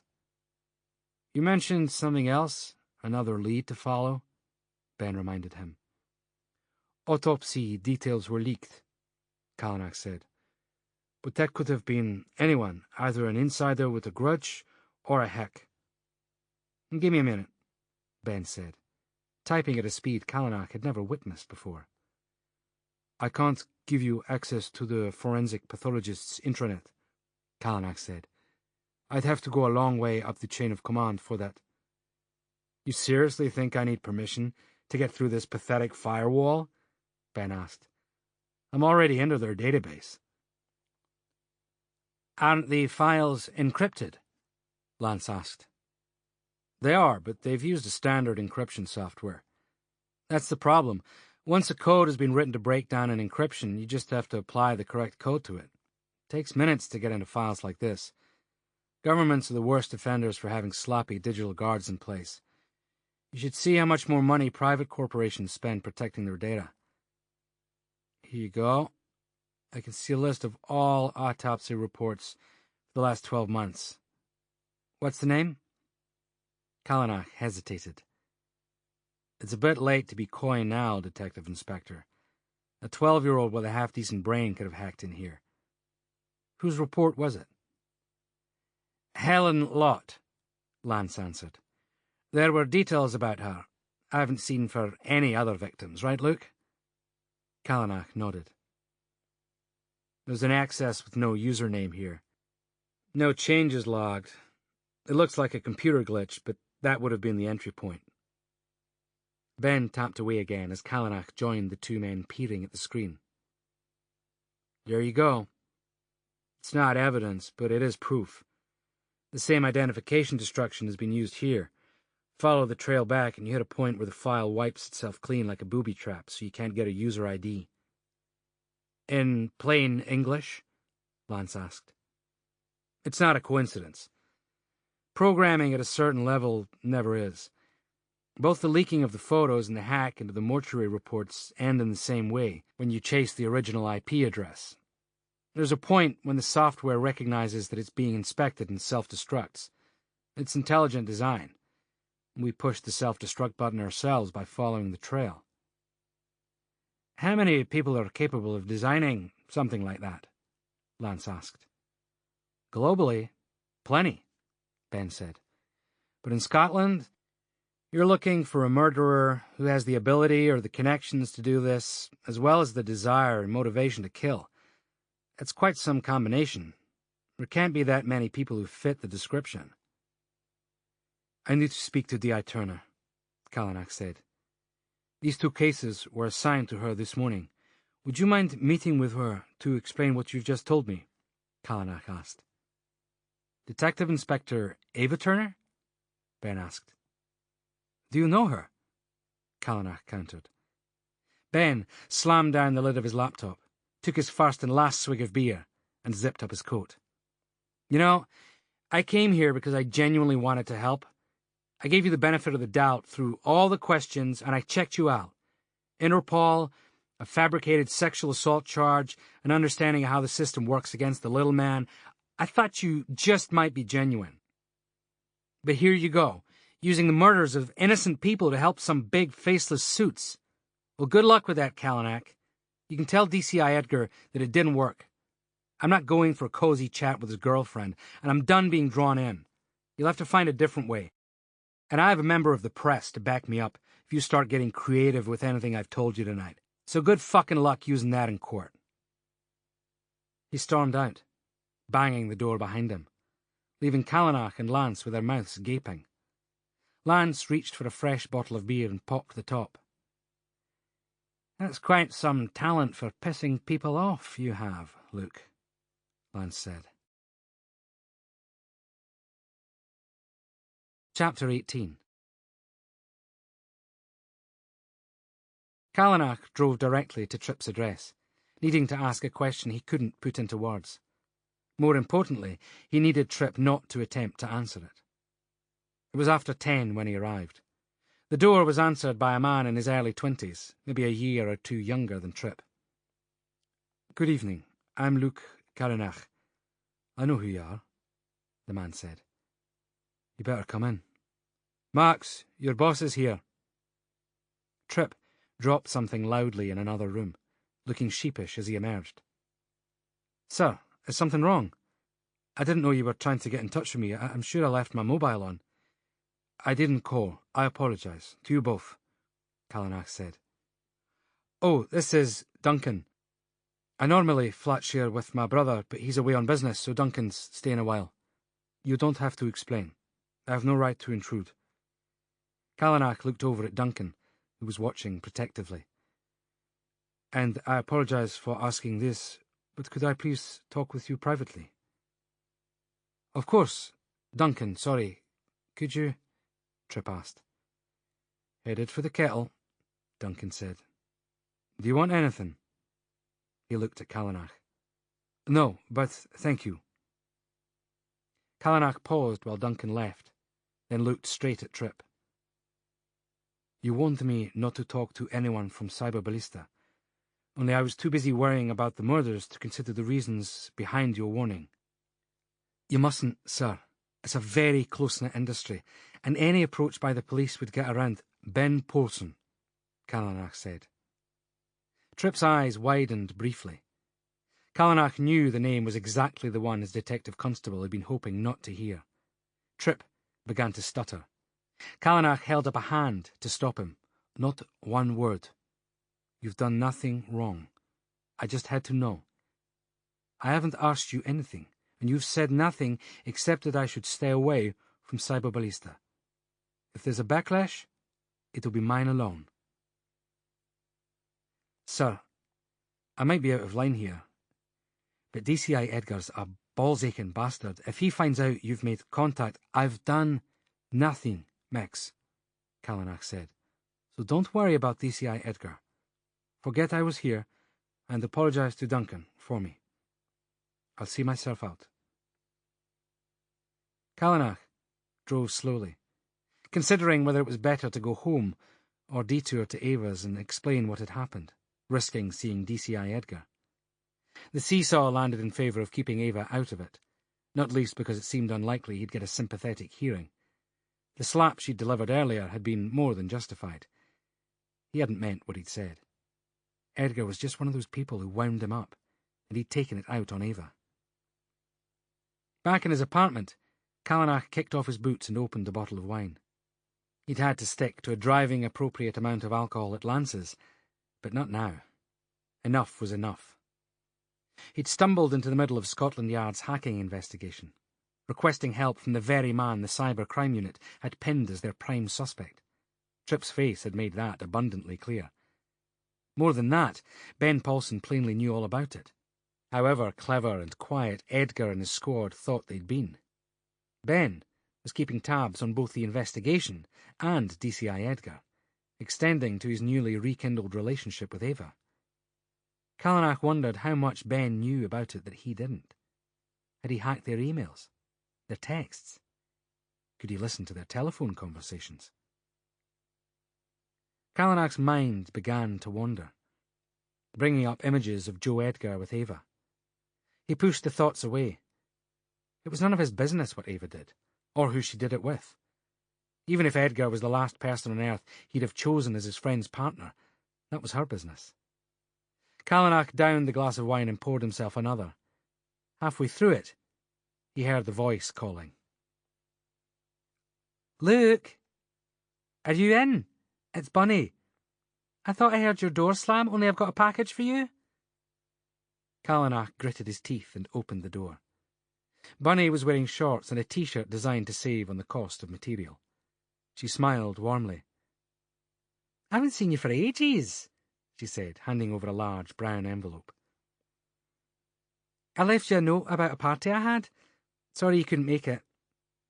She looked over his shoulder into the apartment. "Have I called at a bad time?" she asked. "I saw you on the news tonight. I felt awful for you with those reporters giving you a hard time. Honestly, they've no idea how hard you must be working. Did you eat? Only I could fix you something in a couple of minutes. It's no bother. I was just off to bed, Callanach said. Perhaps another time. I've got no plans tomorrow night, Bunny said, leaning against his doorway. And I don't mind cooking. What's your favourite? I do a mean steak and chips. I can't make plans in the middle of an investigation, Callanach said, glancing at his watch, wanting only to go back to his wine. I never know what time I'll be home. Maybe when this is over. Sure, that's more sensible. But if you need anything, I can always grab you a few bits from the supermarket, or put the vacuum round for you. You can leave a key at mine if you like. I prefer my privacy, Callanach said. Bunny's cheeks reddened. It had come out as a reprimand, and he was in no mood to bother trying to retract. Thanks for the package. I'll see you sometime. He took a step backwards and shut the door. A couple of seconds later he heard Bunny's slow footsteps as she went back to her own apartment. He dialed Ava's number, thought better of it and cut the call off, then grabbed the wine bottle and took it to his bedroom.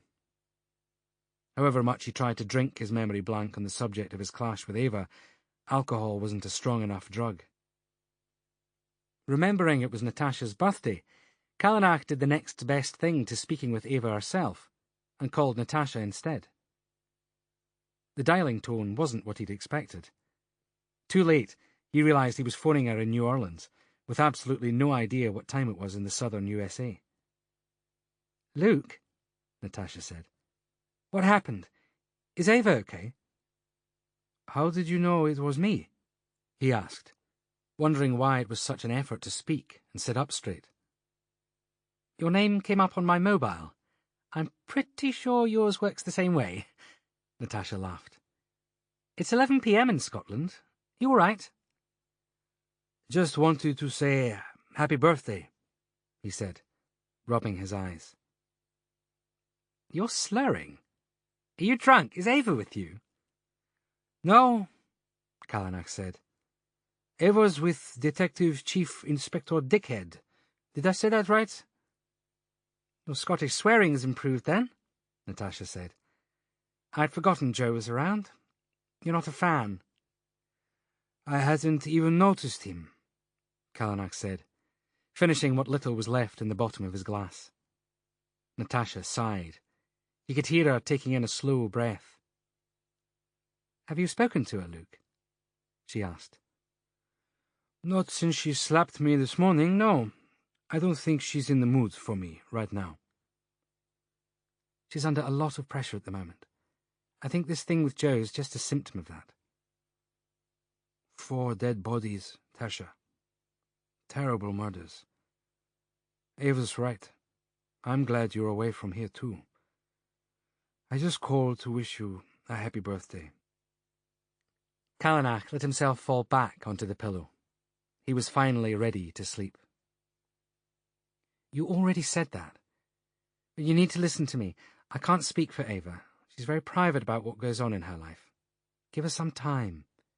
She needs you, Luke. And I know how you feel about her. Doesn't need me anymore. Made that totally clear today. Forget it. Stay away until this is over. The city's not safe. I appreciate the concern, but I'm more worried about you. Shall I speak to Ava? She'd hate it if she knew you were this upset, Natasha said. No, Callanach murmured. There's nothing to sort out. I'm glad she's found someone. He ended the call, threw his mobile onto the floor and rolled over. Next to him on the bed was the envelope Bunny had delivered. Yet another apology he'd need to make tomorrow. He was amassing enemies much faster than he was making progress on the case. Ripping the paper apart, he pulled out a slim cardboard box, inside which was a plastic and foil press-out board containing long blue pills. He pitched them against the wall and closed his eyes. The tablets, that were his last-ditch attempt at overcoming his impotence, had finally arrived, and he had absolutely no idea why he'd ever bothered ordering them. Chapter 19. The next morning brought little relief from the media storm and public pressure. A man seen pulling a young woman into a car had been badly beaten by vigilantes. His injuries not life-threatening, but serious. On arrest, his attackers claimed the man fitted the description of Emily Balkaski's murderer, and that they were thwarting another killing. To be fair, at 6'3" and heavily built, the man did fit the general description released by Police Scotland to the press. What his attackers didn't know was that the man in question was pulling his incredibly drunk, underage daughter into his car before she disappeared off for the night with a man twice her age, who was a known pimp. Callanach suspected there would be a reasonable amount of post-incident discussion between the victim and his daughter once he was fit enough to talk again. Panicky reports were being called in at all hours of the day and night. People who thought they'd seen someone carrying a knife. Those who lived alone and heard noises in the dark. Workers staying late in offices who saw a strange face at the window. No pattern to the crimes meant that no one felt safe anywhere, and the amount of mistaken reporting was making real progress all but impossible. There just weren't enough ears for the phones or boots for the groundwork. As much as Callanach wanted to stay out of Ava's way, he'd blundered into her investigation and had facts that might help. He'd put off seeing her as long as he could, but by 11 a.m, there was nowhere left to hide. He knocked her door. "Come in," she called, looking up. Her face said it all. "Not in the mood. And if you're expecting an apology for the slap, then you can—" "I should buy you dinner for slapping me," Callanach said. "It was a fraction of what I deserved. A less restrained woman would have followed it up with a knee."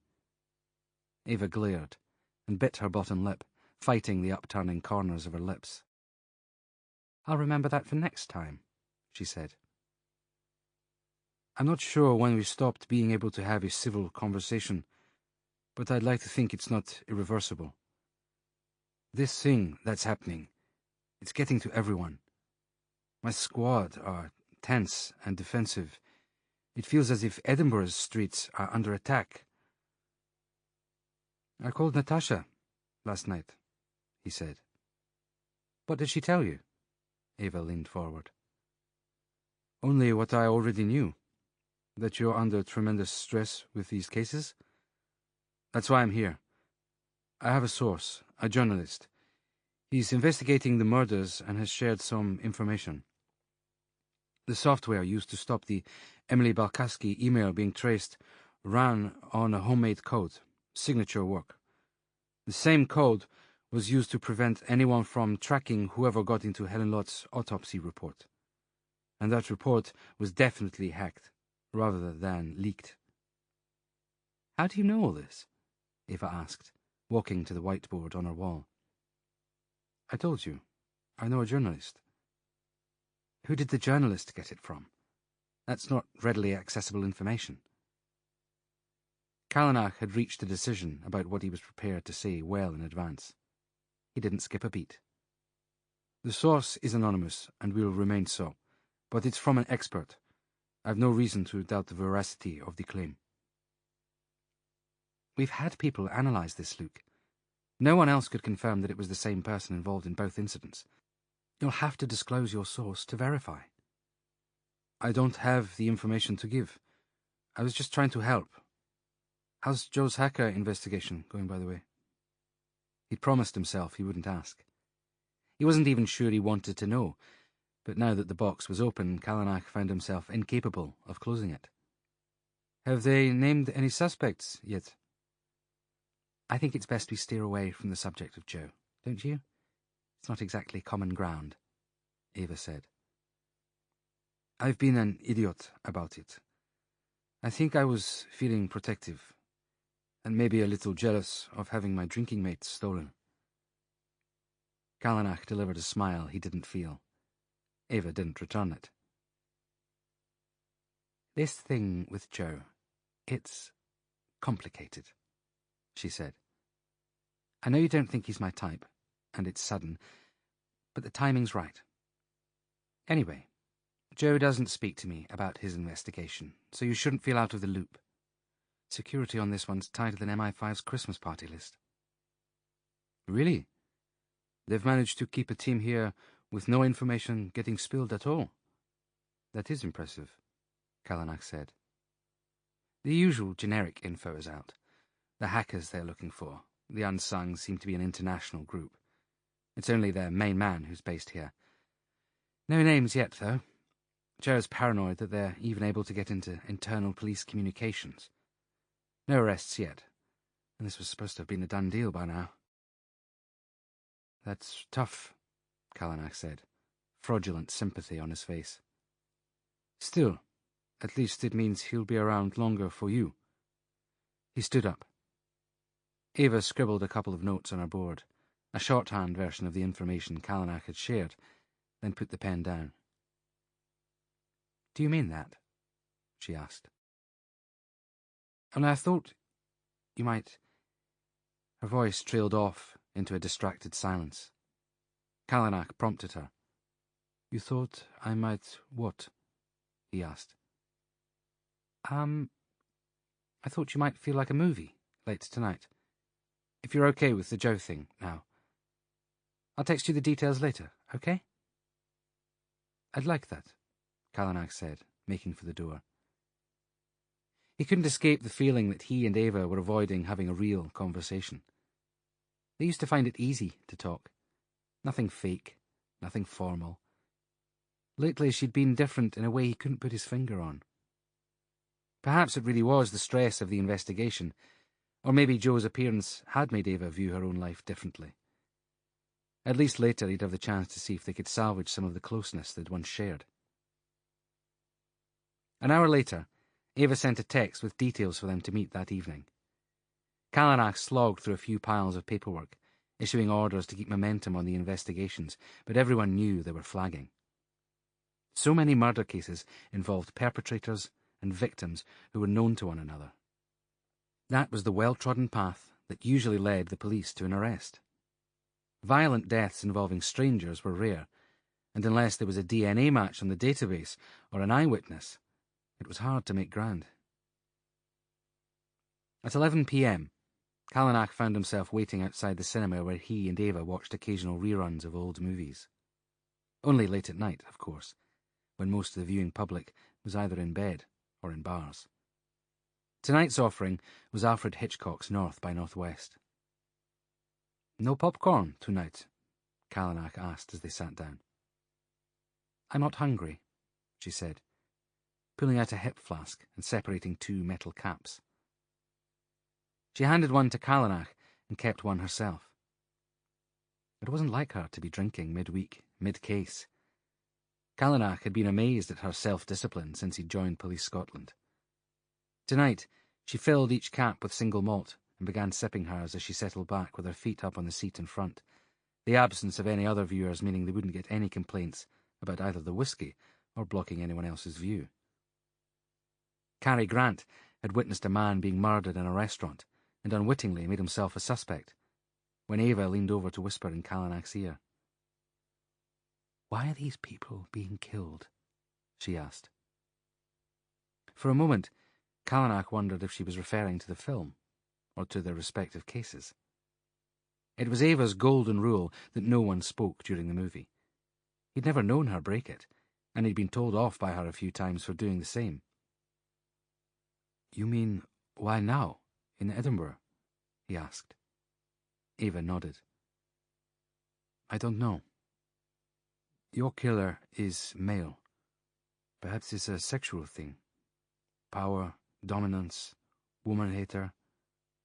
The amount of force he's using suggests a level of psychosis. But your murderer's female, Ava said. She's choosing diverse victims, making an art form of it. The graffiti about the victim being a primary school teacher, in my case, was there before the killing. So it was what? An assassination? Doesn't make sense. If you want a specific victim dead, you name them. You pass an envelope of used notes to a person whose identity you never really know, and you leave them to do their job. Was this the killer boasting, or trying to get caught before he did the act? She sank back down in her seat. Callanach didn't have the answers. The same questions had been rolling around inside his head in a constant cycle. They returned their attention to the screen. After a train journey and some intimate moments between Cary Grant and Eva Marie Saint, Ava refilled their caps and began drinking again. 2 killers appear at the same time. 2 victims each. This damn graffiti making such a public display of it all. Is this some new form of domestic terrorism? Keeping it in our faces? Undermining our internal security? Ava said. If it was an organized group, someone would have claimed it by now. Although it's psychological terrorism at its best. We can't keep up with all the calls, people offering information which has no link to the crimes, Callanach responded. Ava sighed. She sounded lost. Callanach wished the burden they were sharing was going to be an easier one to shift, but there were 4 dead bodies in the city mortuary. Wishing was an exercise in futility. Setting her whiskey down, Ava shifted in her seat and leaned her head against Callanach's shoulder. He had to stop himself from flinching, not from the contact with her, although for a long time after the rape allegation he'd struggled to let anyone physically close. It was her. Ava was the definition of independence and self-possession. She'd never leaned on him at all, neither literally nor figuratively. Not when she'd had difficult days at work, not when she'd been suspended during disciplinary action, not even after she'd been abducted by a deluded psychopath. Her chosen way through all of that had been to show even more steel, even greater humour and self-sufficiency. This one tiny act, as trifling and momentary as it was unlike her to an extreme. Callanach closed his eyes. Ava's head was heavy on his shoulder. He felt strange, as if one weight was lifting while another was settling. She lifted her head and looked at him. And the victims? Ava carried on as if there'd been no pause in the conversation. All exemplary people, not so much as a driving conviction between them, unless they were all members of some bizarre secret cult. The killers went out of their way to choose the most righteous people, not just to be murdered, but to be murdered as hideously and violently as they could possibly conceive. It's like they're competing with each other, for Christ's sake. In the silence, Callanach tried to shake the image of Ava's head on his shoulder. She picked up the cap and tossed back the remnants of her single malt. So, the graffiti is what then? A declaration of their next target? Callanach asked. Could be, Ava said. Stating their chosen victim type so there's no mistake about whose work it is. Come on, we can't do this here. Let's go back to mine. They left James Mason losing his temper and hustled out of the door. A taxi ride later, and they were at Ava's house. She went directly to the kitchen and poured more whiskey. Callanach put his down untouched. So either they're communicating somehow, or they already know each other on a personal level, Ava said. 2 psychopaths agreeing a plan. There'd have to be a more substantial link. They could have met through the probation service? Or a therapist? Callanach suggested. There would be records, a professional who knew them both. If a probation officer or a psychiatrist suspected anything, they'd have come forward by now. And we have Helen Luck's killer's DNA. He's not on the UK database. What are the odds of a killer this violent having no police record at all? About the same as the odds of 2 murderers being in the same city at the same time and communicating, Callanach said. You think maybe it's a couples thing? That they work together? Modern-day Brady and Hindley? I didn't think I'd ever see evil like that firsthand. Ava kicked a couple of pairs of trainers out of the way and shifted a pile of washing so she could lie on the sofa. Her place was a mess. Not that she normally put tidiness before getting on with living, but there was a lack of care about the place, as if she no longer did anything but walk in and out occasionally. Perhaps that's because she was spending her time at DCI Edgar's, Callanach thought. Between her new relationship and the demands of the current caseload, it wasn't really surprising that nothing seemed normal. The thought of Joe Edgar made Callanach uncomfortable again. He stood up. "Don't move," he told Ava, picking up a blanket from an armchair and passing it to her. "You look comfortable. I'll see myself out. Let's think this over tonight. See if we can't move it forward tomorrow. I enjoyed what bits of the film I saw, by the way." He was in the hallway before she called to him. "We're right, though, aren't we? It's about the killers surpassing one another in some sick, twisted way." "Yes," Callanach said. "I think that's exactly it. Good night, Ava." He made sure the lock clicked into place, certain she'd fall asleep without bothering to get up to double-lock it. Callanach needed either a taxi or a patrol car to pick him up. He wasn't going to sleep any time soon. There was too much going on in his head, so going straight back to the station seemed the obvious choice. A takeaway wouldn't go amiss either, he thought.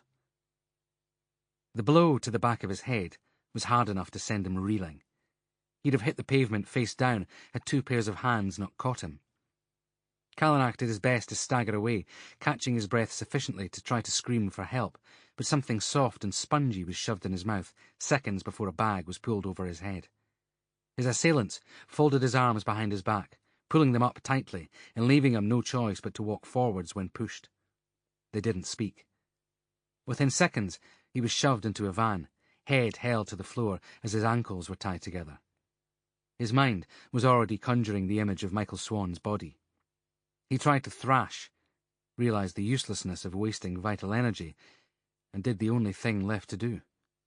Callanach waited to see just how bad it was going to get.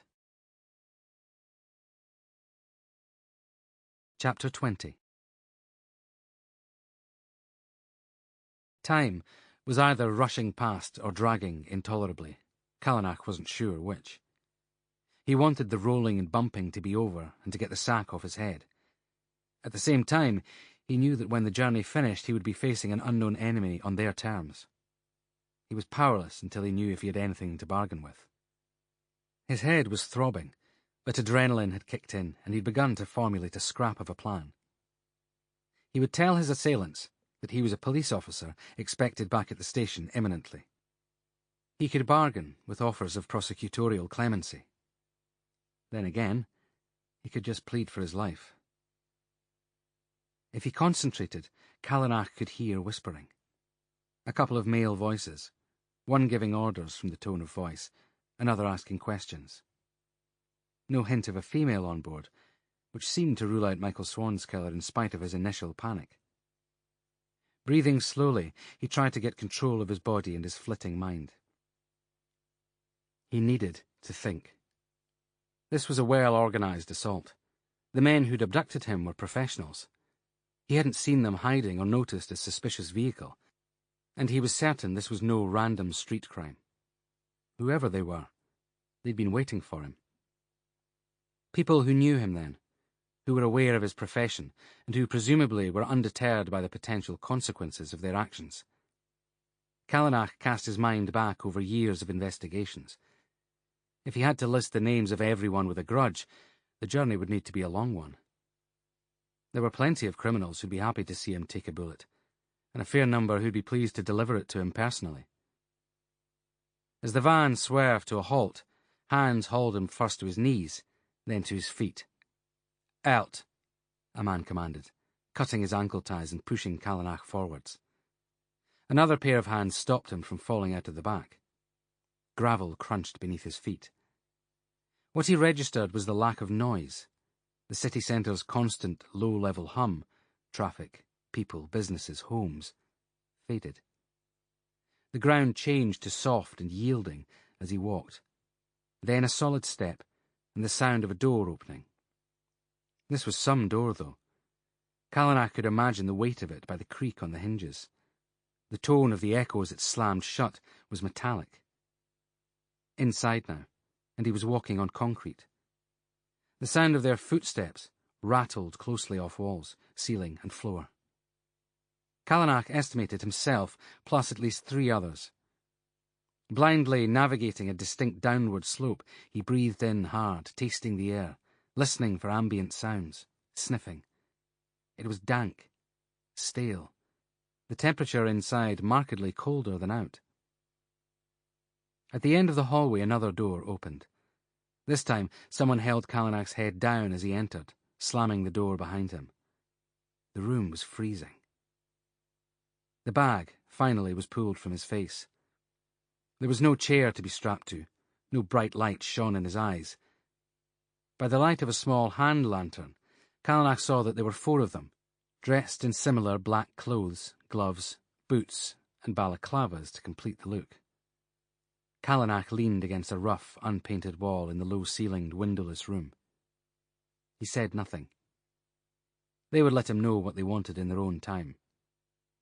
It turned out that what they wanted first was to remind him that they were the ones in control, and that his fate lay entirely in their hands. The first punch smashed the wind out of him.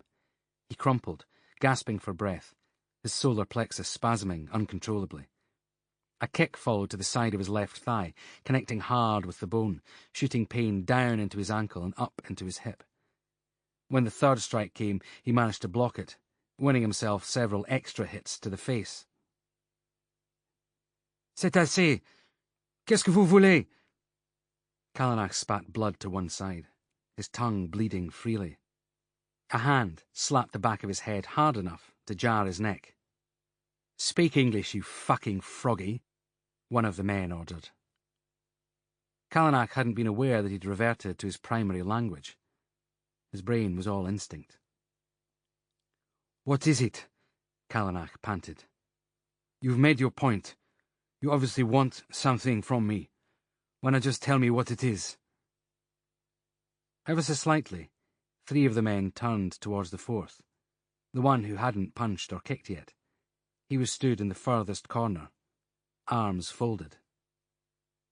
"You've been keeping strange company," he said. "Do you want to tell us about that?" Callanach couldn't quite place the accent. The man's English was fluent, but there was an unfamiliar lilt to his pronunciation. "I have no idea what you're talking about," Callanach said. "I'm a police officer." The 4th man moved in, grabbing Callanach by the hair, ripping it upwards, dragging him away from the wall and standing behind him. "I'm well aware of that, boy. You even had yourself a little work-related accident recently, did you not?" He drew back a boot, then planted a kick squarely in Callanach's coccyx. The pain silenced him completely. Whatever healing had begun was well and truly undone. It felt as if he'd been split in 2. He hit the floor and rolled onto his side, curling into a ball, gritting his teeth against a tidal wave of blackness, desperate to remain conscious. The 4th man sauntered back to the corner he'd originally inhabited. "Plenty of coppers take the odd backhander to make some money on the side. Or they just go bad. I've seen enough of that in my time. Which is it with you, Detective Inspector?" It took Callanach a while to fight the nausea and speak without throwing up. "I have no idea what the fuck you're talking about. I haven't taken money from anyone."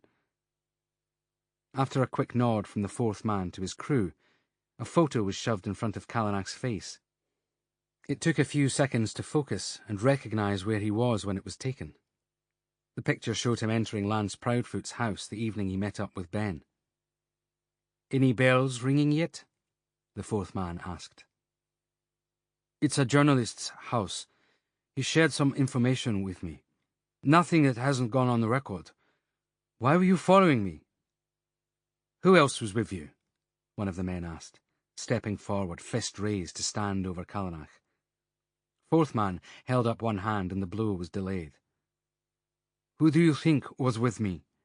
Callanach asked, doing his best to sit up and get in a position where he could defend himself. "The man who organised the theft of more millions than the friggin' Securitas depot robbery, my boy, that's who was there." Another photo was produced, this one showing Ben entering the property.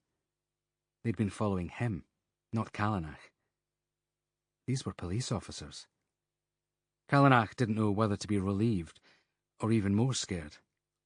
These people were the law, and clearly also considered themselves to be positioned well above its normal reach. "It's a coincidence," Callanach said.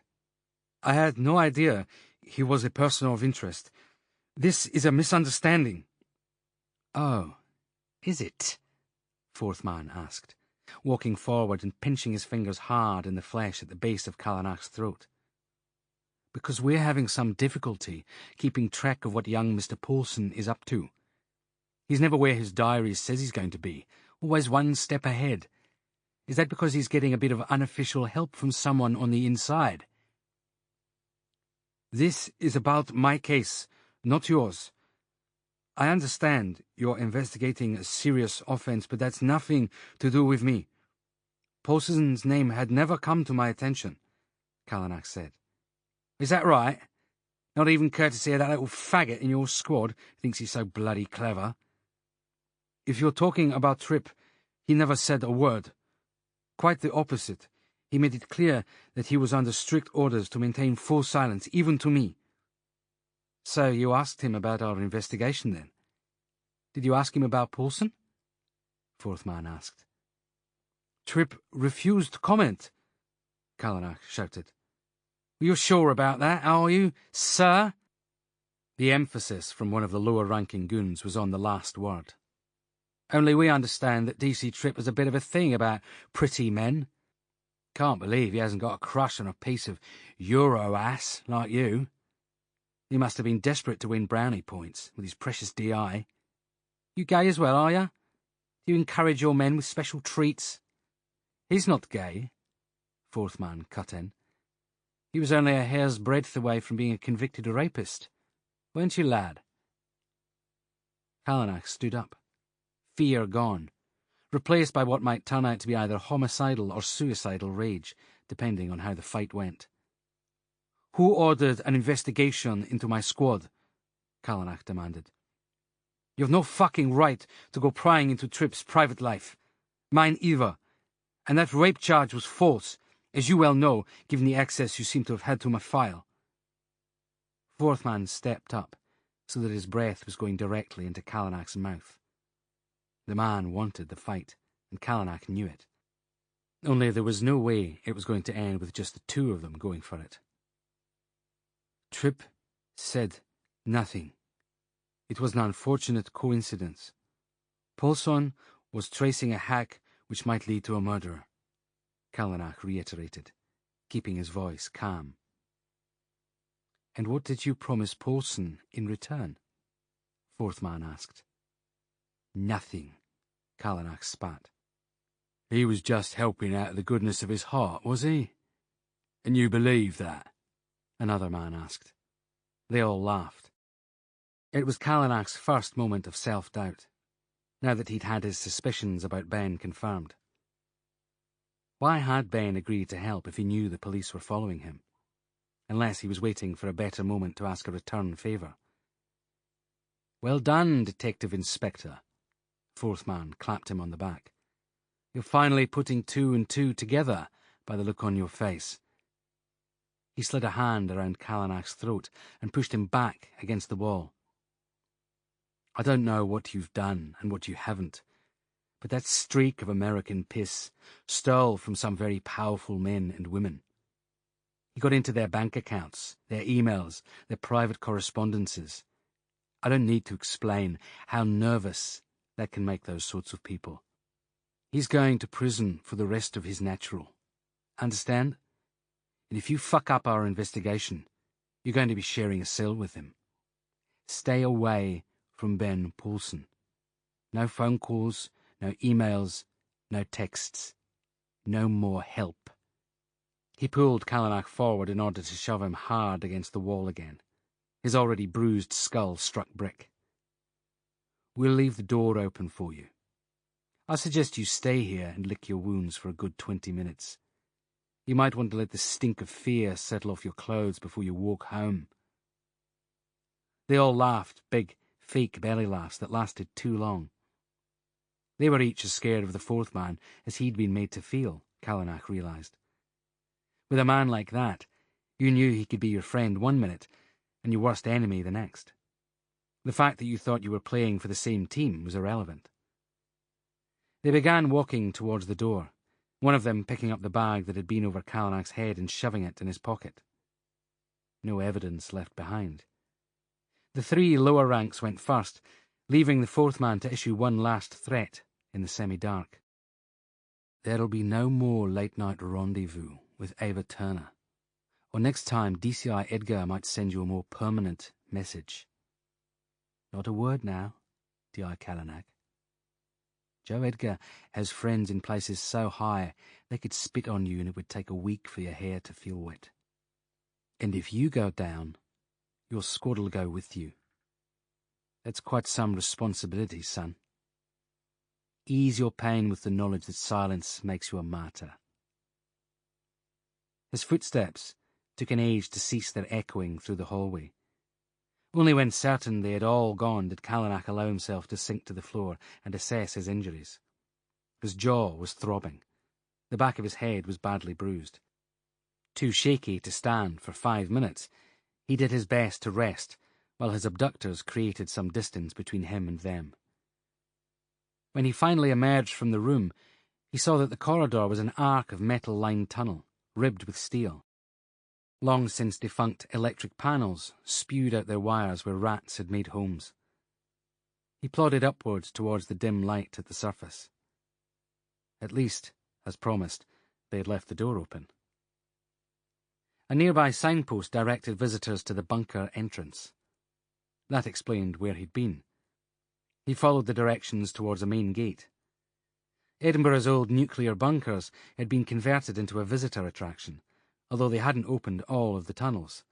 Some had been reserved for less educational purposes, although it was fair to say he'd learned quite a lot in the relatively short time he'd been inside. Finally, Callanach came out onto Clermiston Road. He was about 3 miles west of the city centre, not far from Murrayfield. Any taxi would take one look at him and disappear, and he didn't want to run the risk of being recognised from his recent televised press conference. If he called a police car to pick him up, the rumour-mongers would run riot. He walked. Sore leg, head pounding, stomach so bruised that eating would be out of the question for a couple of days. But the fresh air helped. He understood that many successful people, in business as in the police, were simply well-dressed sociopaths. It fed their ambition, their intellect, the ability to adapt and to overcome opponents. So he didn't know why he was so surprised to find a gang of them operating on his patch. Scotland Yard had certainly put some resources into taking Ben Paulson down. Perhaps that was what the men with the money had insisted on. Perhaps that was why they'd put Joseph Edgar in charge. Callanach wondered if Ava knew what her lover was capable of, dismissing the thought immediately. Ava might be blinded by Edgar, but if she really understood what lay behind the charming English mask, Callanach knew she wouldn't tolerate him for a second. She had a right to be told, of course. Did being a good friend mean letting her work it out on her own, or intervening now? No conversation with Ava about DCI Edgar had ended well, and Callanach had a team to protect. There was no doubt in his mind that the threat to discredit both him and his squad was real. How could he balance that responsibility against his friendship with Ava? He still hadn't figured out the answer to that question when he stumbled into his apartment. The sun was rising as Callanach fell into bed and a darkly disturbed sleep. Chapter 21. There was a hammering sound. Inside his head at first, then beyond its bruised and swollen skull as he came round. Glancing at his clock, he discovered it was after 1 p.m. The hammering was rapidly followed by shouting as he shuffled towards his apartment door, hastily pulling on jogging bottoms and a t-shirt. Sir, are you in there? Are you all right? Salter's voice boomed. Callanach winced. I'm here, Salter, Callanach called. And I'm fine. What's going on? Could you open the door, please? Salter said. Only I'm in your corridor shouting. Callanach stared into the mirror next to his door. His face resembled a failed example of patchwork quilting. purple, red patches of grey-green, the bruises blackening at their centres. There was no way of hiding it. "What's up, Salter?" he called through the still closed door. "No one could get you on the phone. Superintendent Overbeck issued an order to get you to our office within the hour.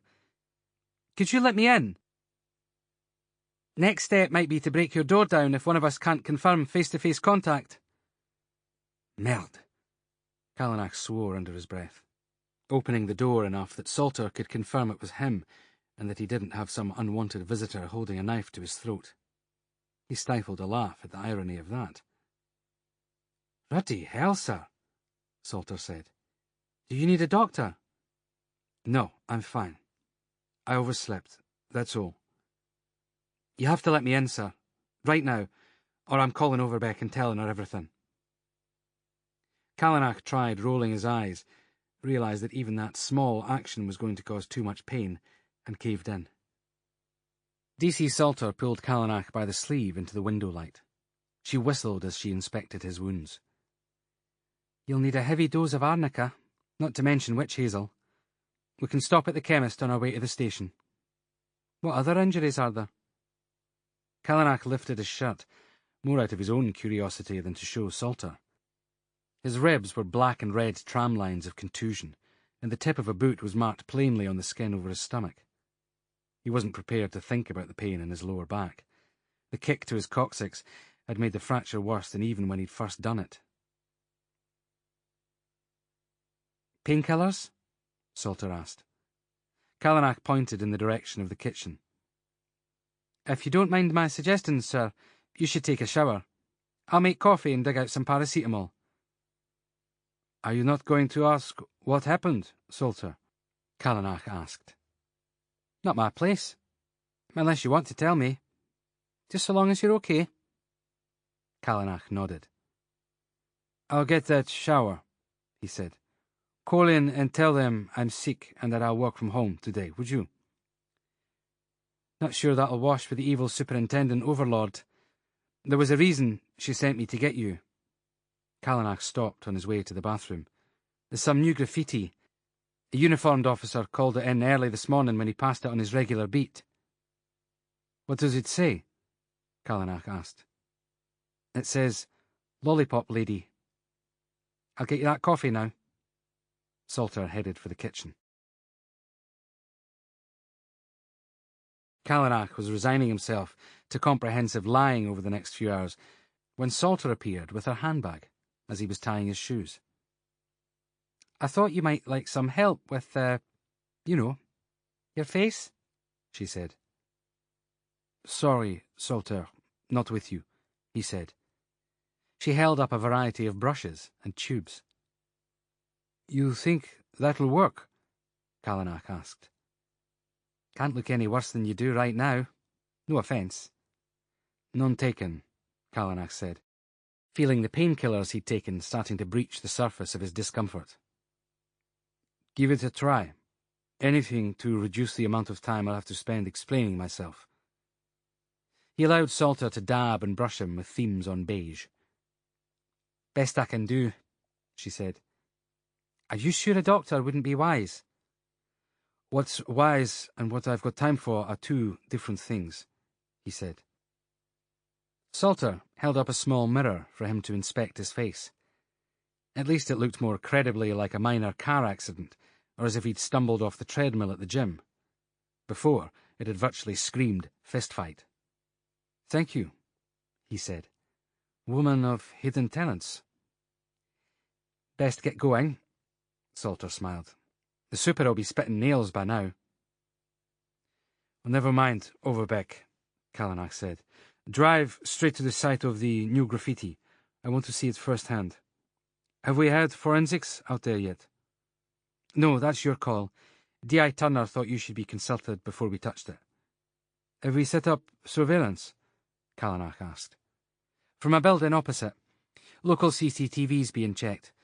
There's been some interest from residents, although it hasn't sparked any sort of outcry yet, so we're assuming that the public haven't clocked the relevance of it.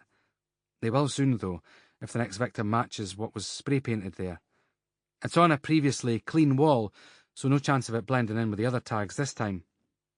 Once the public realises messages are being sprayed by the killers, anyone in Edinburgh with a paint can in their pocket's likely to get lynched, Salter said. Northumberland Place, off Nelson Street, was residential and relatively quiet. It was a through road to other housing, featuring Edinburgh's trademark brown-bricked, four-storey castle-esque structures.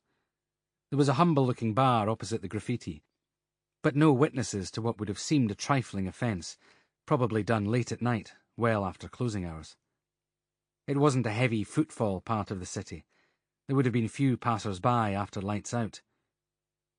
Callanach found it difficult to understand how the location fulfilled the murderer's need to claim their next kill. Here, it might never have been noticed. How does each killer know where to find the other's graffiti? Callanach muttered. They were keeping their distance from the wall, having passed it once in the car, now parked down the road, staring at the tourist book Salter kept with her as an excuse to hang around. You think they're announcing to each other who their next target is? Salter asked. Ava Turner has a theory that the killings are competitive, choosing the most perfect victim to make the crime resonate all the more effectively through the community. I think the graffiti may be a way of tagging the kill, Callanach said. So they're communicating to get additional gratification from it? A sense of winning? Salter said. I guess. Callanach shrugged.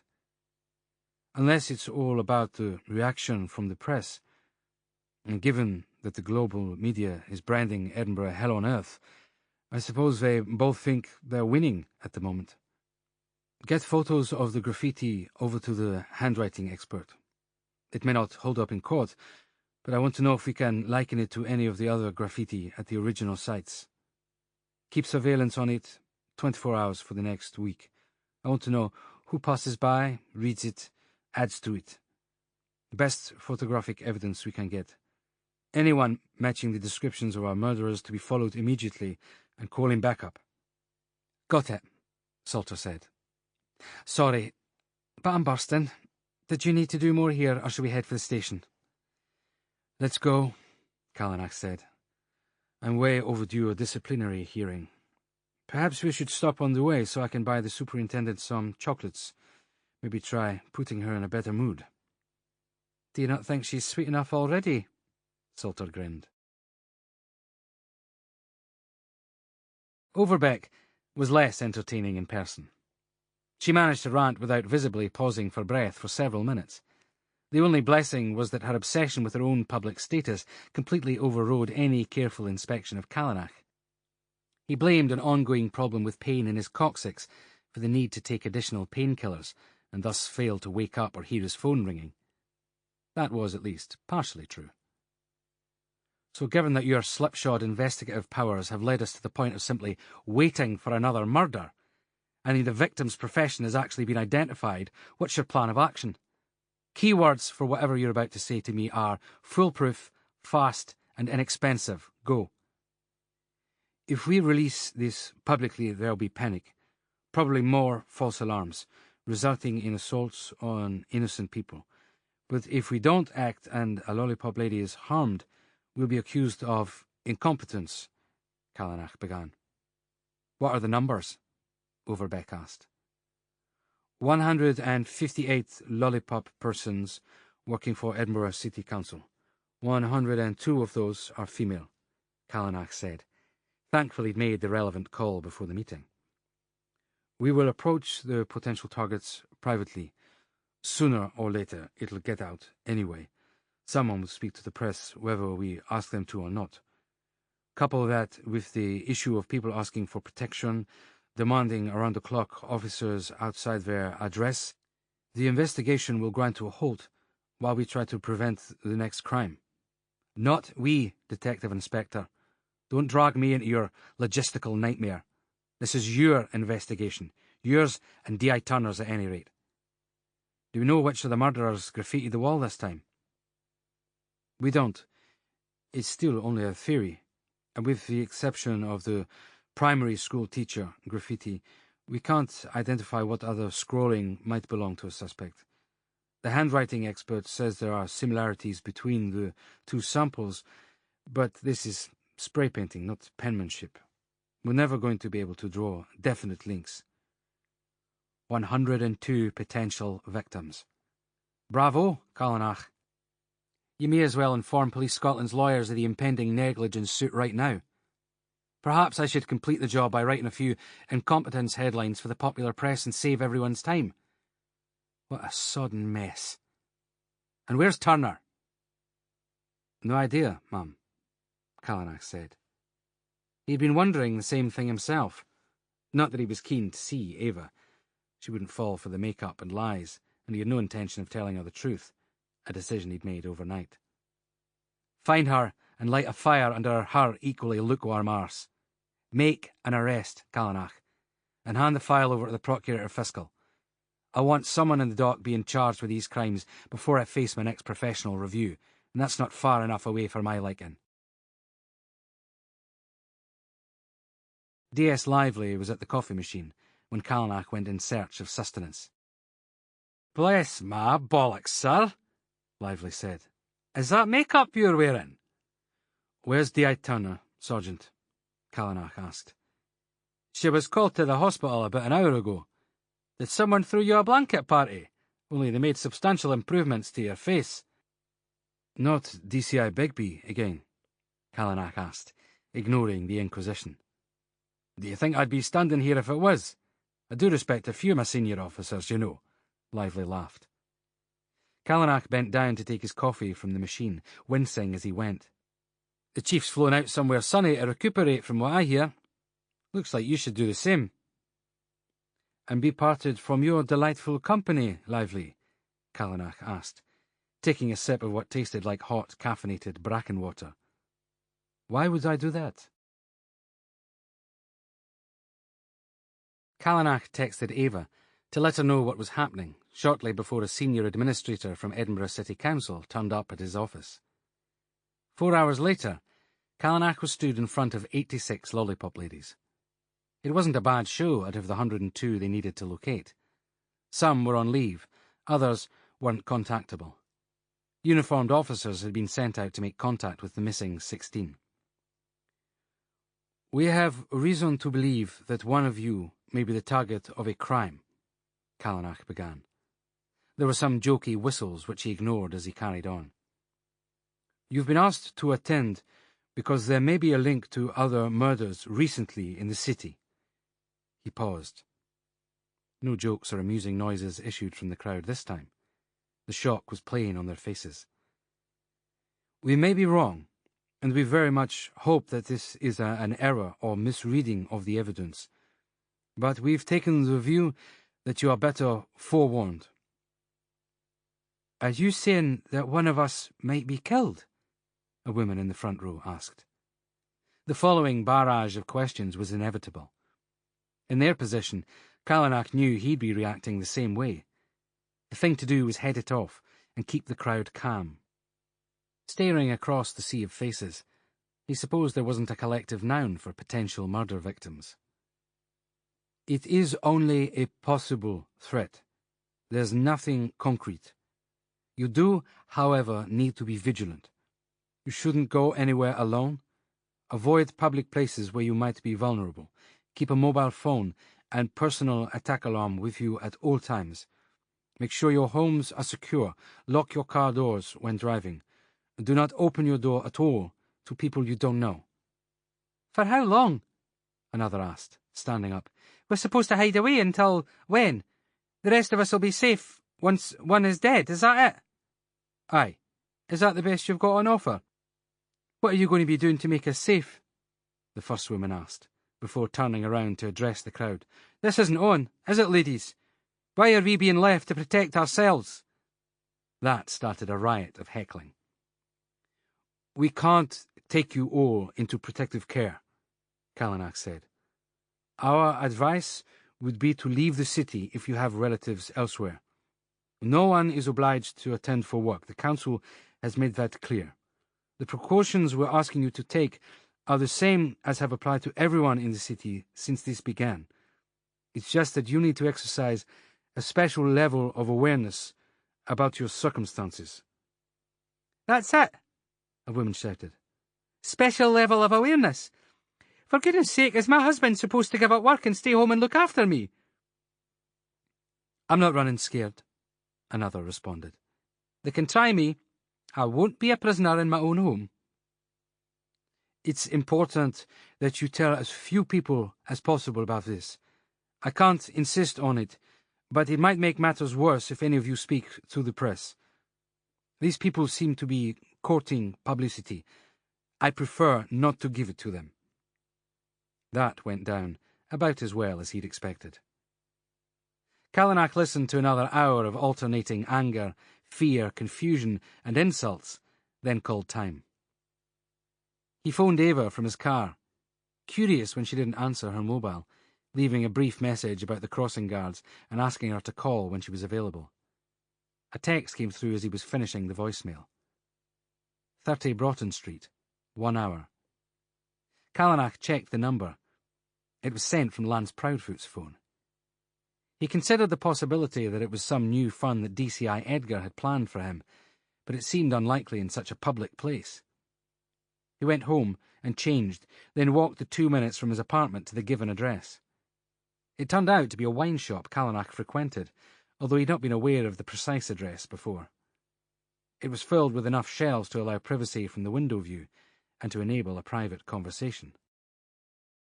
Lance was wearing a hoodie, with the hood pulled over as far as it would go, and glasses Callanach hadn't noticed before. "Lance," Callanach sidled up to him. "Are you in disguise?" The journalist gave him a weary look, checked the aisles either side, then handed him an envelope. Callanach opened it as Lance busied himself studying labels. Inside was a disposable mobile, with a piece of paper and phone number attached. He read the note. "I underestimated you. I know what they planned to do, and I hope they didn't find you. I couldn't warn you in case they were tracing your calls, hence the enclosed gift. Use it only to phone or text the number attached. You need help, and the level of programming involved is beyond your police force. Tell no one, especially not D.I. Turner. Let me know what evidence you've got. I'll do what I can. The police aren't all bad. Same goes for my people." There was no sign-off, but it wasn't required. Ben had proved that his access to police communications was way beyond what DCI Edgar had even contemplated, and he had to have accessed either their phone or email communications to have known what Edgar's men had planned for Callanach. That meant there was a trail, which also meant he could prove they'd conspired to abduct him. Callanach considered taking it all to the superintendent, exposing Edgar for the maniacal thug he was. Of course, that would be the last thing that Overbeck would tolerate at the moment, a scandal involving Scotland Yard's golden boys in the midst of a double killer crisis. Then there was the fact that Callanach had given unauthorised people confidential case information. Overbeck would have none of it. It would be hushed up as quickly as possible, probably with a resulting transfer to the Outer Hebrides. Reporting Edgar would do no good, and might well be playing into the man's hands. Callanach decided he'd bide his time. It wasn't as if he had nothing else to think about. He looked at Lance, who was glancing at his watch. "Where did you get this note?" Callanach asked him. "Courier dropped it to my door. Not a company I recognised, though. Ben put a note in for me too, told me to watch my back and yours. Said I was being watched. Turns out an unfamiliar car has been coming and going outside my house for the last 24 hours. And now you turn up with a face that looks like it's auditioning for a part in a prison soap opera. I feel as if I've stumbled onto the best story of my career and it's going to be entirely off the record. So, am I in real danger, or are the men watching my house there for my protection?" "They're police," Callanach said. "Ah, thank God," Lance breathed out heavily. "I was actually getting rather worried. About that, Callanach said. It's not that you should be worried, exactly, but be careful. We're all too quick to ascribe positive qualities to people in uniform. They don't always apply. In plain terms? Lance asked. Don't let them in your house. Tell them nothing. Stay away from Ben. Easier said than done. He planted some sort of software on my machine that auto-encodes whatever I send from it. For your convenience, presumably. I appear to be the go-between. Tell me I'm not going to end up on some trumped-up charge. His voice grew quieter, and his words slowed. They did that to you, didn't they? Sorry, I was being obtuse. But these are policemen. Is that why Ben told me not to meet you anywhere openly? The less said, the better. Is that the phrase? Callanach responded. Lance, it was you who first spotted the graffiti pattern. Another has appeared in a new place. We think the killers are boasting to one another about their next target, that it's part of some sadistic game. Almost like tagging the kill. Does that make sense to you? Yes and no. You're suggesting that the two killers have set this whole thing up. Why they need to communicate so publicly, then, if they're just taking turns? This graffiti's at Northumberland Place, just off Nelson. If you have a look, do it subtly. There's 24-hour surveillance in place. Let me know your thoughts. This is between us. You've told the potential victims, though, right? We have, Callanach said. So when this leaks, and it will leak, I get the exclusive. Whatever whitewash the official police line is, it comes to me first. I won't argue with that, Callanach said. His phone buzzed in his pocket. Tripp was calling. The line was bad. All Callanach could get was intermittent fragments of speech and what sounded like screaming and yelling in the background. Come now. Ava Turner. Couldn't find you. Hema. Holyrood Road. What little mobile reception there was gave in, and the call ended. Callanach pocketed the envelope and turned back to Lance. Something's happening across town. Thanks for this, Lance. Keep your head down and I'll be in touch. Callanach didn't wait for a reply. He ran to his car. Holyrood Road was only a few minutes away if the traffic was light. He put his foot down and went. Chapter 22. Callanach was expecting to hear sirens long before he reached the scene, yet there wasn't a police car in sight. Whatever had happened, Police Scotland was keeping its presence covert. He parked his car in a neighbouring street and made his way towards Hema, a Swedish bar he'd passed several times but never entered. The frontage was all glass panels through which slanting white columns could be seen. He tried to figure out what he was missing. There was a mass of bodies inside, the noise pervasive from some distance, but the reflections on the glass veiled a detailed view. What was missing was any sign of the incident Tripp had been warning him about. Callanach kept his head low and opened the door, doing his best not to look like a police officer until he'd figured out exactly what was happening. A cheer went up as he entered. It wasn't your usual Friday night Edinburgh crowd. About half the station was there, from uniforms to support staff, his own squad, even DCI Edgar's crew. Tripp pushed through the crowd to reach him. The doors were locked as a glass of champagne was pushed into his hand. "What's going on?" Callanach demanded. "We've got more than 100 potential victims out there, and we're already short of manpower. Who in God's name organised this?" Tripp didn't need to answer. DCI Edgar climbed onto a table holding a bottle of champagne aloft. "Thank you all for coming to the most last minute of celebrations, Edgar began. God, Trip, Callanach said, grabbing his detective constable's arm. Tell me they haven't arrested Ben Poulsen. He may be the only one who can help. Under circumstances stranger than I'd ever have imagined, I would like to introduce you to my fiancée. The crowd moved back, unprompted, from Ava, and raised their glasses in her direction. We got a phone call, sir. DCI Edgar insisted that everyone finishing a shift should come. I assumed you'd heard, Tripp said. Callanach stared at Ava, who was smiling uncomfortably at the sudden attention, sipping champagne and staring glassily at the well-wishers. She tapped the toe of one foot against her other shoe, as Edgar continued his self-congratulations. "You want a seat, sir?" Salter asked. "I'm not that shocked, Salter," Callanach responded. "I was thinking about your injury," she said, leaning against a table and taking a sip of coke. "I'm driving," she explained. "Going straight back to the station after this. Don't know when I'll next sleep in my own bed." "This party has to end. I've had enough," Callanach said. "Sir, don't do anything rash," Salter replied quietly. Callanach grimaced. It wasn't enough that Joseph Edgar had ordered him beaten and fooled Ava into believing he was good enough for her. Now he was putting innocent people's safety at risk. He strode forward as Edgar was climbing down from the table.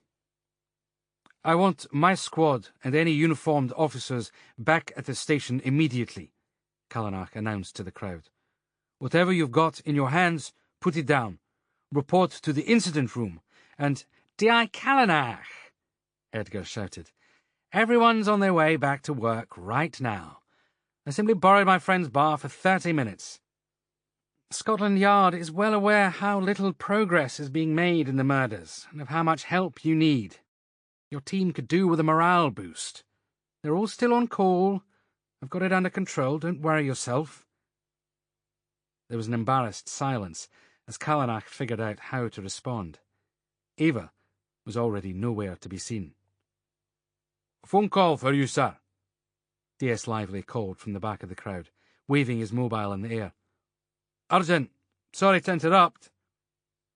Callanach pushed between bodies, grabbed the phone from Lively, and barged out onto the street. The phone was dead. Sergeant Lively appeared behind him, holding out his hand for the mobile. "What was that about, Sergeant?" Callanach asked. "Thought you might like some fresh air," Lively replied. Callanach took a few calming breaths. "Thank you," he said eventually. "Didn't do it for you. That one's a right wanker. You'd better do something about him, sir. From what I hear, DCI Begbie's not planning on coming back. There'll be a vacancy. We don't want Lord Edgar applying for a transfer to Police Scotland. That may be the first thing you and I have agreed about since you arrived." He walked off, leaving Callanach feeling more alone than he had for a very long time. The chief was leaving. Ava was starting a new life with a man who would make absolutely sure that Callanach was strictly a former friend. His own mother had failed to respond to his final email to her, and D.S. Lively had turned out to be his saving ally. Callanach took a last look at the party beginning to wrap up inside the bar. He'd made a fool of himself, behaving like a fun-killing prig. Edgar must have been absolutely delighted. Ava would have been humiliated. The major investigation team must have been thoroughly embarrassed. It was a disaster. He seemed to be leaving a trail of dislike in his wake, and there was little he could see in his future that would make it any brighter. He drove home faster than he should have, banishing the image of the diamond on Ava's finger from his mind. Back in his flat, he took out his laptop and began compiling a document containing all the information about the murders so far. They could be certain that the man who had killed Emily Balkaski and leaked Helen Lott's autopsy report either knew his way around coding or had help from someone extremely skilled. And those murders were without a doubt linked to the Thorburn and Swan cases. If he had to ask for help below the radar, so be it. And if Ben Poulsen was a suspect in Joe Edgar's case, then Callanach could live with that. He He fired off the document to Lance with a note to forward it, not mentioning any names. Lance would know what to do. Then he followed it up with a text to Ben. Document on way. Your help appreciated. Can't give any in return. Callanach wondered again about the programmer's motivation for helping, then decided it wasn't his problem. A reply buzzed through in less than a minute. We'll take a look. Wasn't expecting return favour. Be less cynical. Callanach laughed out loud. Be less cynical? How was he supposed to do that? The only people he felt able to confide in were a journalist and a suspect. Ava's judgment was off.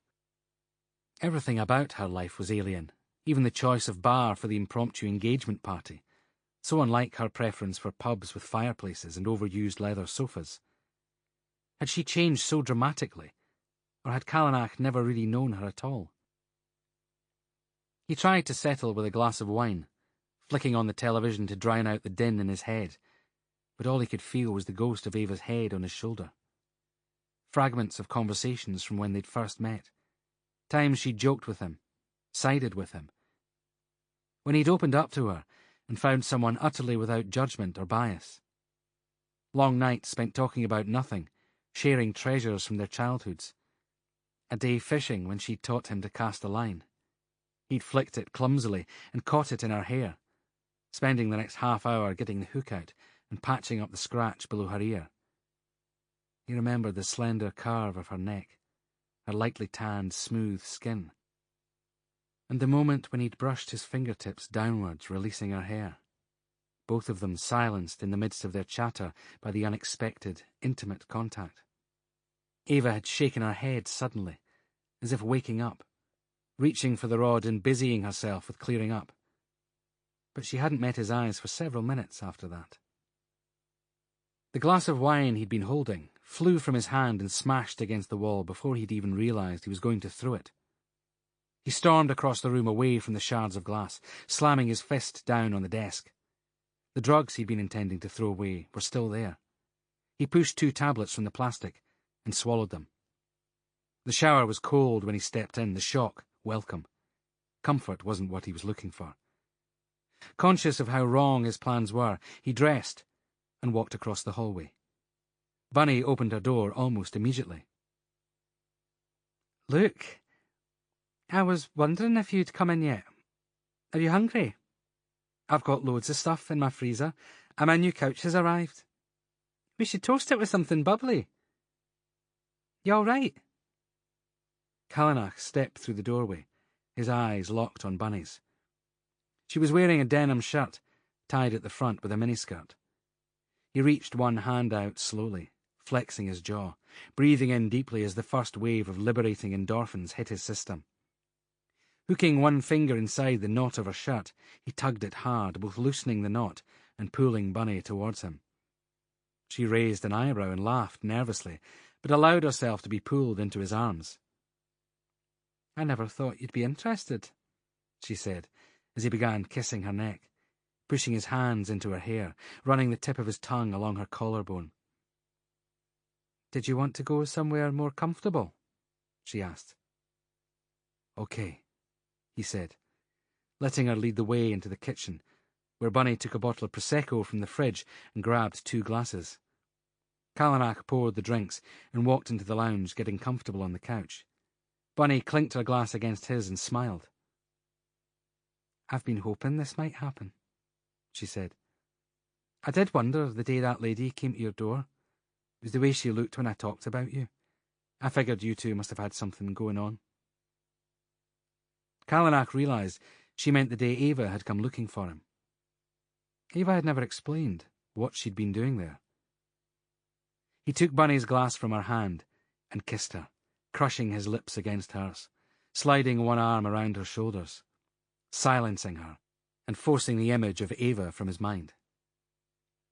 Tilting her head to one side, she ran her tongue around the edge of his lips. He pushed the shirt off her shoulders, undoing the few buttons that held it in place, dropping it to the floor as she peeled his shirt from his body. He wrapped his legs around hers, shifting their bodies sideways and moving his hand to her groin.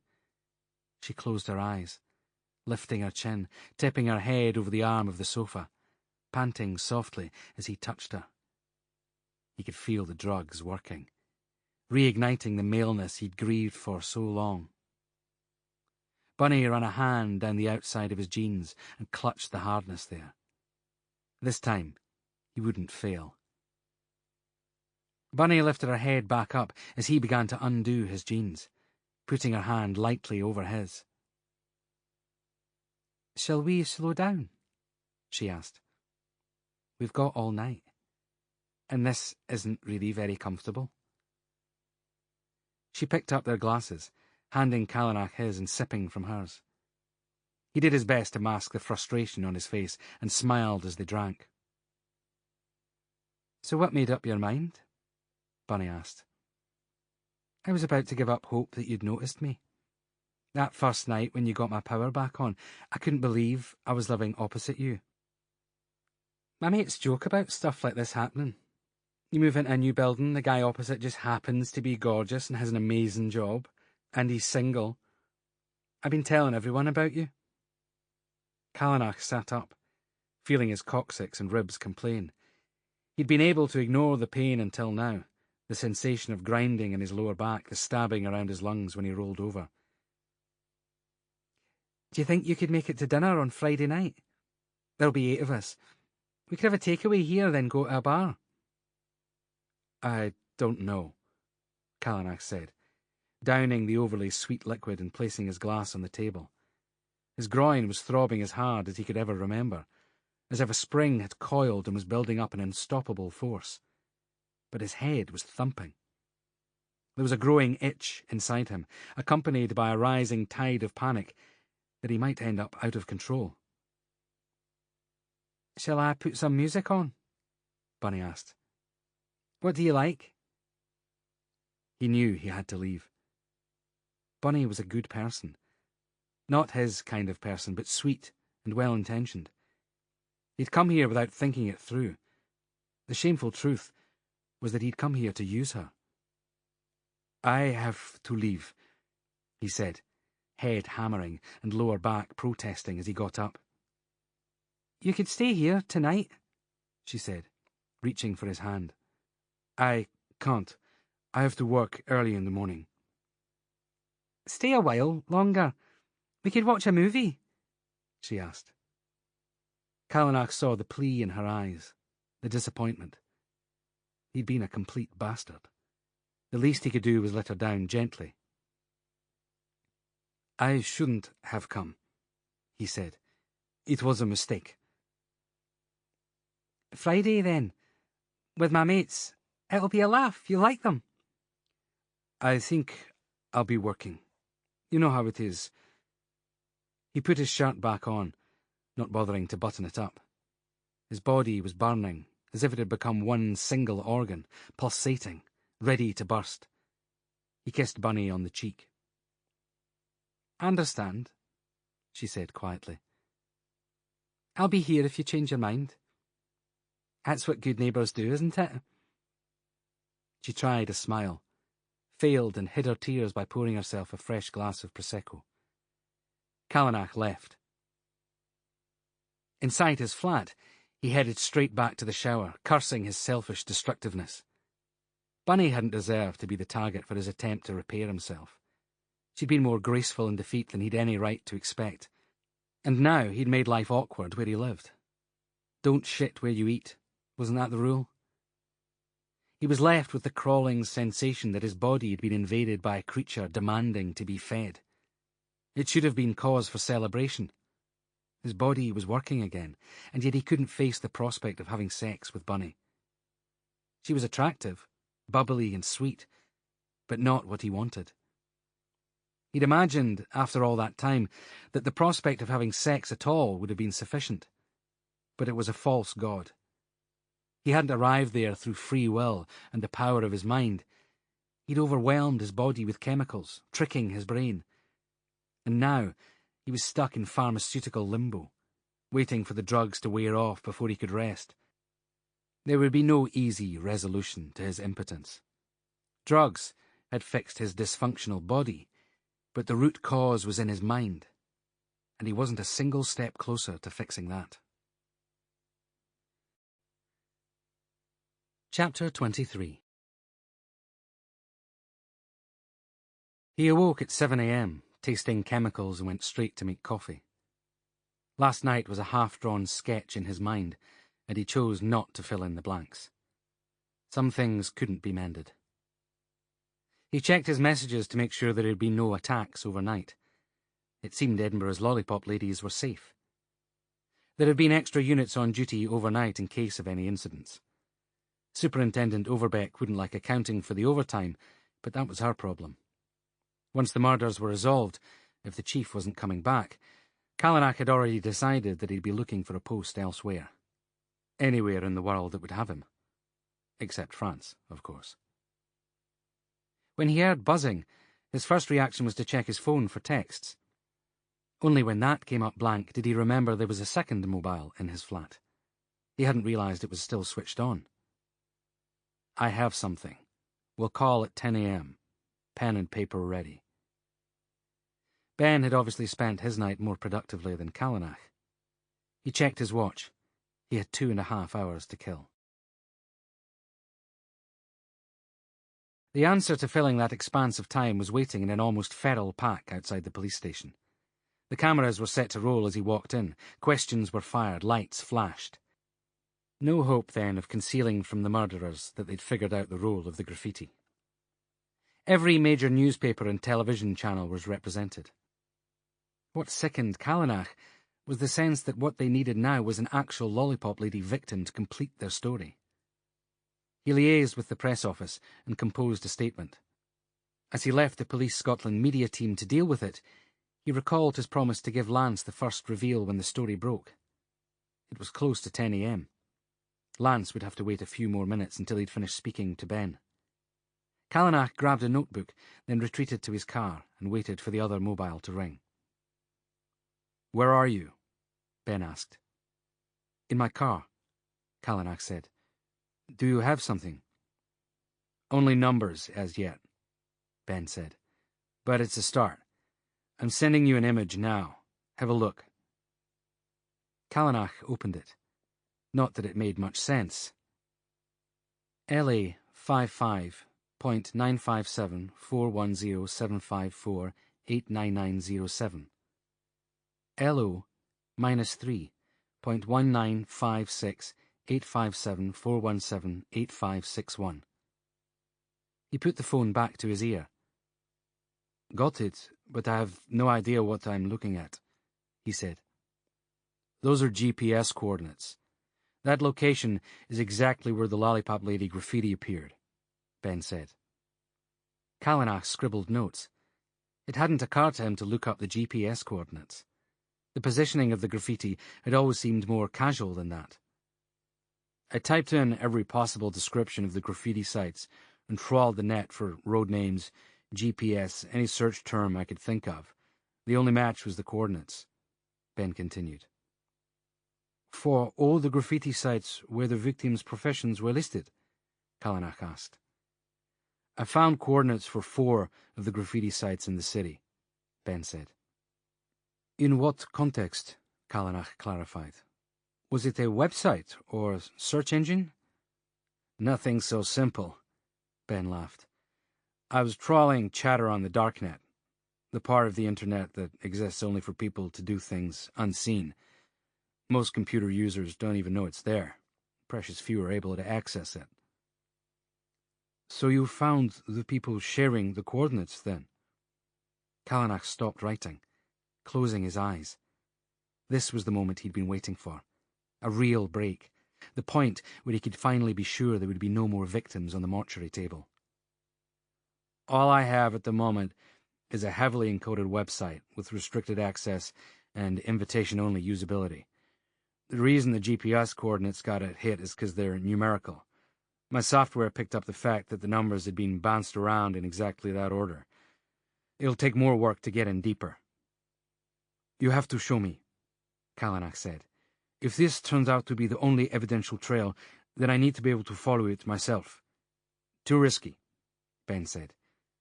"You know I'm being followed. and what they're capable of. You have a career to think of, Detective Inspector. I can't believe DCI Edgar's boys left you without issuing some sort of threat. That's not important. You'll need to explain this to me in detail, Callanach said. It's easier to slip out unseen during work hours. Meet me in 3 hours. I'll text you the address. Tell Lance to bring his laptop so I can leave you any files I find in the meantime. Ben hung up. The text came through immediately. It was a city centre address in an area Callanach knew, although he didn't recognise the name of the cafe. Back in the incident room, Callanach found his squad watching the television. On the screen, an elderly lady could be seen regaling an interviewer with tales of her former career as a lollipop lady outside one of Edinburgh's largest junior schools.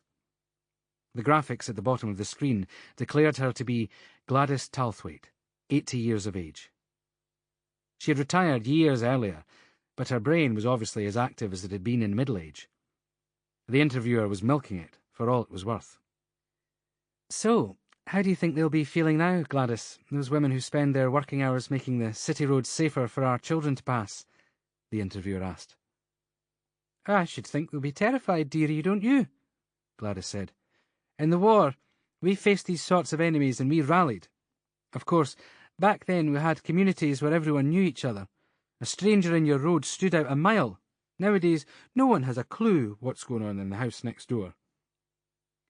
And what was it like being a lollipop lady? Can you describe the most difficult aspects of the job? The interviewer continued, keen to get her tearjerker back on track. Any more talk of the war, and they'd be losing their audience. Well, the proper terminology is crossing guard, in fact, Gladys corrected the interviewer. I suppose the drivers could be impatient. Some didn't want to slow down. I once saw a woman drive right over a duck who'd had the temerity to be crossing the road with her ducklings. She didn't even stop. And did you ever feel threatened, or as if your job might have made you a target? No, my love. Who would want to hurt a lollipop lady? Gladys replied with a slight giggle. And what would you say to the man or woman who wants to hurt one of your former colleagues if they were listening now? I'd tell them to do the decent thing. If they want to spill blood, they can spill their own. Turn the knife on themselves, Gladys said. The interviewer looked off to one side, putting one hand to her earpiece. Bet she wasn't expecting that answer, a uniformed officer chipped in. Or their gun, or whatever they've got handy, Gladys continued. Callanach stared at the screen. Gladys was tiny. The enormous interviewee armchair made her appear child-sized. Her hair was entirely white, her knuckles bent, and the vitriol she was venting illustrated exactly how most of Scotland was feeling at the moment. Finally, the interviewer cut in. And the police? What advice would you give them about dealing with these offenders? Detective Inspector Luc Callanach gave a press conference just this week. What suggestions do you have for him? Oh, I know who he is, pet. He's French. And look how they behaved during the war. Rolled over and let Hitler walk all over them for the most part. A black frame appeared, followed by an unscheduled advertising break. You could almost hear the panic in the broadcast control room. Advising the murderers to kill themselves was shocking, but the anti-French racism was a step too far. Tripp switched off the television.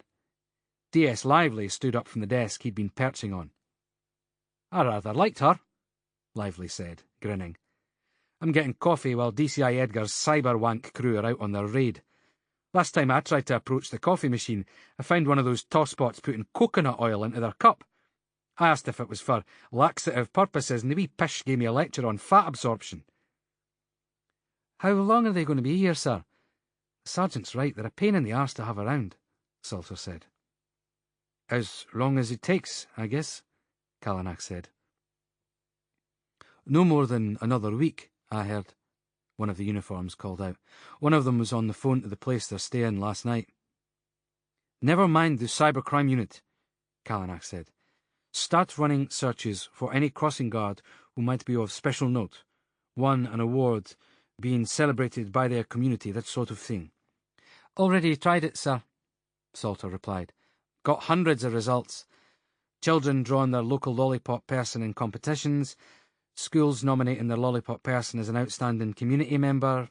Any crossing guard who had been in the job for more than a decade was invited to a special ceremony last year. You wouldn't believe how much Edinburgh celebrates its road crossing safety technicians. So no shortlist then?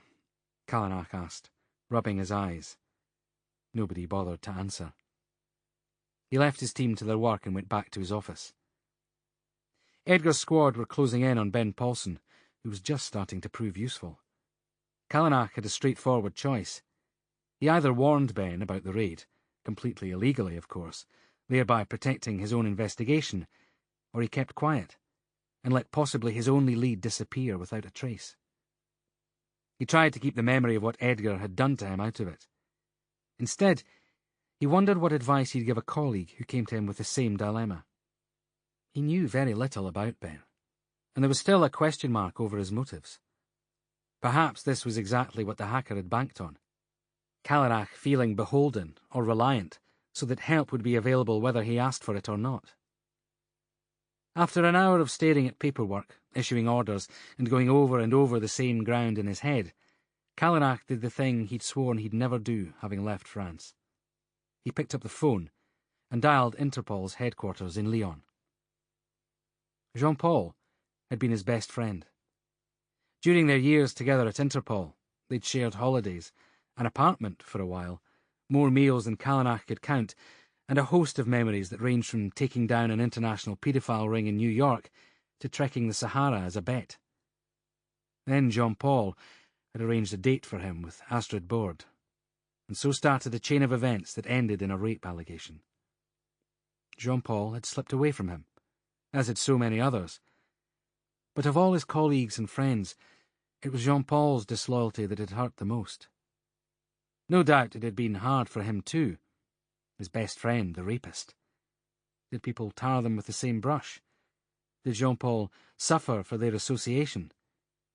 He certainly hadn't lost his job or his country as Callanach had. When Astrid had decided not to proceed with the trial, their friendship had been too wrecked to salvage. Now Callanach needed a favour, and Jean-Paul owed him a lifetime of them.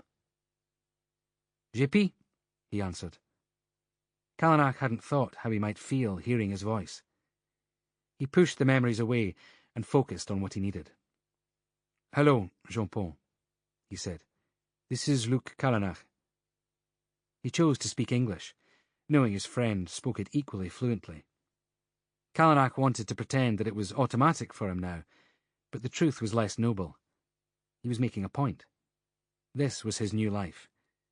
Even his language had been stolen from him.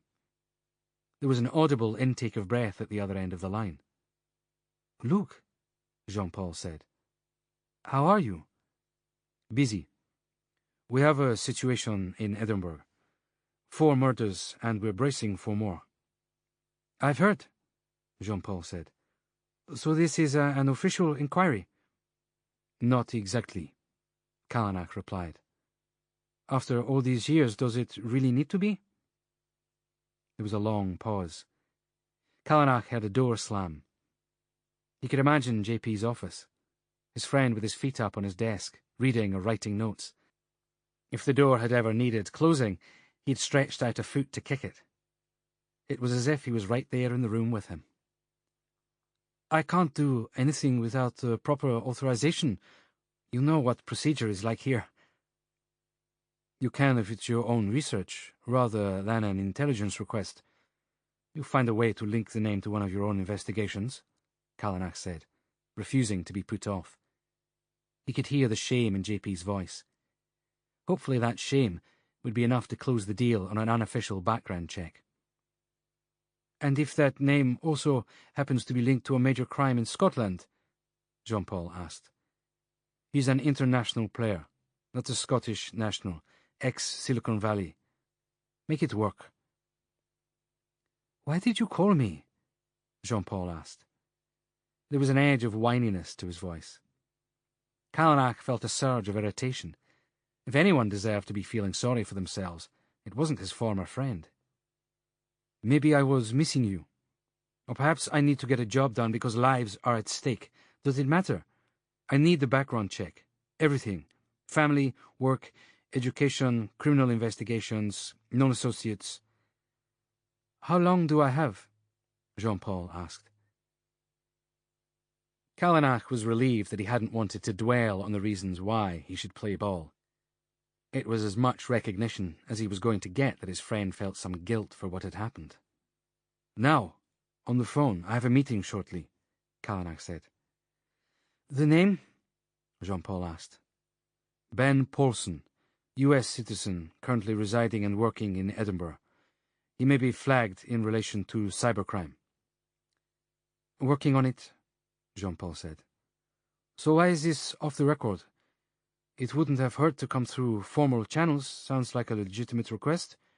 What are you avoiding? The cybercrime is someone else's investigation. Unfortunately, myself and the officer in charge have conflicting interests. You never make things easy, do you? Jean-Paul said with a small laugh.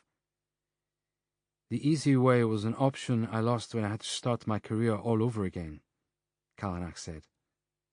He hadn't intended to say anything, but there it was, the bitter pill still in his mouth after swallowing so hard for so long. Look, I didn't know what to do. I had no way of knowing what really happened that night. You never mentioned a thing. How could I have known that you were innocent? How could you ever have believed I was capable of it? Callanach asked. Please, what you went through was terrible, but you have to believe I would do anything to turn back the clock, Jean-Paul said. Callanach wanted to believe him, but it was easy for such declarations to be made on the telephone from so far away, and it was too little, too late. All I want is information. Find your own way to live with what happened. I have enough to worry about, Callanach said. There was silence. Callanach could almost see his friend's face. When Jean-Paul was worried, he used to take a packet of tobacco from his pocket and roll a cigarette. His eyes would be closed as he did it, his hands so practiced at the motions. Perhaps it was only his imagination, but Callanach thought he could hear the rustle of a cigarette paper beneath Jean-Paul's uneven breathing. He felt a rift within himself, and wondered how it could be possible to feel such fury and such longing at the same time. Got it, Jean-Paul said quietly. Benjamin Samuel Paulson, born July 29th, 1987. Believed to be part of an international hacking group. Mother and father both died when he was 13. Car accident. Moved school multiple times, lived with various of his parents' relatives. At 14, he hacked into the school computer and erased students' disciplinary files. His IQ was noted to be extremely high, but his behavior was challenging. Arrested at age 16 in San Francisco during a peace march that got out of hand, but only received a warning. He was taken on by a startup in Silicon Valley, then fell in with some known Greenpeace activists. No other criminal proceedings on record. Lived in New York for a while, working for tech companies. Looks like Paulson's at the top of his game in programmer terms. NASA ran a background check on him with a view to offering him a position. He turned them down. Since then, he's worked for a number of blue-chip companies, all in the tech sector. There's mention of a group, the Unsung, but nothing concrete in the files. Someone else ran a background check on him recently. Must be the investigation you mentioned. Non-associates are other hackers. Couple of them have faced trial, but the charges weren't proved. They are left-wing, anti-establishment. Do you have anything else about the Unsung? Callanach asked. Some suggestion that they were involved in the British politicians' expenses scandal last year. There's a suggestion the Unsung might have hacked into emails, leaked some documents. Nothing confirmed. That was the key then. Whoever was putting pressure on DCI Edgar to make arrests had their own agenda, and it might be nothing more than simple revenge. A lot of important people still had mud on their faces, and it was going to take a while to wash off. Any more about Paulson on the personal level? Callanach asked. Not much. He was born in California, had one sister, but there's nothing here about what happened to her. Mother was a teacher, age 41 when she died. Father was a couple of years older. He was a serving police officer. That may explain why Paulson got away with a warning after the disturbance at the peace rally. Those guys protect their own, JP said, his voice fading away, the irony of his words sinking in. That'll do, Callanach said. Thank you, JP. And don't worry. I have no intention of making a habit of calling. He put the phone down. Below Par was underground. Not in the hacking, secretive sense of the word, but quite literally. The streets were busy with workers on lunch hours, shoppers and tourists, but even so, Callanach was careful to check he wasn't being followed. He walked past Below Par twice, crossing the street and watching from other shops before committing to going in. Callanach walked down some old stone steps, peered through the dusty, barred window a moment, then entered. The cafe, situated beneath a wedding dress shop, turned out to serve only decaffeinated tea and coffee, an array of herbal options, and a variety of organic soft drinks. Callanach was stopped at the door by a girl with more piercings than he could count, and an English accent that was all East End London. She looked him up and down before asking what he was after. Just coffee, Callanach said. The cafe was only half full, mostly occupied by singles staring at screens. We're a bit busy at the moment, the girl said. Perhaps one of the larger chain coffee stores would have the sort of thing you're after. I'm supposed to be meeting someone here, Callanach said, realising he was being bounced by a suspicious 20-something who was probably half his weight. She was smiling and polite, but it was clear he wasn't going to be allowed entry. He guessed there was a lot more going on than the service of healthy, carbon footprint-friendly beverages. And who might that be? The girl inquired, raising a penciled eyebrow. I'd rather not give a name, if you don't mind, Callanach said. Then I'm afraid we're too busy to seat you. She folded her arms. Callanach had no idea what to do. He wasn't about to show his badge, given the circumstances, and the girl had done nothing wrong. Look, it's really important. My friend gave me the name of this place. If I leave now, I might miss him, Callanach said. The girl put her hands on her hips and looked towards a door at the far end of the coffee shop. It opened. You can go on in, the girl said. Callanach stepped past the counter towards the back of the cafe. Hold on. Your mobile stays here. Next time, make sure your friend tells you the rules before inviting you. She held out her hand. Callanach paused. There were numbers and details on his phone that shouldn't fall into other people's hands. He considered arguing until Ben poked his head out of the rear door and nodded at him. It'll be fine, Ben said. Polly's bark is worse than her bite. A couple of other cafe users laughed. Polly ignored them all, took the mobile from Callanach's hand and slid it into a drawer beneath the cash register. Thank you. Can I get you anything to drink? She asked, as if none of the previous conversation had taken place and he'd just walked in off the street. Espresso, please, Callanach said. Polly turned round, picked up a jug of coffee, poured a mug and handed it to him. Decaf is better for you, she said. Callanach knew when to give in. He thanked her and made his way to the back of the premises. Lance was already there. He and Ben were grinning as Callanach entered. You must have a suspicious face, Lance said. She let me straight in, no questions asked. Polly's just looking out for me, Ben said, as he wired Lance's laptop into his own. She wasn't all that keen on the idea of me inviting a policeman for a meeting here. She's your girlfriend? Callanach asked.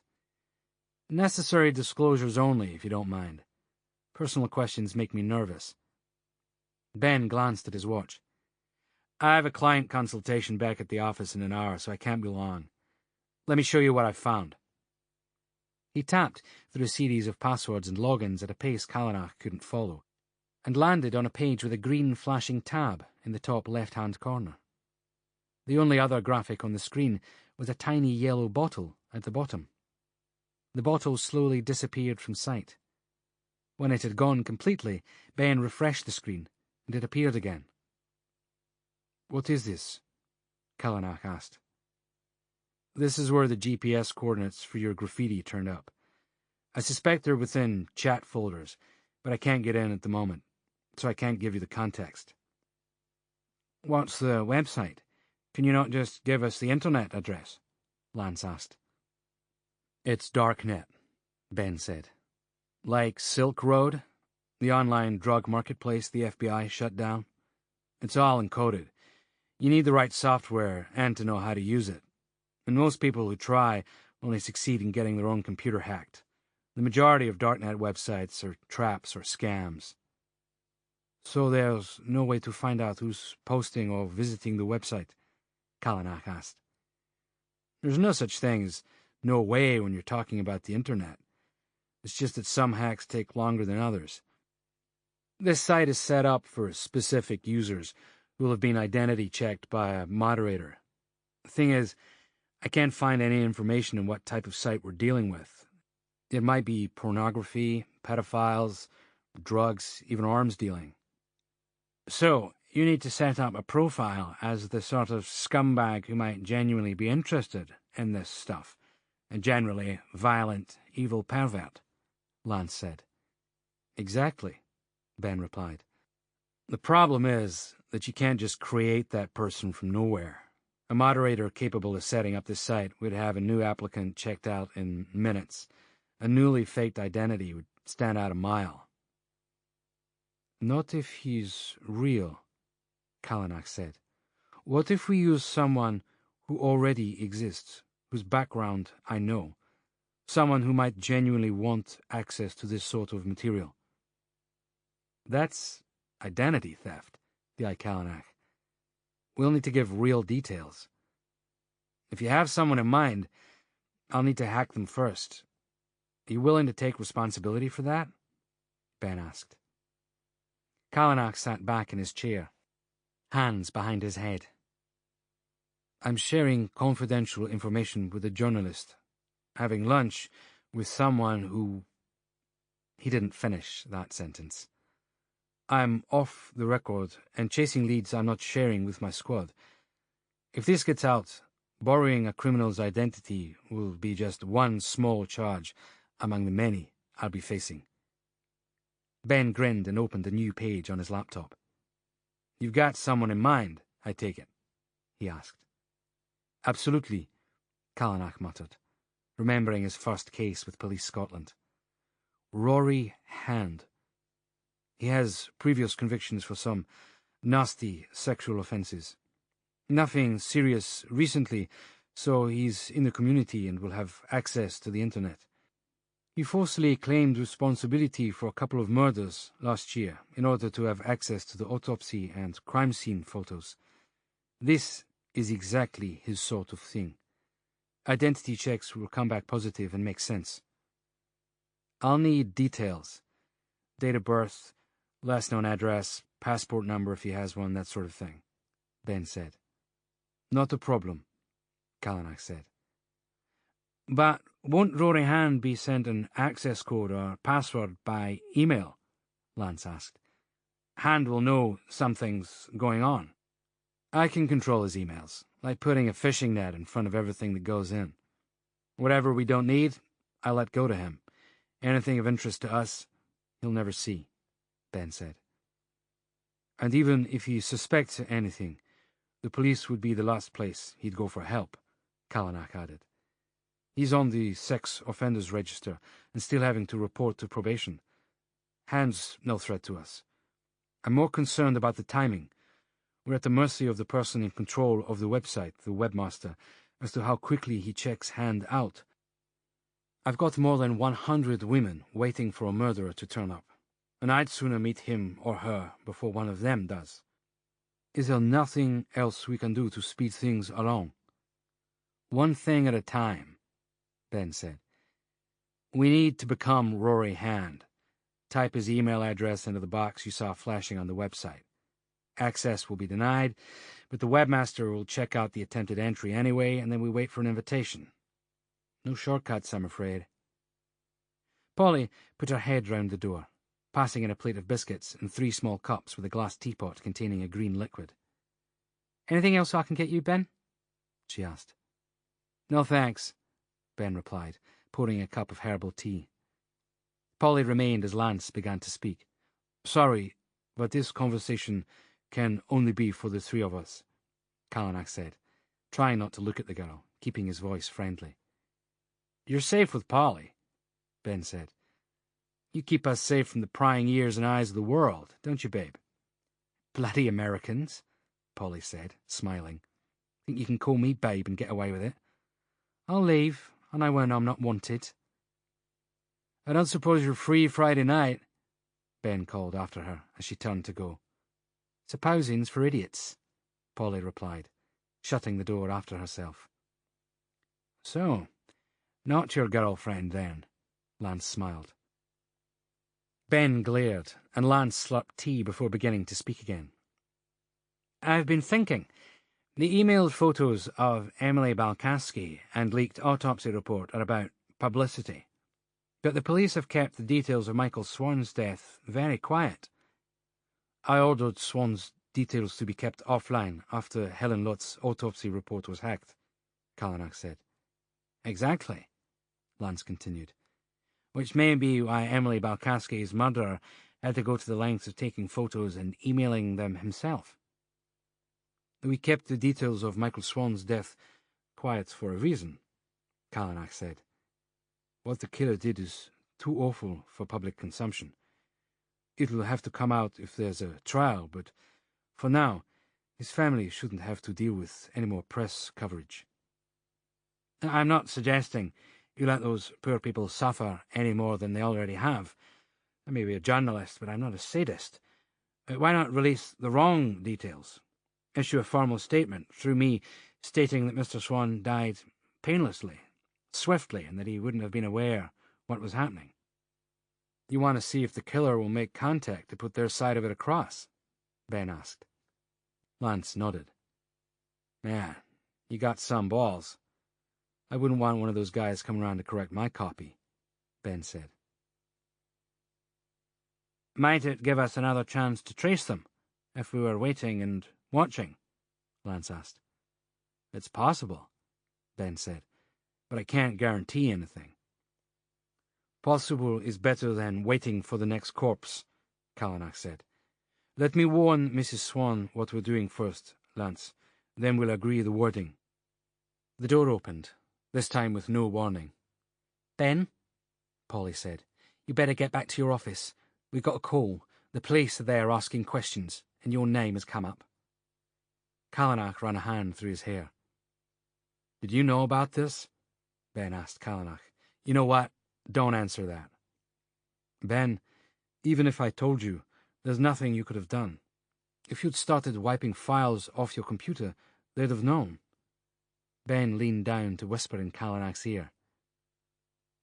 "D.I. Callanach, I'm not asking you to protect me. If Edgar thinks I'm stupid enough to have anything on my work computers except work, then he's even more moronic than his school records suggest. But they'll have put maximum surveillance on today, meaning this may not have been the best time for us to do lunch, for your sake, more than mine. I already have people watching my back. Who's got yours?" Chapter 24. Callanach drove directly to Craigentinny to visit the widowed Mrs. Swan. It was a difficult thing to explain, that he had gone there not to give her answers, but to open more avenues of investigation, involving a substantial lie being told very publicly. "What then, Detective Inspector?" Mrs. Swan asked. "When your killer decides that they want the truth to be known, will they post photos of what they did to Michael? Is that what you expect?" She broke down into tears, as Callanach had known she would. Police work wasn't always about sparing people pain. Sometimes it was about knowingly causing it, in the belief that the end would justify the means. Callanach let her recover before answering.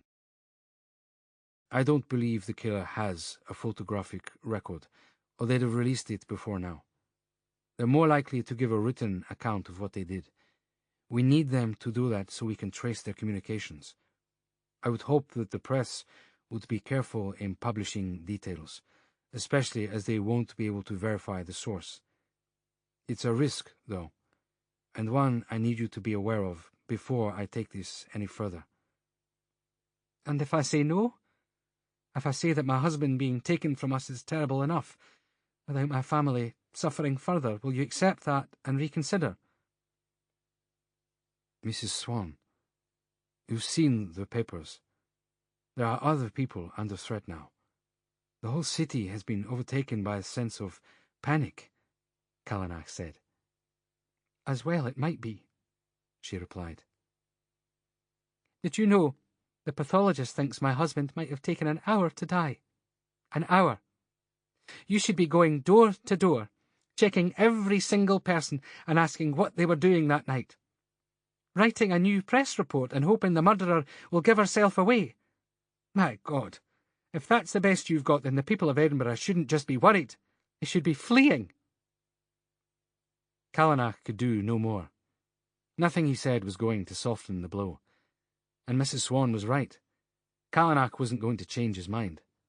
They were running out of options. Driving back through the city, a marked police car passed him at speed. Callanach took no notice, until another followed, then two more, and an emergency response team in a van. He checked his phone, but there were no texts or missed calls. On instinct, he followed, chasing the blues and twos south through the traffic.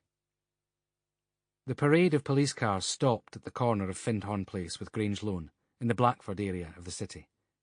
These were quiet streets, with a mixture of old and new housing, front hedges kept neat, on-street parking, and an orderly plainness to it all. At the corner was a 3-storey 70s-looking block of flats, sealed off with crime scene tape. Callanach's phone rang as he was climbing out of his vehicle. He could see Lively before he heard his voice. "I'm already here, Sergeant," Callanach said, ducking the tape and flashing his badge at the guarding uniforms. "What is it?" he asked, sliding his mobile back into his pocket. "One of the lollipop ladies, sir. A woman from a flat on the ground floor was due to meet her this morning. They always get the bus into town together, she says. When our mate didn't arrive at the bus stop, the friend went to find her and saw her front door was busted." "Where's the body?" Callanach asked. "That's the thing. No body this time. You better come up."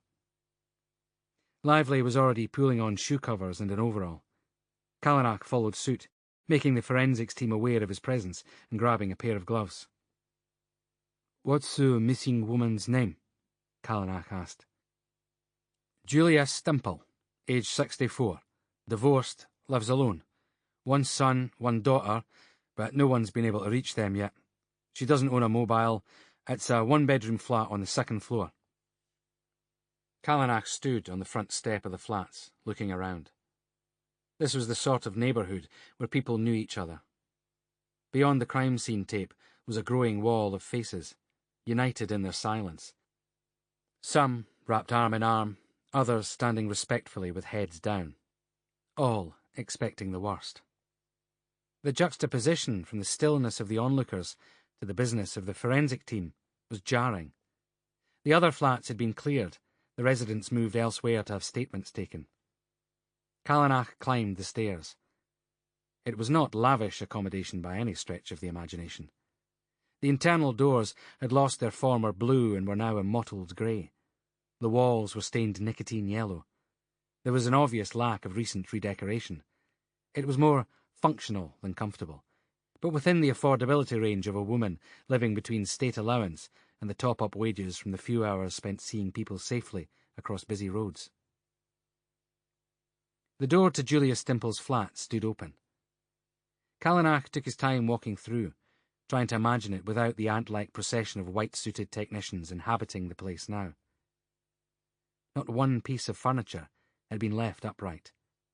A small dining table was on its side, Both chairs tipped over, one of which had a leg snapped off. Mismatched, threadbare armchairs were on their sides. A coffee table smashed to pieces. One curtain had been ripped from its pole, the other hung limply from pulled hooks.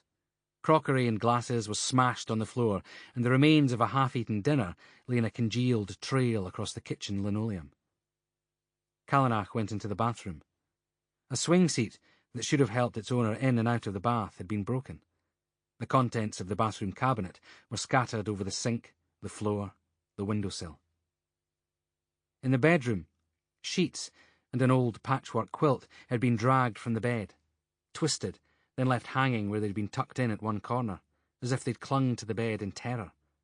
Drawers were tipped out, the wardrobe door left open to show an array of deserted clothes. It was as if a tornado had ripped through. Nothing had been left untouched. Callanach walked to the bedside table and picked up a framed photograph that had fallen on its face. In it was a woman he estimated to be in her 50s, wearing the sort of hat you could only get away with at a racetrack, holding up a glass of champagne and smiling as if she'd won the lottery. Her hair was bouffant, surrounding her head in massive hairdresser-constructed curls, but it was dwarfed by the size of the woman herself, who filled the shot in a pink and green ensemble, flowing across her frame like a waterfall. At her size, even the single set of stairs up to her flat would have been a daily struggle. It was a wonder that she was still working at all. Her health must already have been failing if the bath seat was anything to go by. "Blood, sir," Lively said, poking his head round the door.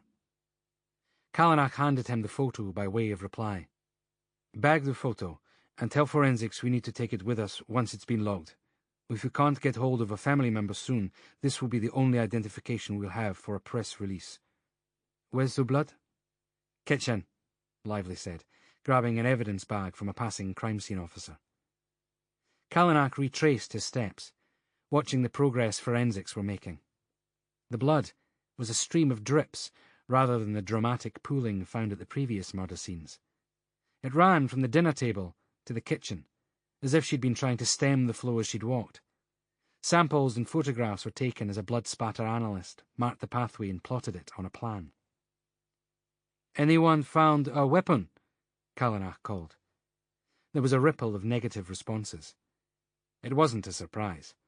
No weapon had been found at the other crime scenes, save for Emily Balkaski's scarf, and that had been left for effect. In the doorway, the chain was hanging off. The screws that had once held it to the frame abandoned on the floor. Julia Stimple had been persuaded to open up and see what her visitor wanted, but not trusted them enough to have opened the door fully. The question was how they'd gained access through the main door.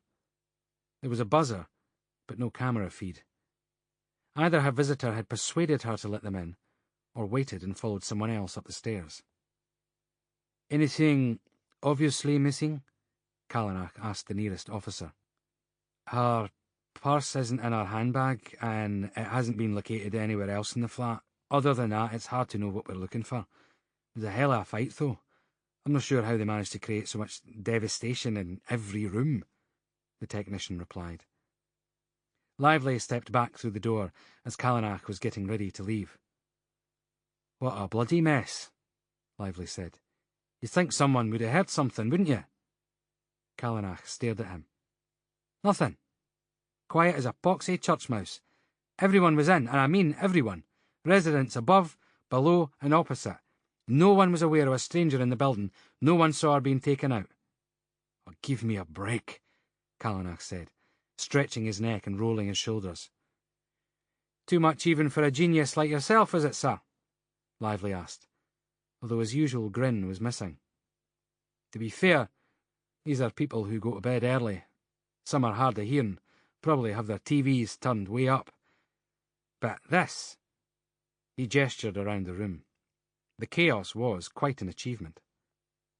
"We've two murderers out there," Callanach said. "One's quiet, almost ghost-like. She leaves no trail, no trace, even in broad daylight. Her work is surgical and planned. Helen Lutz's killer is all strength and brutality. Nothing subtle there. But how could this invader have been neither heard nor seen, given that he or she kicked the door off its chain? And then cleaned off the bootmark, a forensic technician replied from behind them. There's nothing here, only the usual mixture of fingerprints around the lock, but nothing lower down that indicates a shoe. Perhaps they took their boots off to climb the stairs quietly, then kicked the door open with bare feet, Lively said. And why take the victim away? Callanach asked. I don't see the purpose. It would have been more risky than anything they've done so far to have moved her through a multiple occupancy building. That's not so difficult. Knife in her back, a promise not to harm her. It's amazing how many victims will believe whatever they're told. The friend who reported it says Miss Stimple suffers from advanced type 2 diabetes. She's on regular medication, has complications with her kidneys and her eyesight is failing. Sounds as if she was going to have to stop work pretty soon anyway. Wasn't fit enough to stand up for long stretches, Lively read from his notebook. So this time, they took the most vulnerable person they could find. She worked in the community, is coming to the end of her time there, becoming physically less able. Fits the pattern. I'll need to speak with her manager. Let me know as soon as we contact a family member. No press release until we've dealt with it personally, Callanach instructed. Aye, the usual work's underway. Door-to-door checks in case anyone saw them leaving or any suspicious vehicles. There's no CCTV locally, it's all residential. Best hope we've got is an eyewitness. You off back to your cushy office then, sir? Lively asked. No, Lively. I thought I'd spend some time at the gym. Maybe get a quick sports massage and a sunbed. Callanach sighed. Now control the scene. Get me photos of the flat ASAP and make sure none of it goes online. No leaks. And stop being such an idiot, would you? I've got enough of that in my life at the moment. Lively's mouth hung open as Callanach walked away. The lack of comment from him was a tiny victory, but the only one Callanach was likely to be celebrating for some time. By the time Callanach got back to his office, Tripp was waiting with Julia Stimple's manager on the line. He handed the phone over, and Callanach sat down, waiting for the barrage of abuse. Have you found her yet, Detective Inspector? The manager asked. Only we're being bombarded with requests from the press, and I have no idea what to say. Julia Stimple is missing from her home, but there's no body, so we'd like you to say you're unable to comment. At the moment, we have no idea where she is or what state she's in. Can you tell me more about Miss Stimple? Only we're struggling to locate her family. I'm also trying to ascertain how she came to the killer's attention. Had there been any publicity about her? Community awards, that sort of thing? There was a long period of quiet, punctuated only by throat clearing. I'm not sure how much I should tell you, the manager said. Obviously, we have to protect staff confidentiality. I wouldn't want this to get out. Callanach rolled his eyes to the ceiling, pleased he wasn't in the same room as the woman on the end of the line. As if 4 murders and an abduction weren't enough, now he was having to persuade other officials to information share. It'll all be confidential, Callanach reassured through gritted teeth. Well, if you're sure, I suppose I can pass on what I've been told. Miss Stimple had been informed that her employment was to be terminated at the end of the month. A decision had been made to replace her. She wasn't up to the job, the manager said. I'm aware of her health problems, Callanach said, but I don't think that would have attracted any attention. All the other victims. You don't understand, the manager interrupted. Miss Stimple had been the subject of complaints from parents. She would turn up late, leave early, and was often seen leaning against the wall, just waving children over the road. When a parent challenged her about it a couple of weeks ago, Miss Stimple's reply was, not exactly what Edinburgh City Council would hope from one of its employees. There was some language used, you see. It was only your investigation and her remaining at home that saved us from having to take more drastic action. There was a disciplinary hearing. She wasn't best pleased. But there had been no publicity about it, Callanach said. So no one would have known she was being fired? Goodness, no, none at all. These sorts of things are handled with complete discretion. Miss Stimple agreed with Human Resources that she was finding the work too physically hard and that it would be better for all concerned if she agreed to leave. I see, said Callanach. And has there been any other press coverage you know of that might have made her a target? Only the employee newsletter from a couple of months ago, the manager replied. A group photo was taken of all the Lollipop team, men and women. I can email it to you if it would help. It would, Callanach said.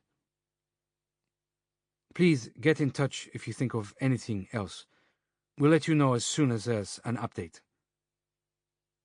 Callanach busied himself retrieving Rory Hand's details from the police national computer. It didn't take long. Hand had only been released from prison 3 months earlier. He didn't have a passport and was reporting to probation twice a week. Callanach noted his address, mobile number, national insurance number and date of birth, then sent the agreed text to Ben with no regrets at all. Rory Hand deserved a lot more than to have his identity abused. 5 minutes later, Tripp handed him a printout of the scanned Lollipop person's photo. Sitting in the front row, centre stage and staring straight at the camera, was Julia Stimple. The picture had come attached to an email revealing that the newsletter had been left in just about every public building in the city, from job centres to courts, adult education facilities to libraries. Not much of a stretch to imagine a passer-by picking it up and choosing the woman who, because of her size, would be easy to identify and locate. The sort of woman, in fact, who looked as if she wouldn't be capable of putting up much of a fight at all. Part 2. Chapter 25.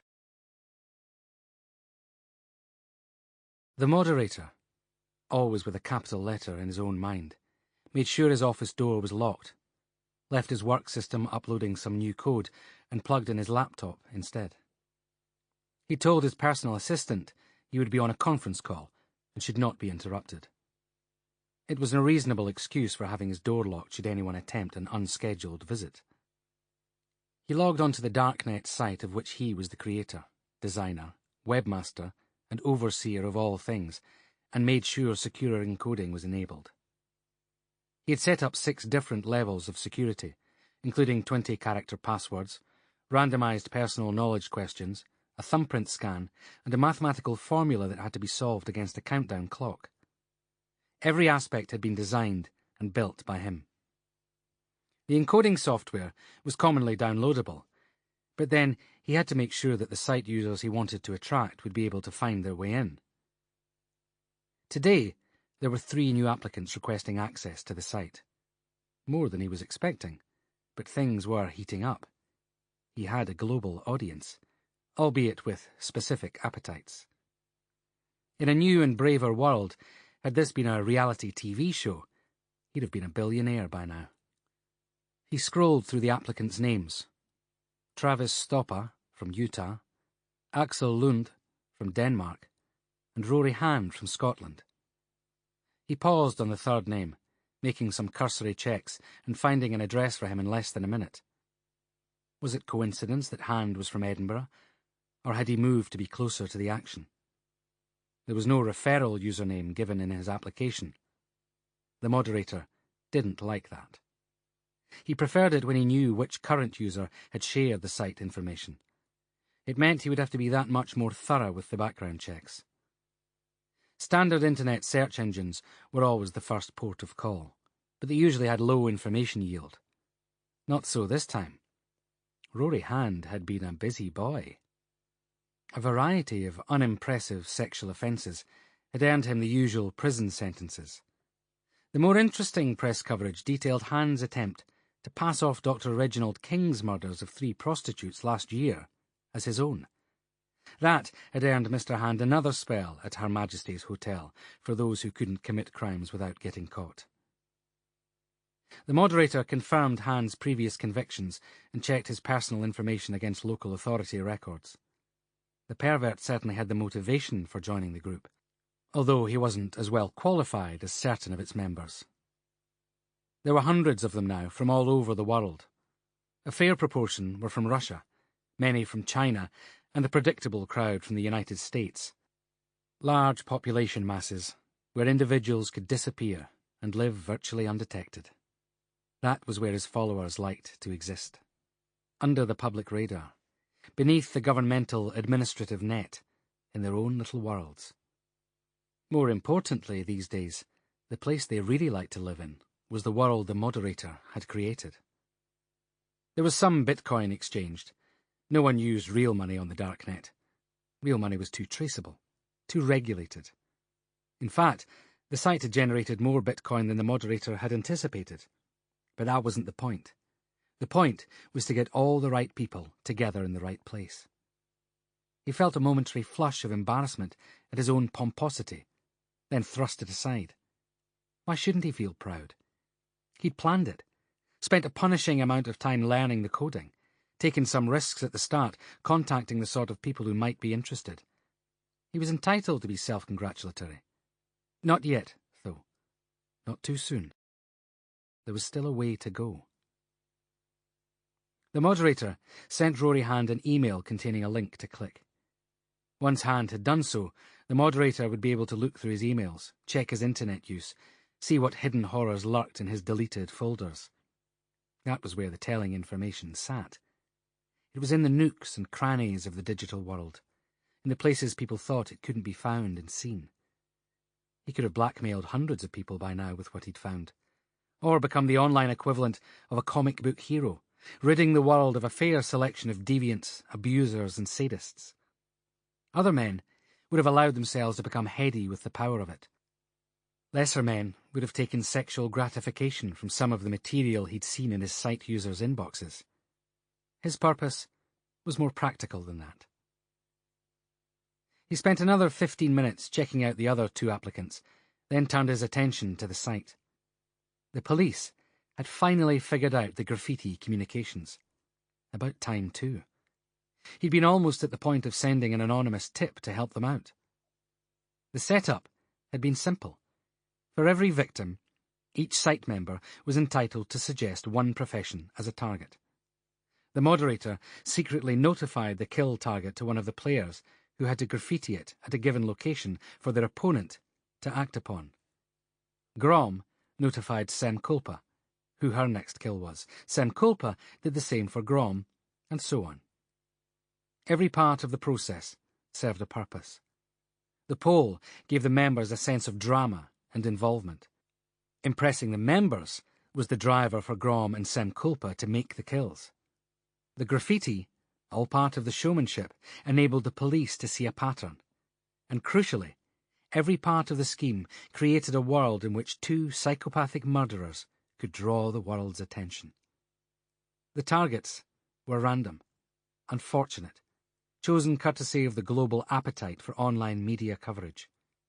And that was where the police focus would be. Not that Police Scotland's dim-witted detectives were any closer to either of the killers yet. The selected two were better than that. The moderator had chosen them from numerous applicants because of their track records of avoiding arrest. There had been some game changes required along the way. What plan ever ran smoothly? Upon choosing his two players, he'd imagined that Grom would be the right choice to make the final kill, with all the drama and horror he could unleash. But it was Sem Culpa who had pleased audiences most. The audacity of killing in the middle of a crowd and waltzing away. The poetic resonance of the destruction of life in a library, where the improvement of human minds through literature was the foremost aim. Sem Culpa was the cleverer of the two by far. The truth was that Grom couldn't be trusted. His smash and crush approach had its place, but the moderator needed to make absolutely sure that the final target would be successfully dispatched.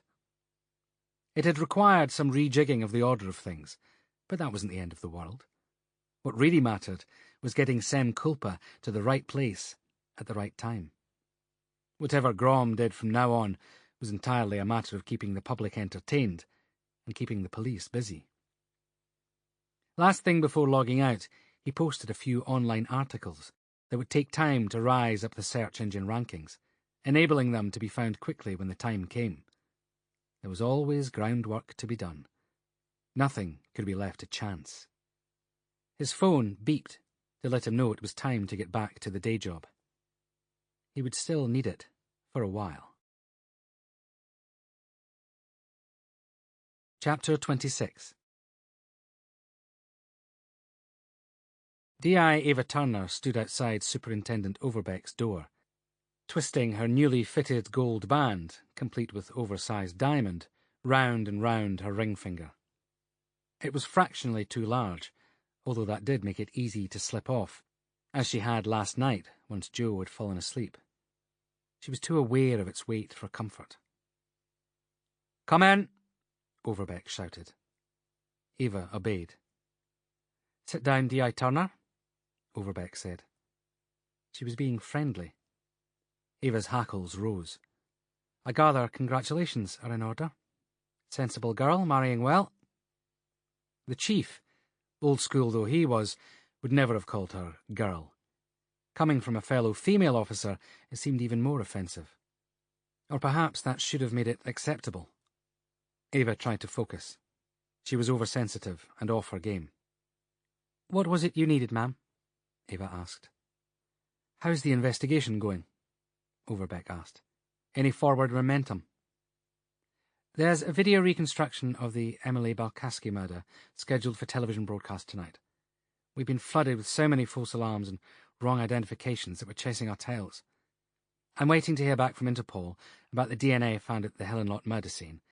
It takes a while to process through the international database. It's so vast."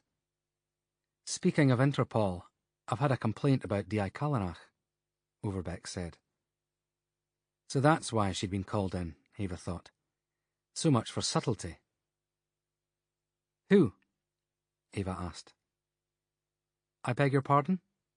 Overbeck said, handing Ava a cup of coffee she didn't want and hadn't requested. "Who put in the complaint?" Ava said, putting the coffee cup straight back down on the table.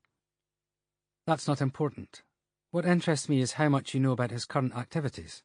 He seems rather lax about reporting in, and I'm concerned about what progress he's making." "The graffiti was Callanach's discovery," Ava said, "and it's been borne out by the abduction of Julia Stimple. It's the best break either of us has got in the investigation so far." "But that's all." "One of his murders was committed in broad daylight in a crowd of festival-goers. It beggars belief that there's no lead on that.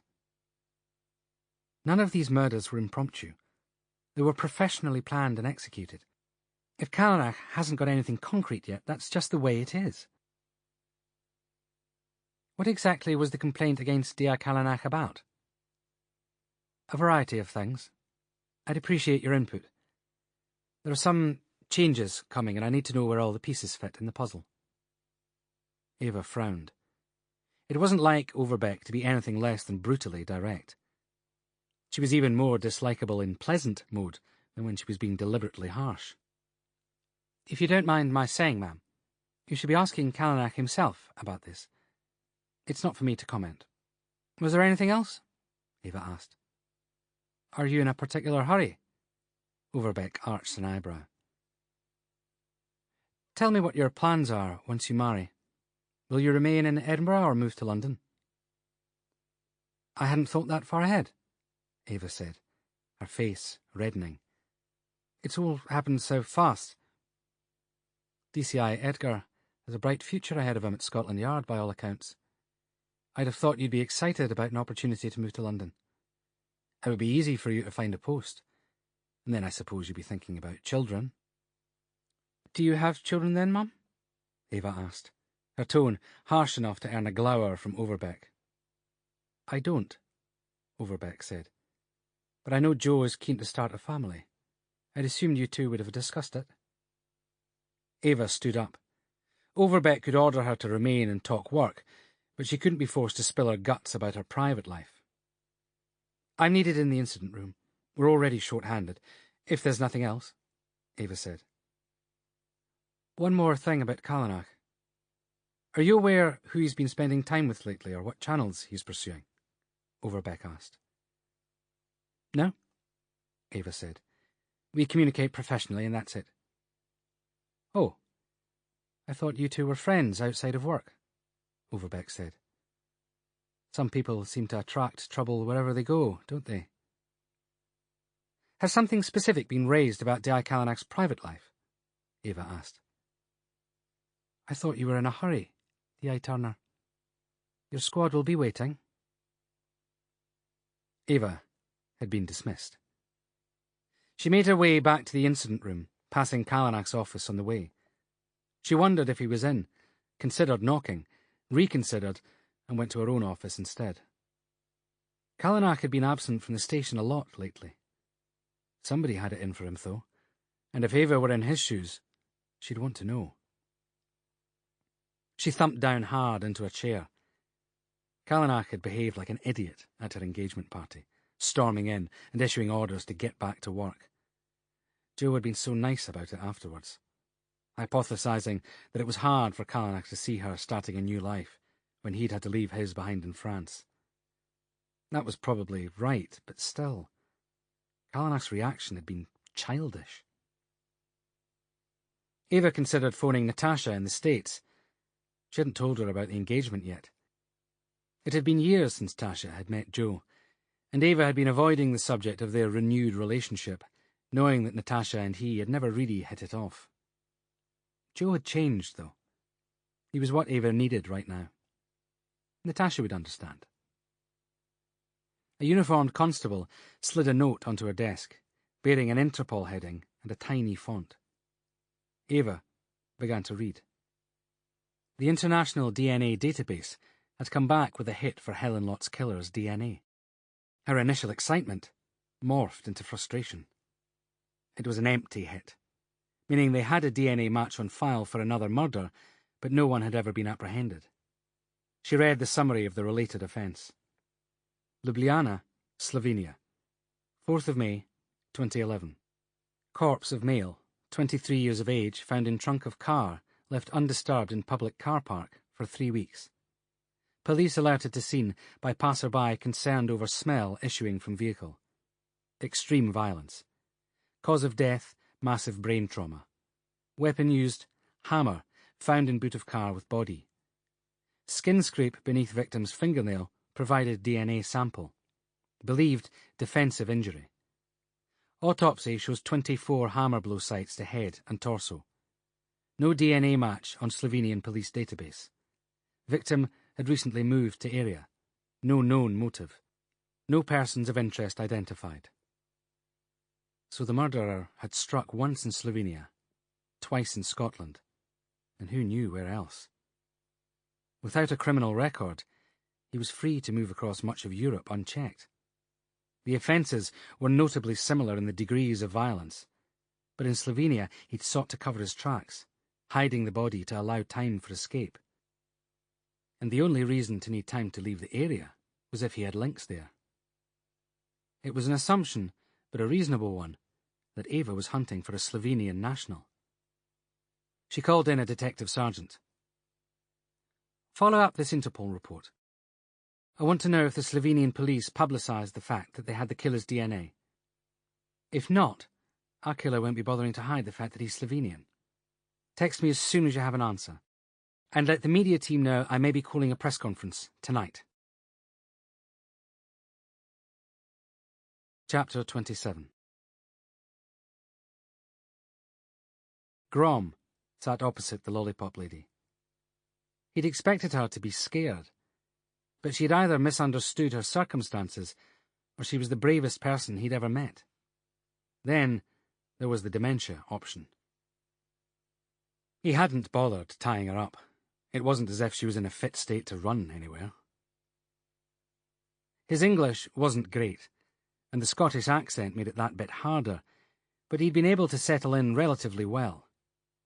Edinburgh was more welcoming than London. He'd only stayed in the English capital a few months before moving on. Poland had been his first stop when he'd left Slovenia, but it had felt too close to home. After that, he'd tried Paris, but found he couldn't walk down a street without people staring. He didn't blend into crowds. He was too tall, too broad. And in Paris, the fact that he wasn't French had seemed to stand out a mile. Even amidst the immigrant population, he still felt out of place. But the United Kingdom was across a stretch of water. It was as if the ferry trip had removed him from his past life. He'd finally been able to stop running. And then this opportunity had presented itself. He was living in Birmingham when he'd been tipped off about the website. Birmingham was like a bowl of human soup. Everyone mixed, blended, shoved together. There, he'd been free to do whatever he wanted, to experiment. Born Alphonse Kopitar, he was from the mountains originally. A country boy who had grown up with his father and brother, always the target of their jokes, always to blame for whatever went wrong. If only they could see him now, travelling the world, feared by so many, venerated by the few who mattered. "Lollipop lady," Grom said, spitting globules of saliva-soaked bread as he stuffed himself with a sandwich. "You hungry?" "Animal," Lollipop lady responded. Grom understood her better when she said only one word at a time. At first, she'd spewed endless language at him, most of which he'd found unintelligible. "You eat if I say," Grom said, throwing the last piece of his sandwich across the room. It hit the edge of the bin and bounced onto the floor. He didn't need to clean up. He'd be making enough of a mess of the place before the week was out. Why worry about a few stray pieces of food? He was the boss. No one could tell him what to eat, how to eat. Not like it had been with his father, dragging him across the floor if food had been spilt, making him lick it off the broken, dirty tiles like a dog. "I have to go to the toilet," Lollipop lady said. "You just gone," Grom told her.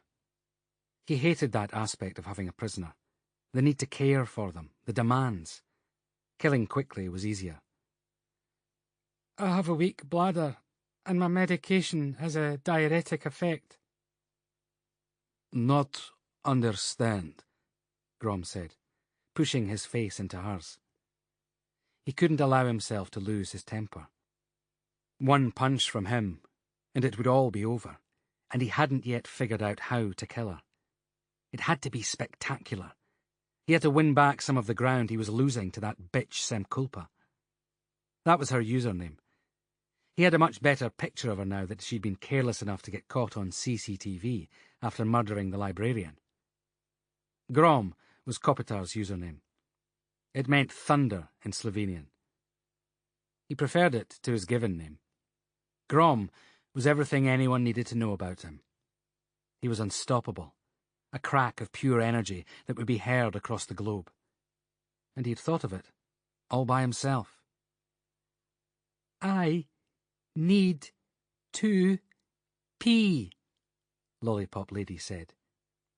"Do you understand?" Grom bent down close to her ear and roared. See how much she liked his special brand of thunder. He pulled his head back to look into her eyes and witness the fear. He saw none. "I'm a bit deaf in that ear," she said. "Could you take me to the bathroom now?" Grom grabbed the front of her jumper, marching her to the toilet. The Lollipop lady made it last as long as she could, then retook her chair. For now, Grom was keeping her in the lounge. He was biding his time, waiting for a sufficient build-up of press attention before showing his work to the world. Semkulpa had taken out her first victim in the middle of a festival, in bright sunshine, in view of thousands, and walked away, for God's sake. It was so perfect. He'd cried. Then he'd had his chance to shine, reducing Helen Lott to pulp on the floor. There couldn't have been a bone left unbroken. He had been a machine, remorseless, untiring, bestial. And still, Semkulpa had outshone him with her next kill. Perhaps not publicly, but her description of it on the website had garnered ridiculous praise. The only thing that had stopped him from giving up and boarding the next ferry out of Scotland was the fact that the press had been all but silent on the details. Semkulpa had yet to prove her claims. His work on Emily Balkaski had been simple but powerful. leaving Edinburgh's inhabitants scared to walk the city streets at night. And now, this unexpected opportunity, before Sem Culpa had taken her next shot. Not that it mattered how the game was being organised, only that he won it. Psychologists would be arguing for decades about his mental state and motivation. "Where are you from, then?" Lollipop Lady asked. "Slovenia," Grom replied. "Never heard of it," she responded, with a smile. "You know as Yugoslavia," Grom said, picking up a notebook and trying to focus on the crucial aspects of a perfect murder. "Damned foreigners," Lollipop Lady muttered. "Will I get myself a cup of tea, then?" Chapter 28. Sem Culpa, blameless when translated from her native Portuguese, was meditating. She had a strict morning regime, which included jogging, yoga, bathing in hot salted water, masturbation, and finally meditation. She brought herself back from her trance state, stretched, and stared in the mirror. Her hair was shorter than she usually kept it, but the new length enabled her to hide it beneath hats, wear a variety of wigs, and disguise herself convincingly in male clothing as required. It was currently an unexciting shade of brown, but it matched her eyes, and the overall effect was to make her appear younger than her 28 years. There was a discreet knock on the other side of her door. She wrapped a towel around herself and stood aside to allow the room service porter to deliver lunch. Scrambled eggs with chilies and avocado, mineral water, and fresh pomegranate. Passing him a rolled-up £5 note, she grabbed a fork. Her appetite was raging.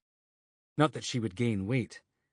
Every day was about staying in shape, making sure she was strong and flexible, at her peak whether fight or flight was needed. Flicking on the television, she channel-hopped until the Scottish news appeared. It appeared that Grom, what sort of low-level thug name was that, had finally made his move. A Lollipop Lady was missing from her flat. Sem Culpa had been waiting impatiently for him to get on with it, ever since she'd scrawled the victim choice on the wall. There was no corpse yet, though. It wasn't like Grom to take his time. His other efforts had been like teenage sex, all hot, sweaty, clumsy, grinding and grunting. No finesse, no artistry. And, as far as she was concerned, with simply no sufficiently thrilling element of risk. It had been a nice touch, admittedly, taking those photographs of sweet Emily and getting the moderator to leak them to the press. She bristled at how little publicity she'd received for her work on Michael Swan. Certain the moderator would be able to hack the forensic pathologist's files, Sem Culpa hadn't thought to take a camera of her own. Then there was her obsession with utmost professionalism. It was cameras that hung you. No evidence was quite as damning as the police finding crime scene photos on your mobile or hard drive. She remained philosophical, though. Sooner or later, the reporting dam would burst, and the details would cause the most hardened readers and viewers to close their eyes. In the meantime, she had only to wait for notification of her final target, and that was unlikely to arrive until Grom had finished his latest challenge. She had a while to plan. The precise details would be subject-specific, male or female, age, location, but she could dream beautiful dreams of how to present the corpse. That was her pride and joy. Let Grom chase mindless notoriety. Her goal was to create the ultimate horror. Turning the television off, she picked up a sketch pad and pencil. Drawing was one of her other passions. Those dark lines could express so much pain, such infinite wretchedness, as if they were soaking up through the paper rather than being trailed across it. Lacking a vision for her next masterpiece, Sem Culpa slashed lines and filled shade to recreate Michael Swan's last moments as best she could. It wasn't bad for the speed with which she'd drawn. Swan's mouth was a broad hole of agony, his clotting blood the last hurrah of his deteriorating body's efforts to sustain him. Arms, spread wide like some falling angel, long legs flying behind him graceful and lithe. Sem Culpa stared, breathless, reliving his plea for life until she'd shown him the picture of his wife taken outside their pitiable home. After that, Michael Swan had proved himself a good man. She was pleased. It wouldn't have been worth half the trouble she'd gone to if he'd been a disappointment. All those articles about his community work, his forthcoming award, his dedication to children's literacy. When he'd grasped the fact that it was him, or his precious and accessible spouse, he hadn't uttered one word more. He'd fallen willingly on the proverbial sword. Only his tears had lessened the effect. That softness, that weakness. Sem Culpa was not weak. She was the arrow that always found its mark. Portugal had been too small to hold her. Her parents had been too simpering, too obliging to control her. Expelled from one private school after another, they had resorted to a series of ineffectual tutors to educate her. Eventually enough years passed, and the prospect of university dawned. The University of Lisbon had accepted her application immediately. Not that they would have turned her away given the funding contributions her family had made over the years. That was in her early days, when she was taking tentative steps towards her true self. Back then, she had been known as Amalia, meaning industrious. In that, at least, she had proved her parents right. University had been a drag. Timetables, deadlines, puerile children playing at being grown-ups. She had hated it. It was supposed to have been the great equalizer, living together, studying together, exchanging ideas, and enjoying the day-to-day. And yet she was blighted by idiots teaching her, serving her, living alongside her, giggling, posing, stressing. That had been both her undoing and the start of her great adventure. There had been poison involved. Industrial arsenic, not hard to obtain, and the university canteen's ratatouille. No one had died, disappointingly, but it had been an awakening. Her first true orgasm. She'd left soon after that, discovering that neither a university education nor a 9-to-5 routine was necessary to make money in the digital age. A year later, she was running a successful social media promotions website, all at a distance from her clients. No private details required, only a sound knowledge of how the internet worked and what people wanted from it. Between the allowance from her parents and the money her company made, she could afford to stay in 5-star hotels wherever she went. Her family didn't try to contact her often. There were messages on her birthday, at Christmas, perfunctory monthly email updates, but never a plea for her to return home, to spend time with them, almost as if her continued travels were a relief to them. Her knowledge of the digital world had drawn her to the darknet's twisty passages years before the game in which she was now star player had been imagined. She had bought knives there, unlike anything the open market had to offer, found devices for sexual play that offered uses in other, more torturous scenarios. More recently, an organ marketplace had sprung up. That one offered the really big money. If she ever found herself strapped for cash, it would be a joyous way to make money. Her skills with a scalpel were something to behold. Then the moderator had found her on a different website, inviting her to join. At first, she'd been sure it was a trap. Then membership grew. Identities were tested. No one made their way onto the forum without the right credentials. The darknet had stuttered briefly when the FBI and MI5 had made their lives a bit harder, but the programmers were always a step ahead. Encoding software these days was pretty much foolproof. No communications could be traced back to an IP address. It was like being on the sea at night, shouting from one lightless boat to another, alone in the company of others who also thrived amidst the rocking and crashing of waves others found too perilous to brave. Covering the smoke detector and striking a match, Sem Culpa sent her sketch back to the realm of simple remembrances, where it could never be found, nor ever do her harm. Chapter 29. Ava should have gone straight to the chemotherapy unit. She was loath to leave her mother there alone, but Callanach was on her mind and missing from the station again, his phone diverting to voicemail.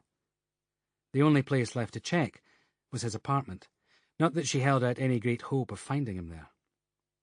It was difficult to conceive what the point would be of working from home when his squad was amassed in the incident room. Still, there was the impending press conference to discuss. They might finally have a break. He ought to be told about it in person. And Overbeck was coiling to strike. Ava could feel it. Overbeck had been deliberately vague in her questions about Callanach's activities, and had completely refused to detail the supposed complaint. However badly Ava and Callanach had been communicating of late, she wasn't prepared to let him sink without so much as a warning. Ava buzzed up to his apartment. No response. She buzzed again. If he was there, he wasn't in the mood to be disturbed. Ava walked away, getting as far as putting her hand on the car door. If Callanach's apartment was 2A, then logic dictated his chatty neighbour was in 2B. Perhaps there was a reason why he wasn't answering his phone. She owed it to him to check properly. Ignoring the sense she was crossing a line, Ava pressed the buzzer for apartment 2B. "This is Bunny, hello?" a perky voice inquired. "Hi, sorry to bother you. I'm trying to get hold of Luc Callanach. We met before at his door." "I'm not sure he's in," Bunny replied, her voice a little flatter this time. Not too keen on having another woman calling for Luc, Ava guessed. Perhaps the sight of her new engagement ring would be reassuring. It had finally come in useful. "Could you buzz me in? I'm a police officer. I need to discuss a professional matter with him urgently." "Of course," Bunny said, releasing the door catch immediately. Ava made her way up the stairs. "I haven't heard anything from his flat all day, and I've had clients coming and going," Bunny called out before Ava reached the landing. "Have you tried his mobile?" "I have," Ava said, giving Callanach's door a hammering. She should have left then, but Bunny was hanging around in a way that made it hard not to continue the conversation. "Have you seen much of him recently?" Ava asked. Bunny laughed, a short, forced noise. There were tears in her eyes. "Are you all right?" Bunny shrugged, leaning against the wall and letting herself slide down until she was sitting on the floor. Ava fought the urge to check her watch, knowing the girl wanted someone to talk to as the seconds slid by. "I've been single so long. I thought I'd never meet anyone else nice," Bunny began. "And Luc is nice, isn't he?" "He is," Ava agreed, wondering whether to wait a while to see if Luc turned up, or cut her losses and go, a prickle of guilt descending as she realised that continuing the conversation was likely to be an invasion of her colleague's privacy. It was just possible that the girl knew something that might help her locate Luc, though. "We were becoming friends. We'd chat whenever we saw each other. I cooked him dinner a couple of times. He seemed exhausted, coming and going at all times of the night." "Comes with the job," Ava said. "Did you ever see anyone else with him, or visiting?" "Only you that one time, and the other policeman, Max, something." "Tripp," Ava filled in. "That's him. Apart from that, no one." Luc seemed lonely. "I'm in hair and makeup, so I'm really a people person. You have to be. I offered to introduce him to my friends, but he was always working." Not really his kind of crowd, Ava suspected, knowing she was drawing conclusions based on a stereotype, but not unreasonably. Luc was a private person, not one for bars or parties, much like herself. Then Natasha had gone to the States. Her mother had been diagnosed with cancer, and Joe had turned up, bringing with him the drinks parties and dinners that she was used to avoiding. Since then, she and Luc had barely spent any time at all together. Ava's phone rang. "Sorry, give me a moment." She answered the call. "Turner," she said. "DS Black here, ma'am. Interpol responded to your query. The Slovenian police never went public about the DNA. The killer won't be aware that he can be linked back to Slovenia. Good. Do we have a time for the press conference? Ava asked. 2 hours from now. Media team is organising it. I've let Superintendent Overbeck know. She actually smiled. Right. I'll get into uniform and be back in the office soon, Ava said, ending the call. Sorry about that. It never stops, you know? She smiled. Nice to feel wanted, I expect, Bunny said, more tears forming in her eyes. Ava finally allowed herself a time check. It wouldn't take her long to prepare for the press conference. She was too late for her mother's chemo appointment, and there was always a chance that Luc would turn up if she waited. Bunny looked truly miserable. I have a couple of minutes for a cup of tea, if you don't mind making me one, Ava said. Bunny's face brightened up. Callanach pulled into a public car park and got Lance on the phone. I've spoken to Mrs. Swan, Callanach said. She knows what I'm going to do. And judging by